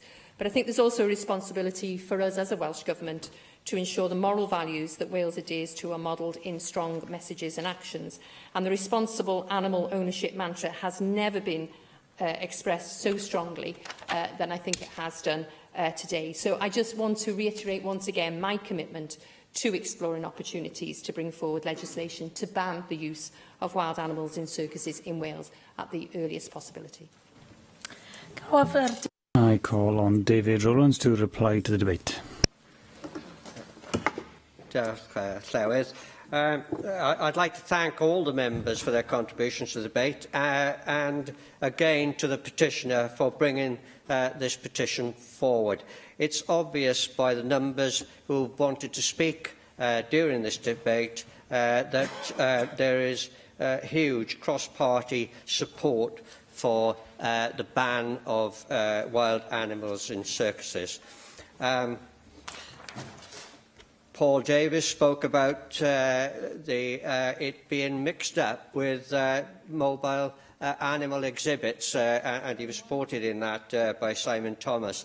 The joining of these two items could cause problems for how we deal with it in the future. Bethan Sayed, reminding you that that's your new name, it was about the pressure put on by the petitioners and the high percentage of members of the public supporting this ban. She also made the point of the tardiness in making a decision on the ban and asked for a time frame. Heaven David talked about a night with the Lions and Tigers, or at least making sure that there wasn't a night with the Lions and Tigers, and the success they had in turning away many potential visitors to that exhibit. Michelle Brown gave thanks to those who signed the petition and spoke again of the non-desirability of licensing and the weakness of enforcement of such licensing legislation. Nick Antoniou mentioned the results of the poll he took. I believe he said that there was support for licensing mobile animal acts. Am I right in saying that? Yes. And I think there is support for that in the Chamber in general. Janet Finn-Saunders again mentioned the slow progress by the Welsh Government in bringing in a ban. She made a distinction again between mobile animal exhibits and the use of wild animals in circuses. Simon Thomas reiterated the desire for the ban on wild animals in circuses, but again to make a distinction with mobile animal exhibits. And he also brought up the necessity for proper regulation of zoos. Vicky Owls mentioned the scientific evidence from the RSPA that animals are affected adversely, both physically and mentally, when they are travelling with the circuses. Caroline Jones mentioned the use of wild animals in circuses as barbaric, with no legislation in Wales could result in a dumping of these circuses in Wales. Joyce Watson welcomed the statement by the Cabinet Secretary and the earlier statement I'm talking about, of course, Joyce, and she also mentioned that this is a cruel form of entertainment, and it certainly wasn't entertainment for the animals involved in this practice. She also mentioned the reindeers which are used as exhibits or attractions over the Christmas period. I must say the comments from the Cabinet Secretary, whilst welcome to a certain extent, proves that she says that she is still looking at the possibility of legislation, an act, which of course she then mentioned time frames of something like 3 years. Well, that's the time thing you said about bringing legislation through. Yes, but I'll be corrected on that, of course. I said year 3 of the legislative programme, which begins this summer. Yeah, thank you. Well, I would urge her to seriously consider the use of Section 12 in the Animal Rights Act, because it's obvious throughout the comments made in this chamber today that we need urgent action with regard to this. Otherwise, we will be falling behind other legislators, and Wales will be looked at as an easy option for these circuses. So I will mention the fact that we will, as a committee, be returning to this subject in the future. And again, can I thank all those who contributed to this debate, and especially to those who brought the petition. And I'll thank Linda again and her supporters for doing just that. Thank you. Question you. The proposal is to agree the motion. Does any member object? The motion is therefore agreed in accordance with Standing Order 12.36.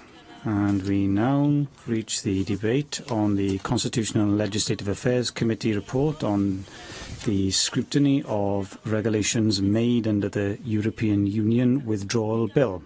And I call on Mick Antonew, the chair of the committee, to move the motion. Mick Antonew. I can feel the excitement in the air that you've all waited for this, for this report, and I will do my best not to disappoint.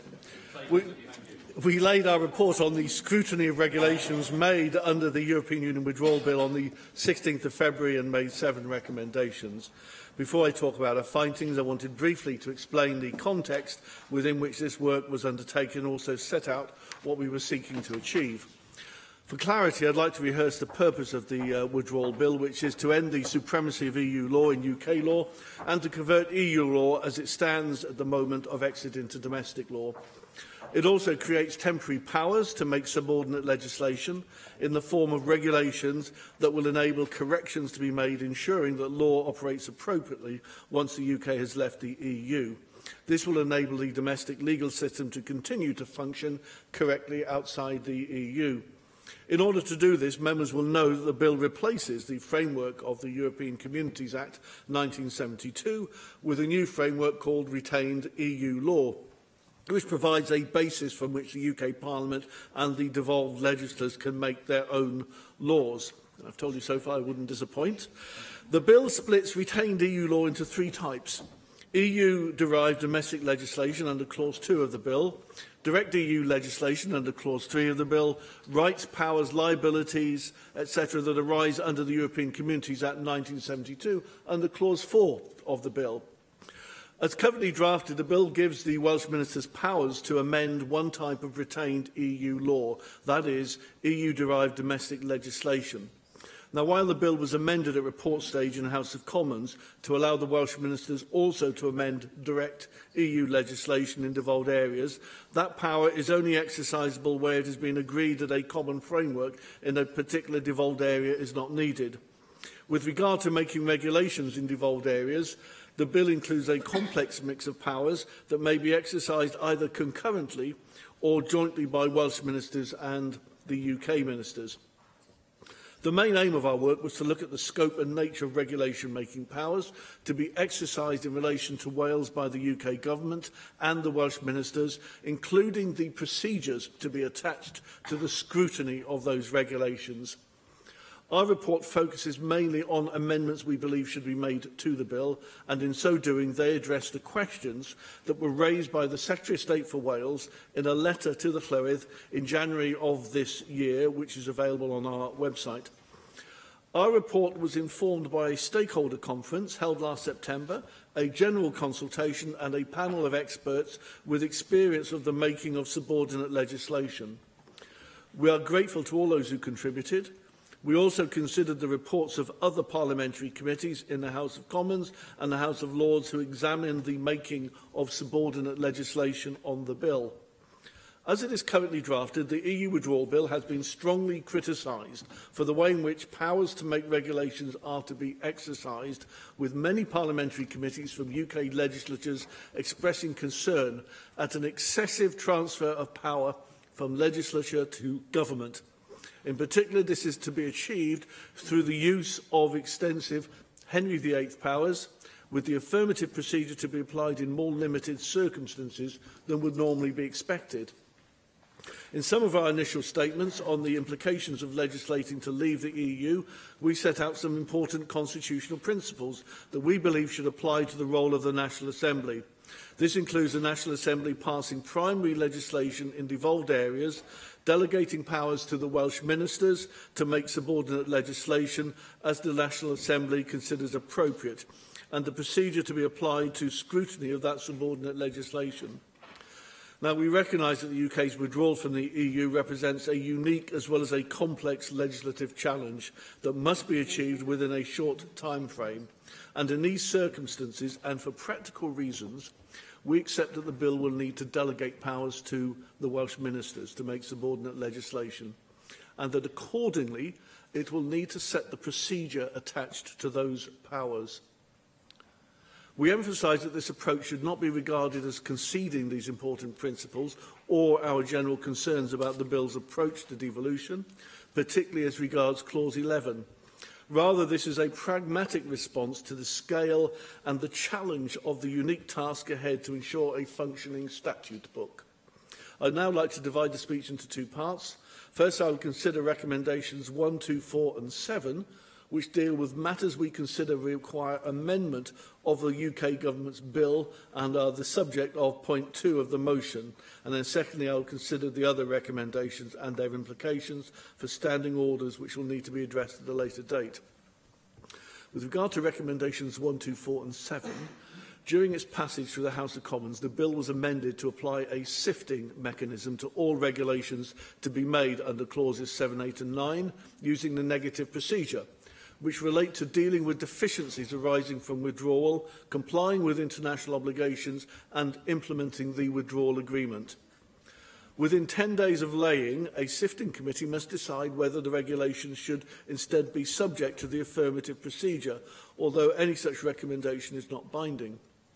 We believe that the sifting mechanism for the House of Commons, now contained within the bill, is a positive step forwards, improving the level of scrutiny attached to subordinate legislation to be made under that bill. Accordingly, Recommendation 1 provides that the bill should be amended to apply the sifting mechanism to all regulations laid before the National Assembly, and that a committee here is responsible for making a recommendation as the appropriate procedure for the regulations. However, we share the concerns of the House of Lords Delegated Powers and Regulatory Reform Committee that the current mechanism within the bill lacks teeth. Therefore, Recommendation 2 requires that the bill be amended to require that a recommendation of a sifting committee is binding, save where the National Assembly resolves otherwise. This recommendation will ensure that the National Assembly can have the final say as to what procedure will apply to the making of subordinate legislation laid before the National Assembly. This is an important part of ensuring that the sifting mechanism is robust. Now, I'll come on to explain other ways of ensuring that the sifting mechanism is robust by making changes to our standing orders. However, a sift mechanism, no matter how robust, is no substitute for a clear declaration on the face of the bill as to when the affirmative procedure must apply. Therefore, we believe that the limited circumstances where the affirmative procedure must apply under the bill are broadened. Recommendation 4, in effect, says that the bill should provide for an application of the affirmative procedure in relation to any measure which involves the making of policy. The affirmative procedure should apply to regulations including those made by the Welsh Ministers under clauses 7, 8, 9 and 17 and Schedule 2 that amend or repeal primary legislation. In our view, the same should apply to regulations made by the Welsh Ministers. Henry VIII powers contained in the bill should not be used to amend the Government of Wales Act 2006, and that as a result the Government of Wales Act 2006 should be included in the list of enactments in clause 7, subsection 7, that cannot be amended by regulations. We also believe that the bill should be amended as set out in recommendation 7.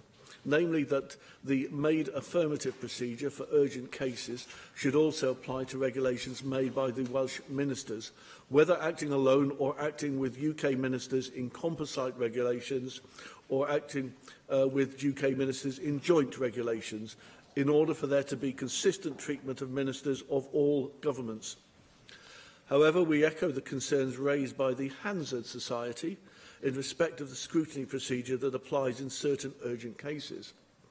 These concerns are that the bill does not impose a statutory duty on the Ministers of the Crown to explain the urgency, that there are no defined limits to the cases which may or may not be urgent, the SIFT mechanism can be bypassed completely again without the Minister of the Crown having to give reasons for bypassing the SIFT mechanism. We believe there should be safeguards, including on the face of the bill, to address each of these concerns.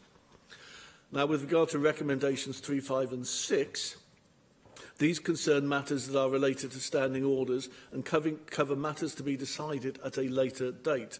Now, as I mentioned earlier, the SIFT mechanism sets out in the bill needs to be more robust. Therefore, we believe that the sifting criteria should be adopted to give clarity to the sifting committee as to what criteria to apply when coming to a decision about what procedure should apply. Our report details 5 sifting criteria that we believe should be adopted, and they focus in particular on the need for clarity and transparency in any explanatory material that accompanies the regulations. We believe this will help the sifting committee to come to an informed decision as to what procedure should apply to regulations made under the bill. A lack of clarity and transparency around things such as what changes are being made, what consultation is being carried out, and what is the impact on equality and human rights will only serve to keep the committee in the dark and make the whole SIFT mechanism slower and less robust. Whilst we would prefer the sifting criteria to be included on the face of the bill, we do not see merit in the bill setting out detailed criteria that will apply to a SIFT committee of the National Assembly, while at the same time not setting out such detail in respect of a SIFT committee of Westminster. Therefore, recommendation 3 says that the sifting criteria should be set out in the National Assembly standing orders. Those criteria will then send a clear message as to the kind of information that must be included in explanatory materials that accompany regulations made under the bill. Recommendation 1 states that the Committee of the National Assembly should be responsible for making the recommendation as to the appropriate procedure for the regulations. Recommendation 5 sets out our view that the Constitutional and Legislative Affairs Committee, we consider, was the most appropriate committee to perform that task. We have experience and expertise in respect of regulation-making powers and the various procedures that can apply through our consideration of bills introduced for scrutiny in the National Assembly. In addition, we also perform the technical and merit scrutiny of all statutory instruments laid before the National Assembly in accordance with Standing Order 21. This can often include making judgments on whether the appropriate use of the negative or affirmative procedure has been made by the Welsh ministers, where the Parent Act allows a choice of procedure to be made. In our view, this would represent the most efficient and pragmatic approach to dealing with this huge and time-pressured legislative task. We also made a recommendation, recommendation 6, about applying the sifting mechanism to categories of regulations that we describe in the report. One of these categories concerns regulations made by UK ministers acting alone, using the broad powers they are given. They could make regulations in devolved areas. This could lead to regulations of the kind the National Assembly sees on a day-to-day basis being laid before the UK Parliament only. Not only that, but UK ministers could also use their broad powers to affect the legislative competence of the National Assembly. Executive action could lead to changes in the scope of the Assembly's legislative competence. The constitutional impropriety of this approach we consider to be clear. So while such regulations will not be laid before the Assembly, we believe that the SIFT Committee at the National Assembly should be given some role in the scrutiny of regulations made by UK ministers in devolved areas that are laid before the UK Parliament.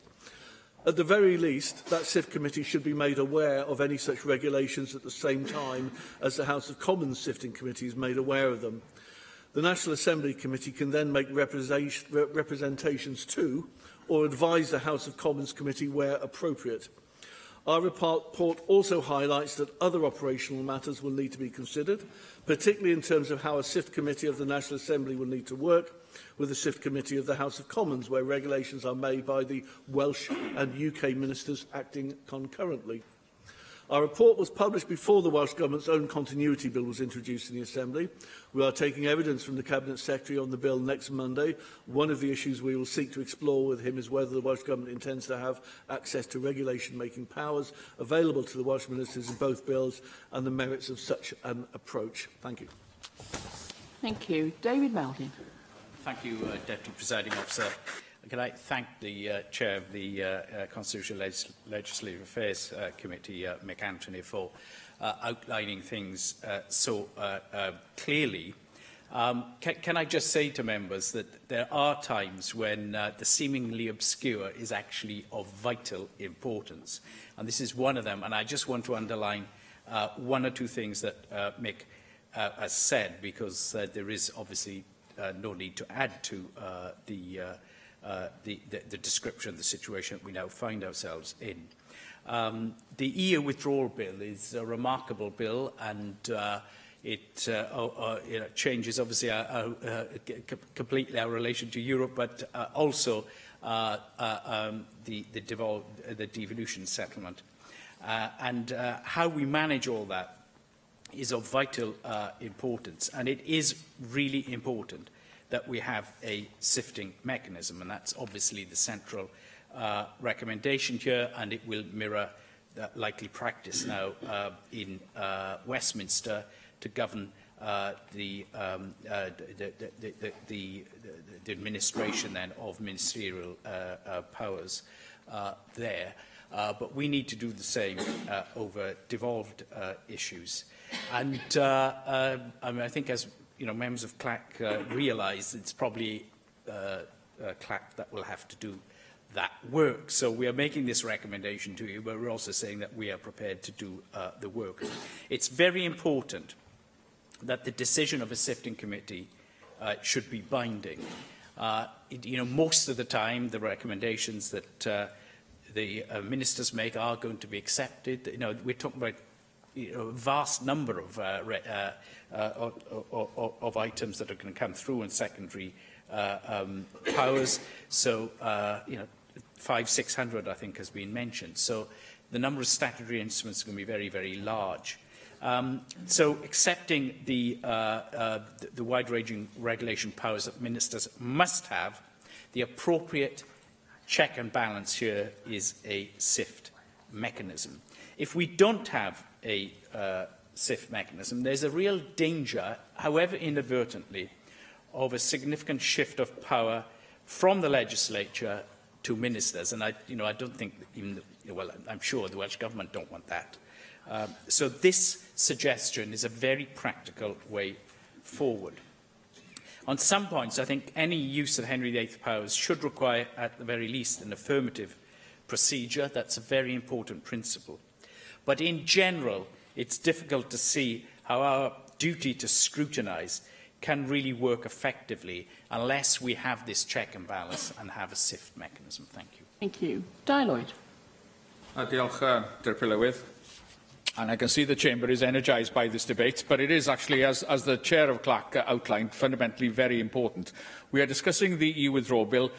Most of the EU withdrawal bill, I know we've been discussing in recent weeks the parts that are involving devolved areas and stuff, but this is the large body of the EU withdrawal bill itself. We've debated the power grab.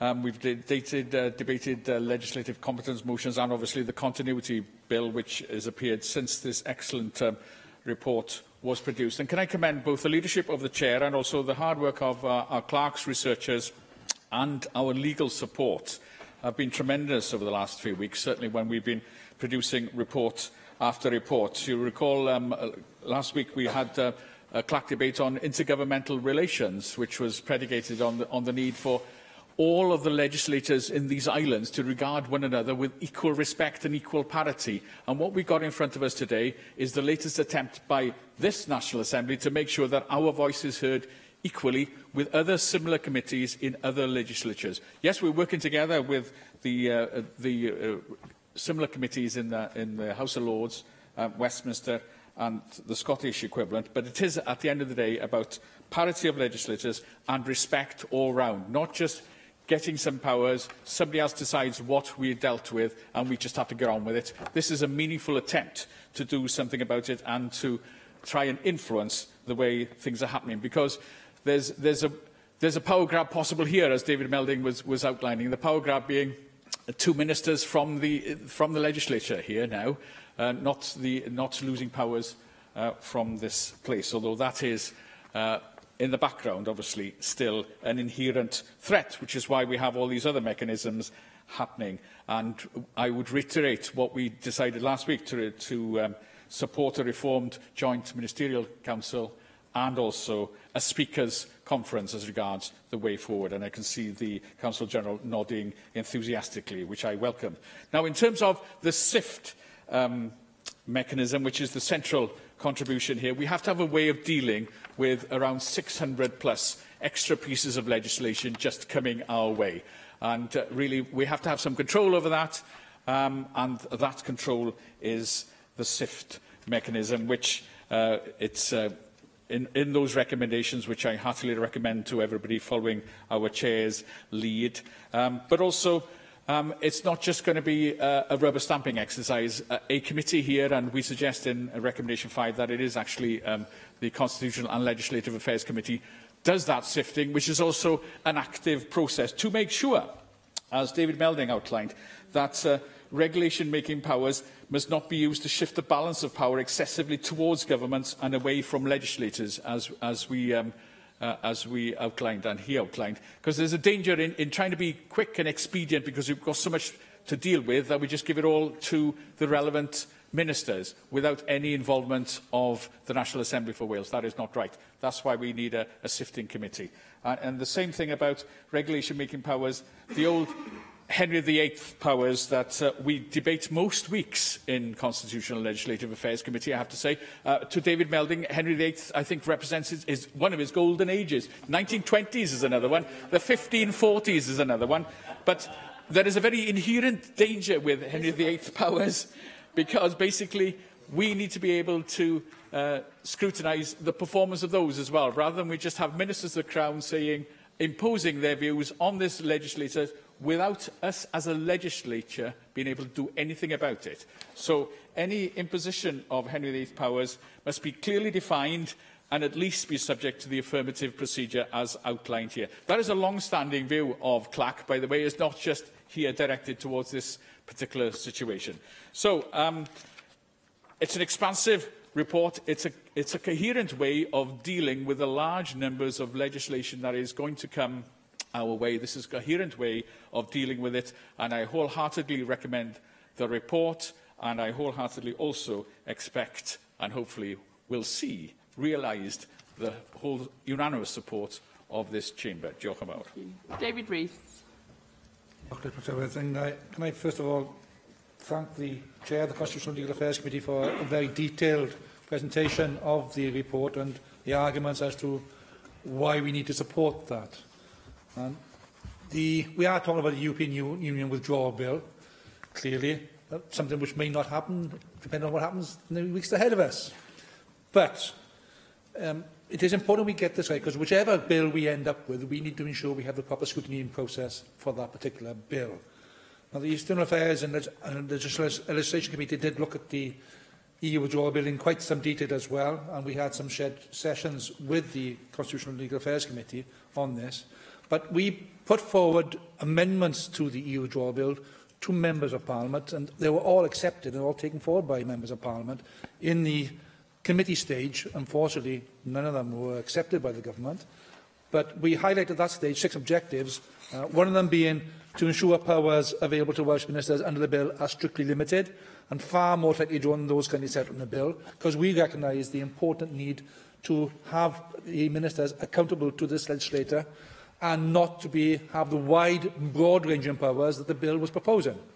As has been mentioned, Henry VIII powers are very wide and very often negative procedures. And we did not agree with that. We had to ensure that Welsh ministers were accountable to this institution, and that we were able to restrict their powers in that sense. And I recognise the CL Clark's same views and concerns on that, as many, by the way, are expressed in other committees across the Commons and across the Lords. So that's not new, but we focused upon that. But we also highlighted that Objective 6 was to ensure the Assembly can set its own scrutiny arrangements, which I think is very crucial.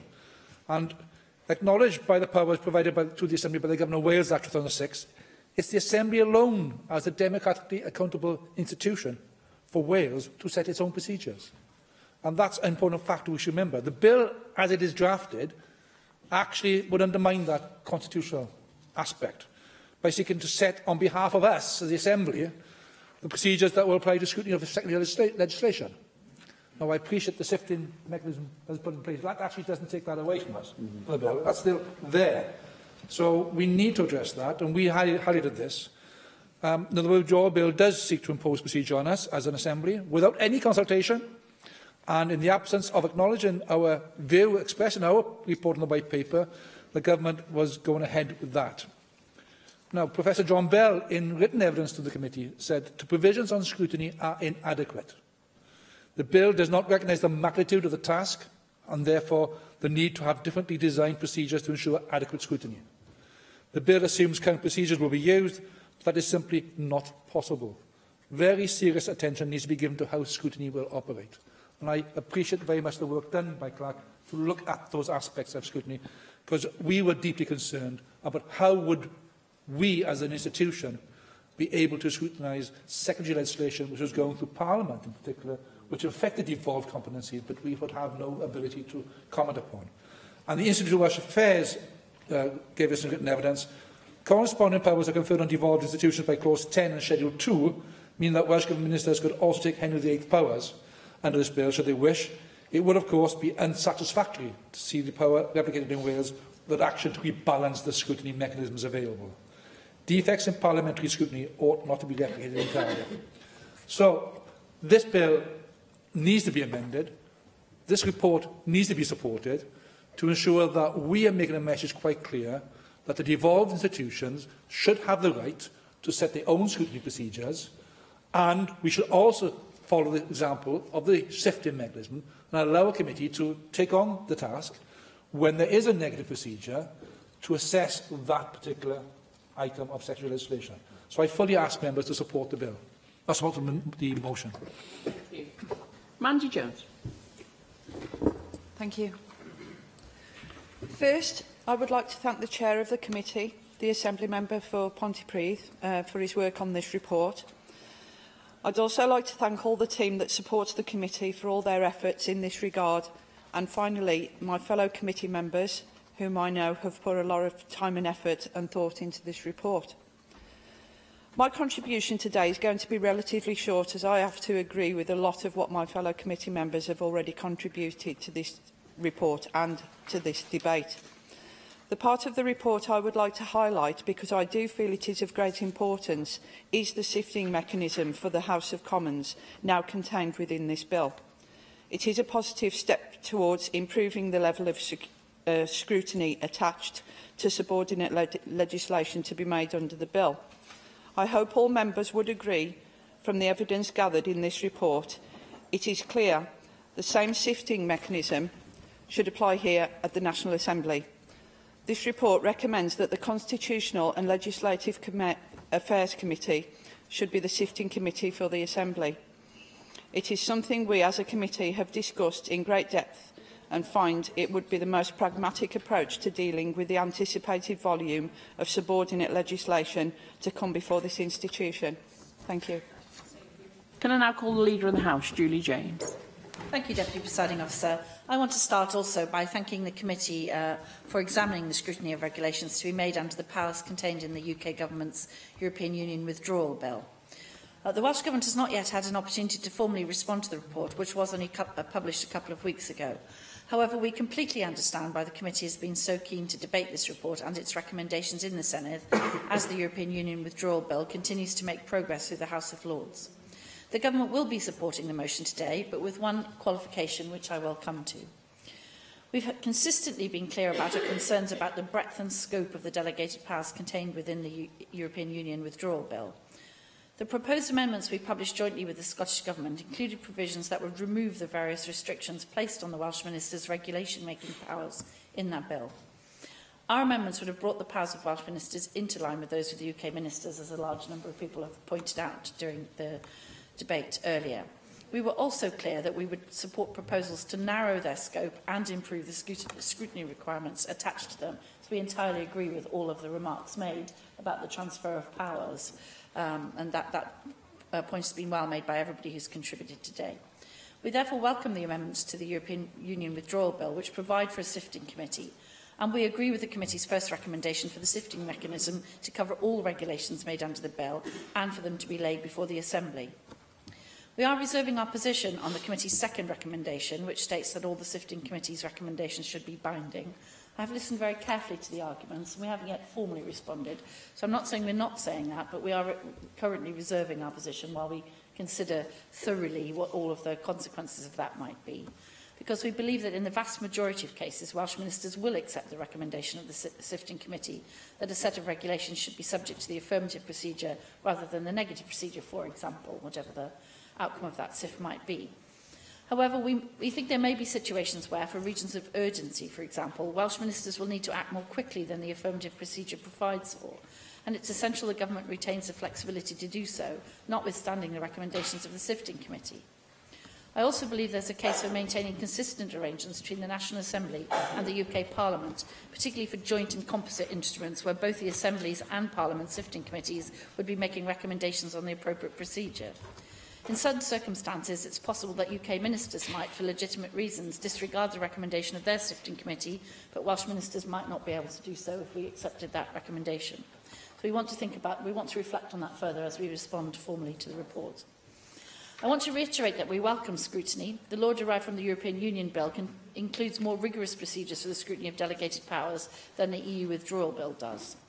This demonstrates our commitment to providing the Assembly with the right tools to scrutinise how Welsh Ministers use their delegated powers.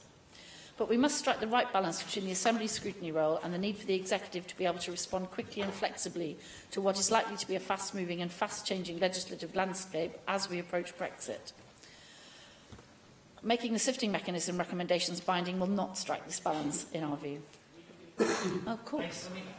It is a check and balance, and you will be making all the initial recommendations, which will then be sifted. Also, all this work is going to be done well before exit day, so I'm not quite sure there's the level of urgency, certainly at the volume you are anticipating. And I don't think it's going to be the action of the SIFT committee to make many calls. It'll just be where we really think that something should be, in effect, go from negative to affirmative. Yes, I take that, but I think we want to reflect a little bit more on that as we go forward. So, as I say, we're sort of taking it under advisement rather than rejecting it outright at this stage, which is why we are supporting the report overall. So, in respect of the committee's recommendations 4 and 7, we agree with the amendments set out in paragraphs 44 to 46 of the committee's report, and we agree that the provisional affirmative procedure should be available for regulations made by Welsh Ministers. Turning briefly to the remaining recommendations, we agree that the Constitution and Legal Affairs Committee should act as the sifting committee, but we believe the Assembly may need to consider whether there should be any change to the committee's current arrangements to enable it to deal with the level of the work. And turning to recommendation 3, the sifting committee will need to agree to criteria by which it performs the sifting process. It will be important that these criteria and any changes to the standing orders are consistent with the final framework for the sifting mechanism which is set out in the bill. And to be fair, the chair of the committee made that point very forcibly, I thought.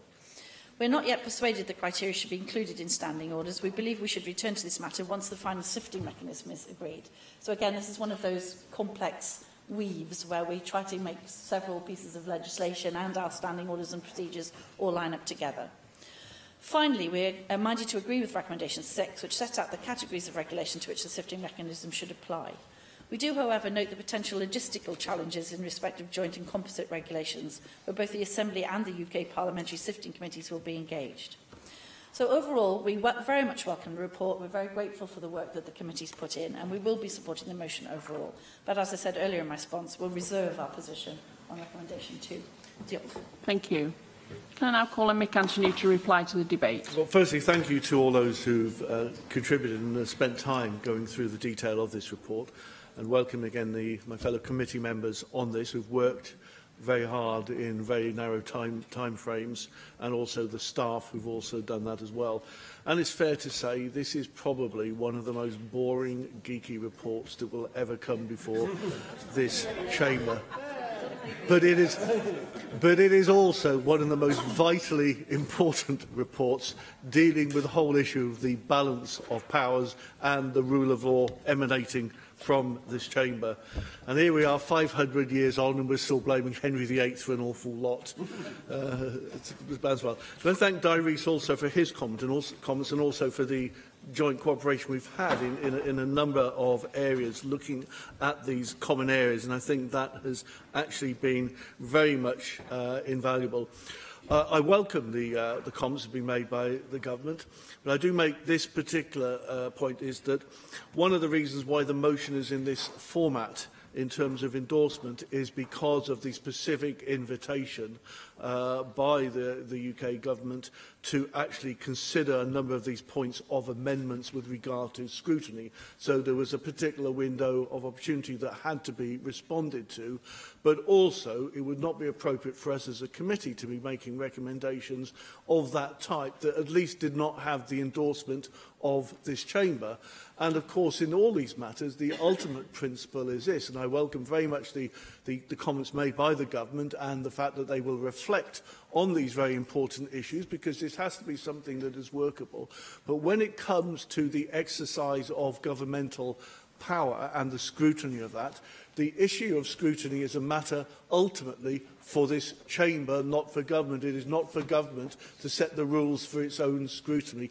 Ultimately, the rule of law requires that the scrutiny is by this Assembly, and that's why I believe this report is robust. But I welcome the positive response that's been received and from members. Thank you. Thank you. The proposal is to agree the motion. Does any member object? No, therefore the motion is agreed in accordance with Standing Order 12.36. We'll now move to voting in time. Unless 3 members wish for the bell to be rung, I will now proceed to the vote. Okay, thank you. So we now move to vote on the member debate under Standing Order 11.21 on criminal justice, and I call for a vote on the motion tabled in the names of Jenny Rathbone, Jane Hutt, Bethan Syed, Di Lloyd, David Meldon and Julie Morgan. Open the vote.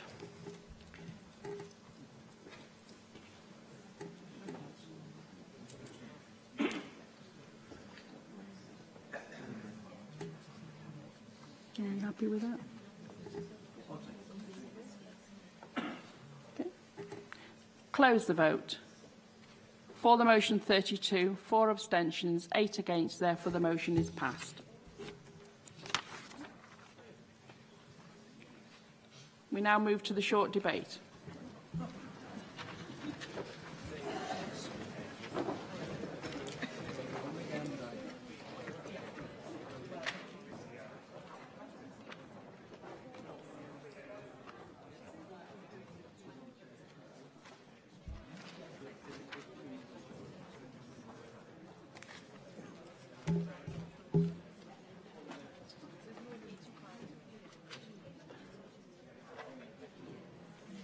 We now move into the short debate. Will members who are leaving the chamber please do so or resume your seats? Thank you. I now call the short debate and I call on Julie Morgan to speak on the topic she has chosen. Julie. Thank you very much, Deputy Presiding Officer. My short debate is entitled Secure Housing, Stable Families, Why Section 21 Needs to be Repealed to Give Greater Security to Families in the Welsh Private Rented Sector. I'd like to start by saying thank you to Shelter Cymru for their work and for their help on this subject, and to declare an interest in that my daughter works for Shelter Cymru. I have agreed that Dawn Bowden, Joyce Watson, Mike Hedges and Jenny Rathbone should speak after I've concluded my remarks. So thank you very much for your interest. So what is Section 21? The Housing Act 1988 halted the creation of Labour's Rent Act protected tenancies. On 15th of January 1989, the assured short-hold tenancy came into force. Alongside came a procedure to accelerate recovery of possession, namely Section 21 of the 1988 Act, which in lay terms is the no-fault eviction. In practice, it means landlords can evict people living in privately rented homes with no reason whatsoever. There are 460,000 people living in Wales, living in the private rented sector, and I believe that they should not be in constant fear of being evicted without good reason. They need to be able to sleep easy in their homes. And when we talk about people living in the private rented sector, we're not just talking about young people who want the freedom to up sticks and move at short notice. We're now talking about families who need a solid base so that they can get their children into schools, and single parents who need to find local work. The private rented sector has changed enormously, and now it is widespread, and it is many families need it. And imagine the disruption and cost of having to move at the landlord's whim. Imagine you've just painted the children's bedroom and they're enjoying their new school. Imagine you've just finally found a good part-time job that fits in with school hours, and then the landlord decides to evict you, which they can do without giving a reason. Now, assured short-hold contracts can be either fixed periods or periodic rolling contracts from month to month. A landlord cannot bring Section 21 possession proceedings during the first 6 months of the tenancy or during a fixed contractual term. Where the fixed term is about to expire or the tenancy is periodic, Section 21 allows a landlord to serve a 2-month notice to quit. If the tenant does not vacate, so long as the notice is correct, a court must order possession. No reason for requiring possession has to be given. Whether the tenant is at fault is not investigated, and there is no weighing up of the tenant's need as against the landlord's. And lest we forget, we are speaking of people's homes, described in the case of Uratemp Ventures Limited against Collins as where a person lives and to which he returns and which forms the centre of his existence. This inequality of bargaining power has led to significant abuse and severe hardships. Landlords have been able to serve notice capriciously without restraint by the court, with tenants made homeless at short notice, with all the attendant costs and distress this causes. In a recent Shelter Cymru survey, 22% said having to move had pushed them into debt, credit card, overdraft, payday loan, bank loan, and the average cost of moving was £1,100 plus. And originally, maybe this private rented sector was seen as a vehicle for young single professionals or childless couples, but increasingly, as well as housing families with children, it's older people and people with vulnerabilities who are in the private rented sector. The Housing Wales Act 2014 allows local authorities to discharge their homelessness duty via an assured short hold. But this minimum security of tenure can result in a housing merry-go-round, with children and their education or vulnerable adults needing a close support network becoming the victims. For parents employed in part-time jobs, it becomes a nightmare, not only because of the logistics of delivering and collecting children to and from school. This causes stress on relationships and contributes to family breakup. Stable housing is fundamental to improving well-being, and it's fundamental to relationships and self-development. It's at the heart of family life, allowing people to integrate and become part of a community, build social relationships, build a sense of identity, and plan and envision their future. And, of course, there is evidence that Section 21 disproportionately impacts on women, who are more likely to have dependent children, rely on means-tested benefits, have rolling monthly contracts, experience poor housing conditions, and fear revenge eviction if they complain. Now, does it have to be like this? Quite simply, no. For most of the 20th century, private sector tenants enjoyed significantly greater security of tenure. Will ending Section 21 result in landlords being unable to easily regain possession of their property? Again, no. Landlords can recover possession via Section 8 of the 1988 Act, whether within a fixed term or not, provided they can establish a ground, e.g., for example, where antisocial behaviour or rent arrears or damage to property are alleged. And even under the Rent Acts, landlords have been able to recover possession of premises for use for themselves or their sons and daughters, so long as that's a reality, not a pretence. In Scotland, where the equivalent of Section 21 has been repealed, landlords who need to sell up are able to recover possession to facilitate a sale.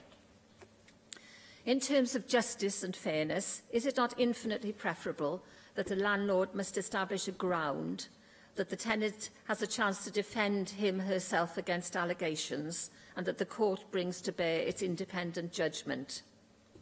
Now, will landlords balk at a change and invest elsewhere? That was the warning issued when plans for Rent Smart Wales were introduced, but it didn't happen. Between 2013 and 14 until 2015-16, the sector actually grew by almost 7,000 dwellings. Greater security of tenure does not restrict a landlord's ability to earn a reasonable return.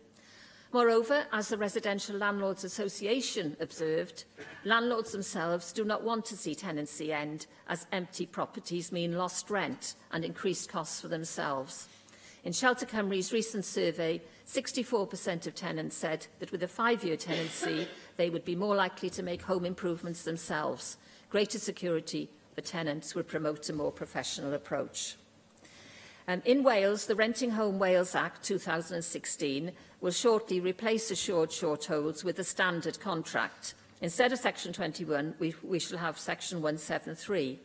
But broadly, with restrictions on landlords in default on tenancy information or security or deposit requirements, the Section 21 regime above is replicated in the 2016 Act, except for a new retaliation defence under Section 217.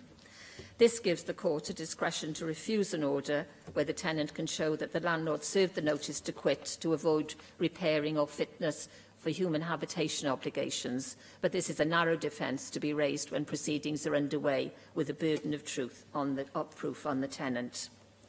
So to conclude, tenants want more security. They end up having to move when they don't want to.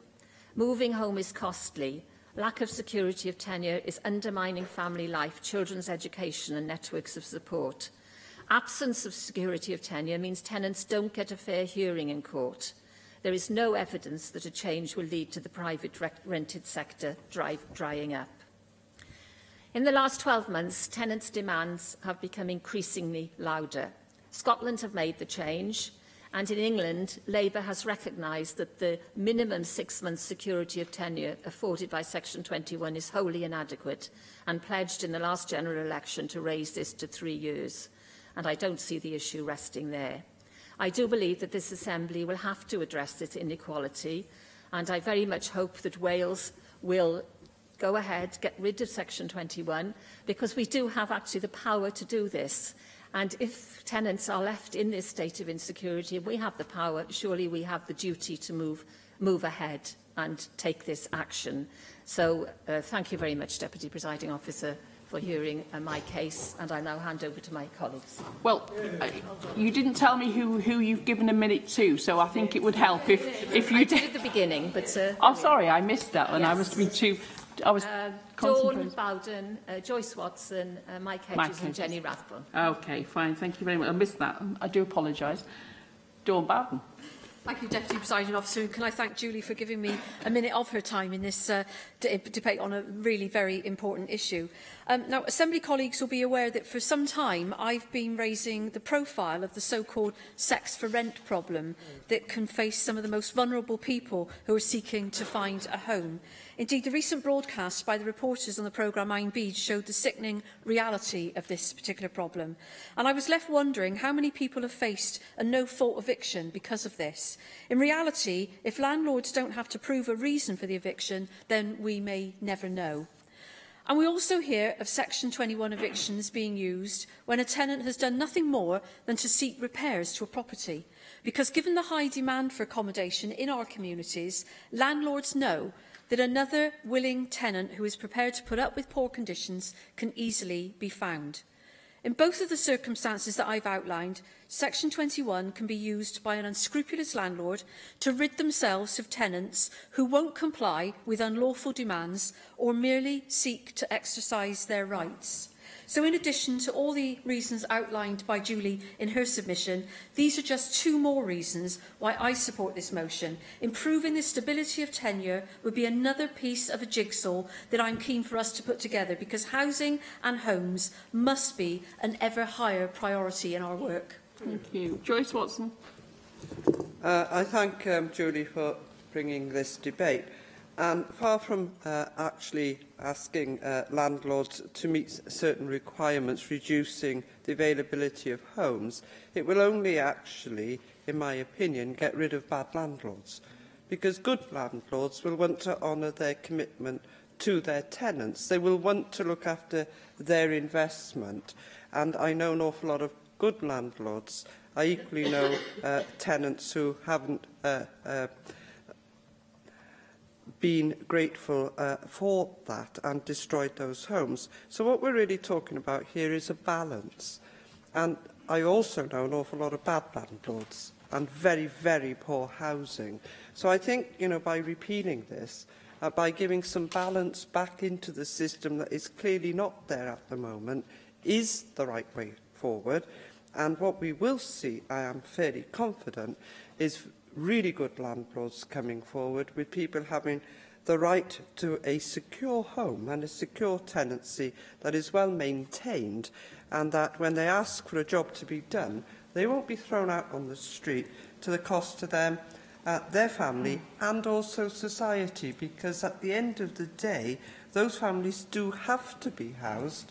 They have a right to be housed, and it's a local authority that is picking up that tab. Thank you. Mike Hedges. Thank you, Presiding Officer. Can I thank Julie Morgan for bringing this debate? I don't think we talk about housing in this place anywhere near enough. If we talked about half as much as health, we might have a healthier place.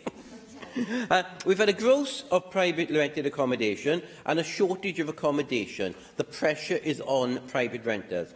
Are we really telling people, don't complain, don't object, no matter what the landlord does, or how poor the accommodation is, or how many repairs remain to be done, because the landlord can use Section 21 to evict you and your children. And whilst you can try and defend it in court, the likelihood of winning is probably fairly low.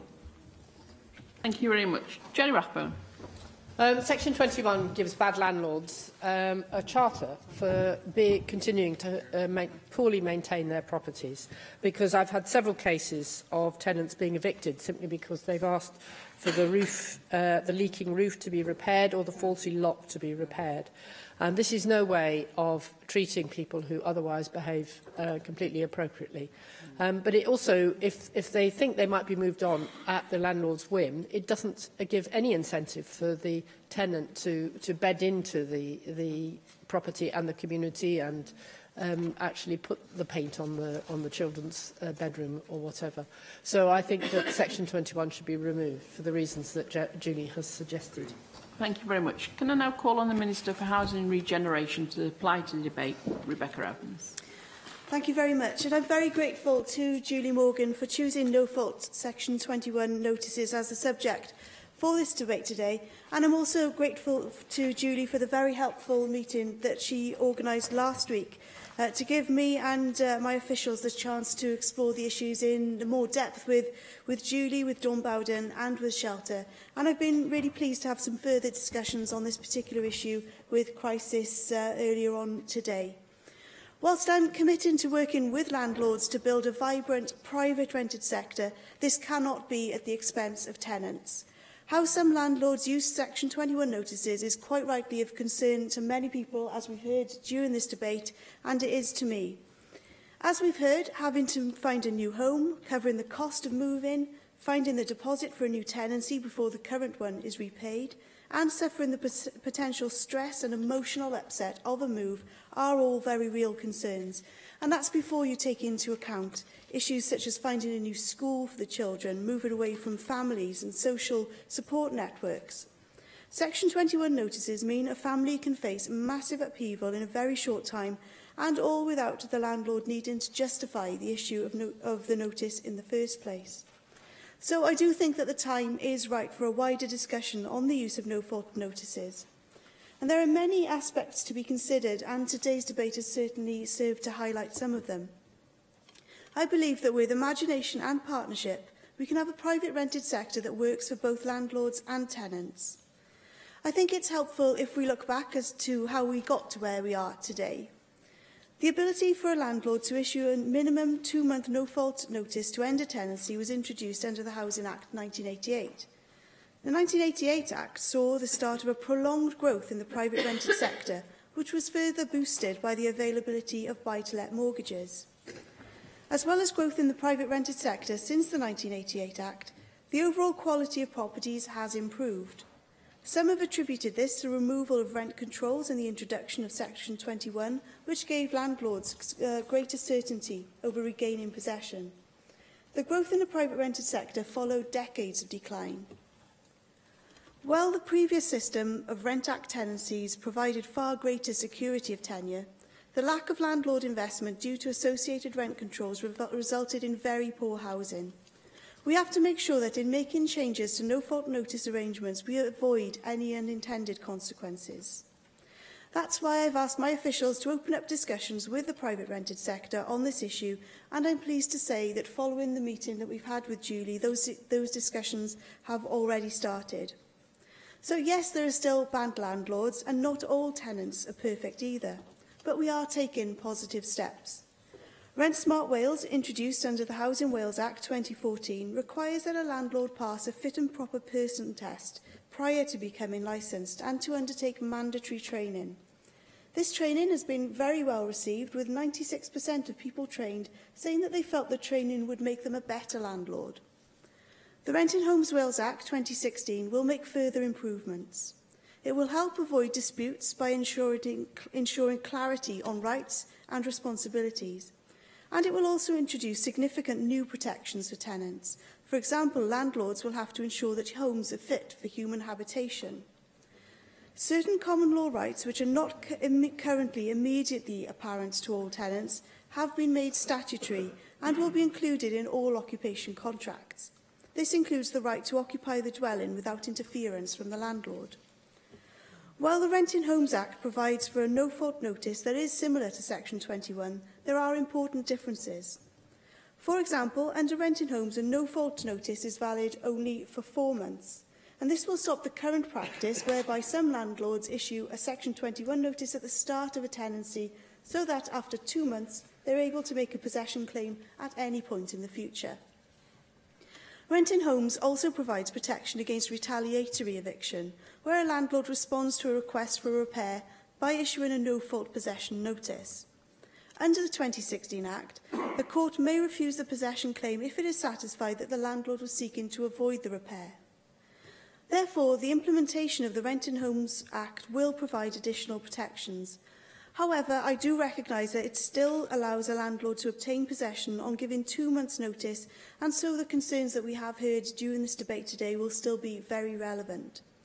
In looking to address them, we need to consider the potential for those unintended consequences that I mentioned earlier arising.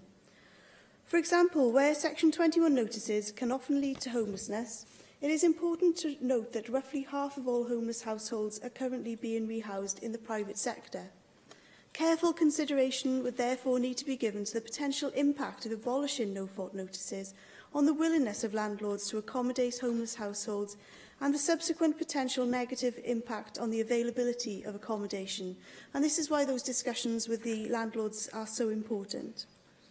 Also, according to Residential Landlords Association, 52% of Section 21 notices are issued due to rent arrears, and 12% due to antisocial behaviour. If abolishing Section 21 led to more claims being submitted specifically based on rent arrears or antisocial behaviour grounds, this could cause other problems such as greater difficulty finding a new home or not getting credit due to a county court judgment. And again, these are issues that I'd be keen to pursue further with Shelter and Crisis and others.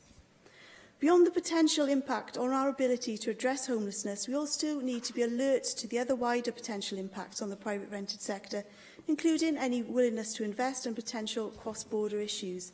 And these are all matters which I'm currently examining, and why the discussions with the sector across the piece are so important.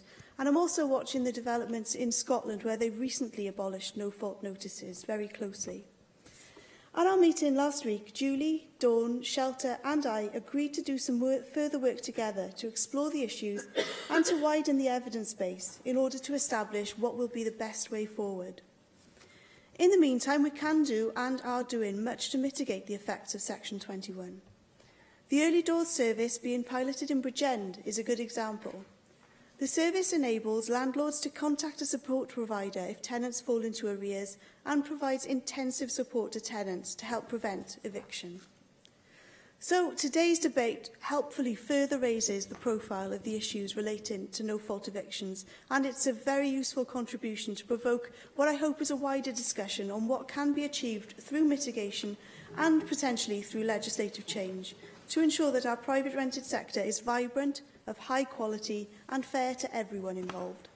Thank you very much. And that brings today's proceedings to a close. Thank you.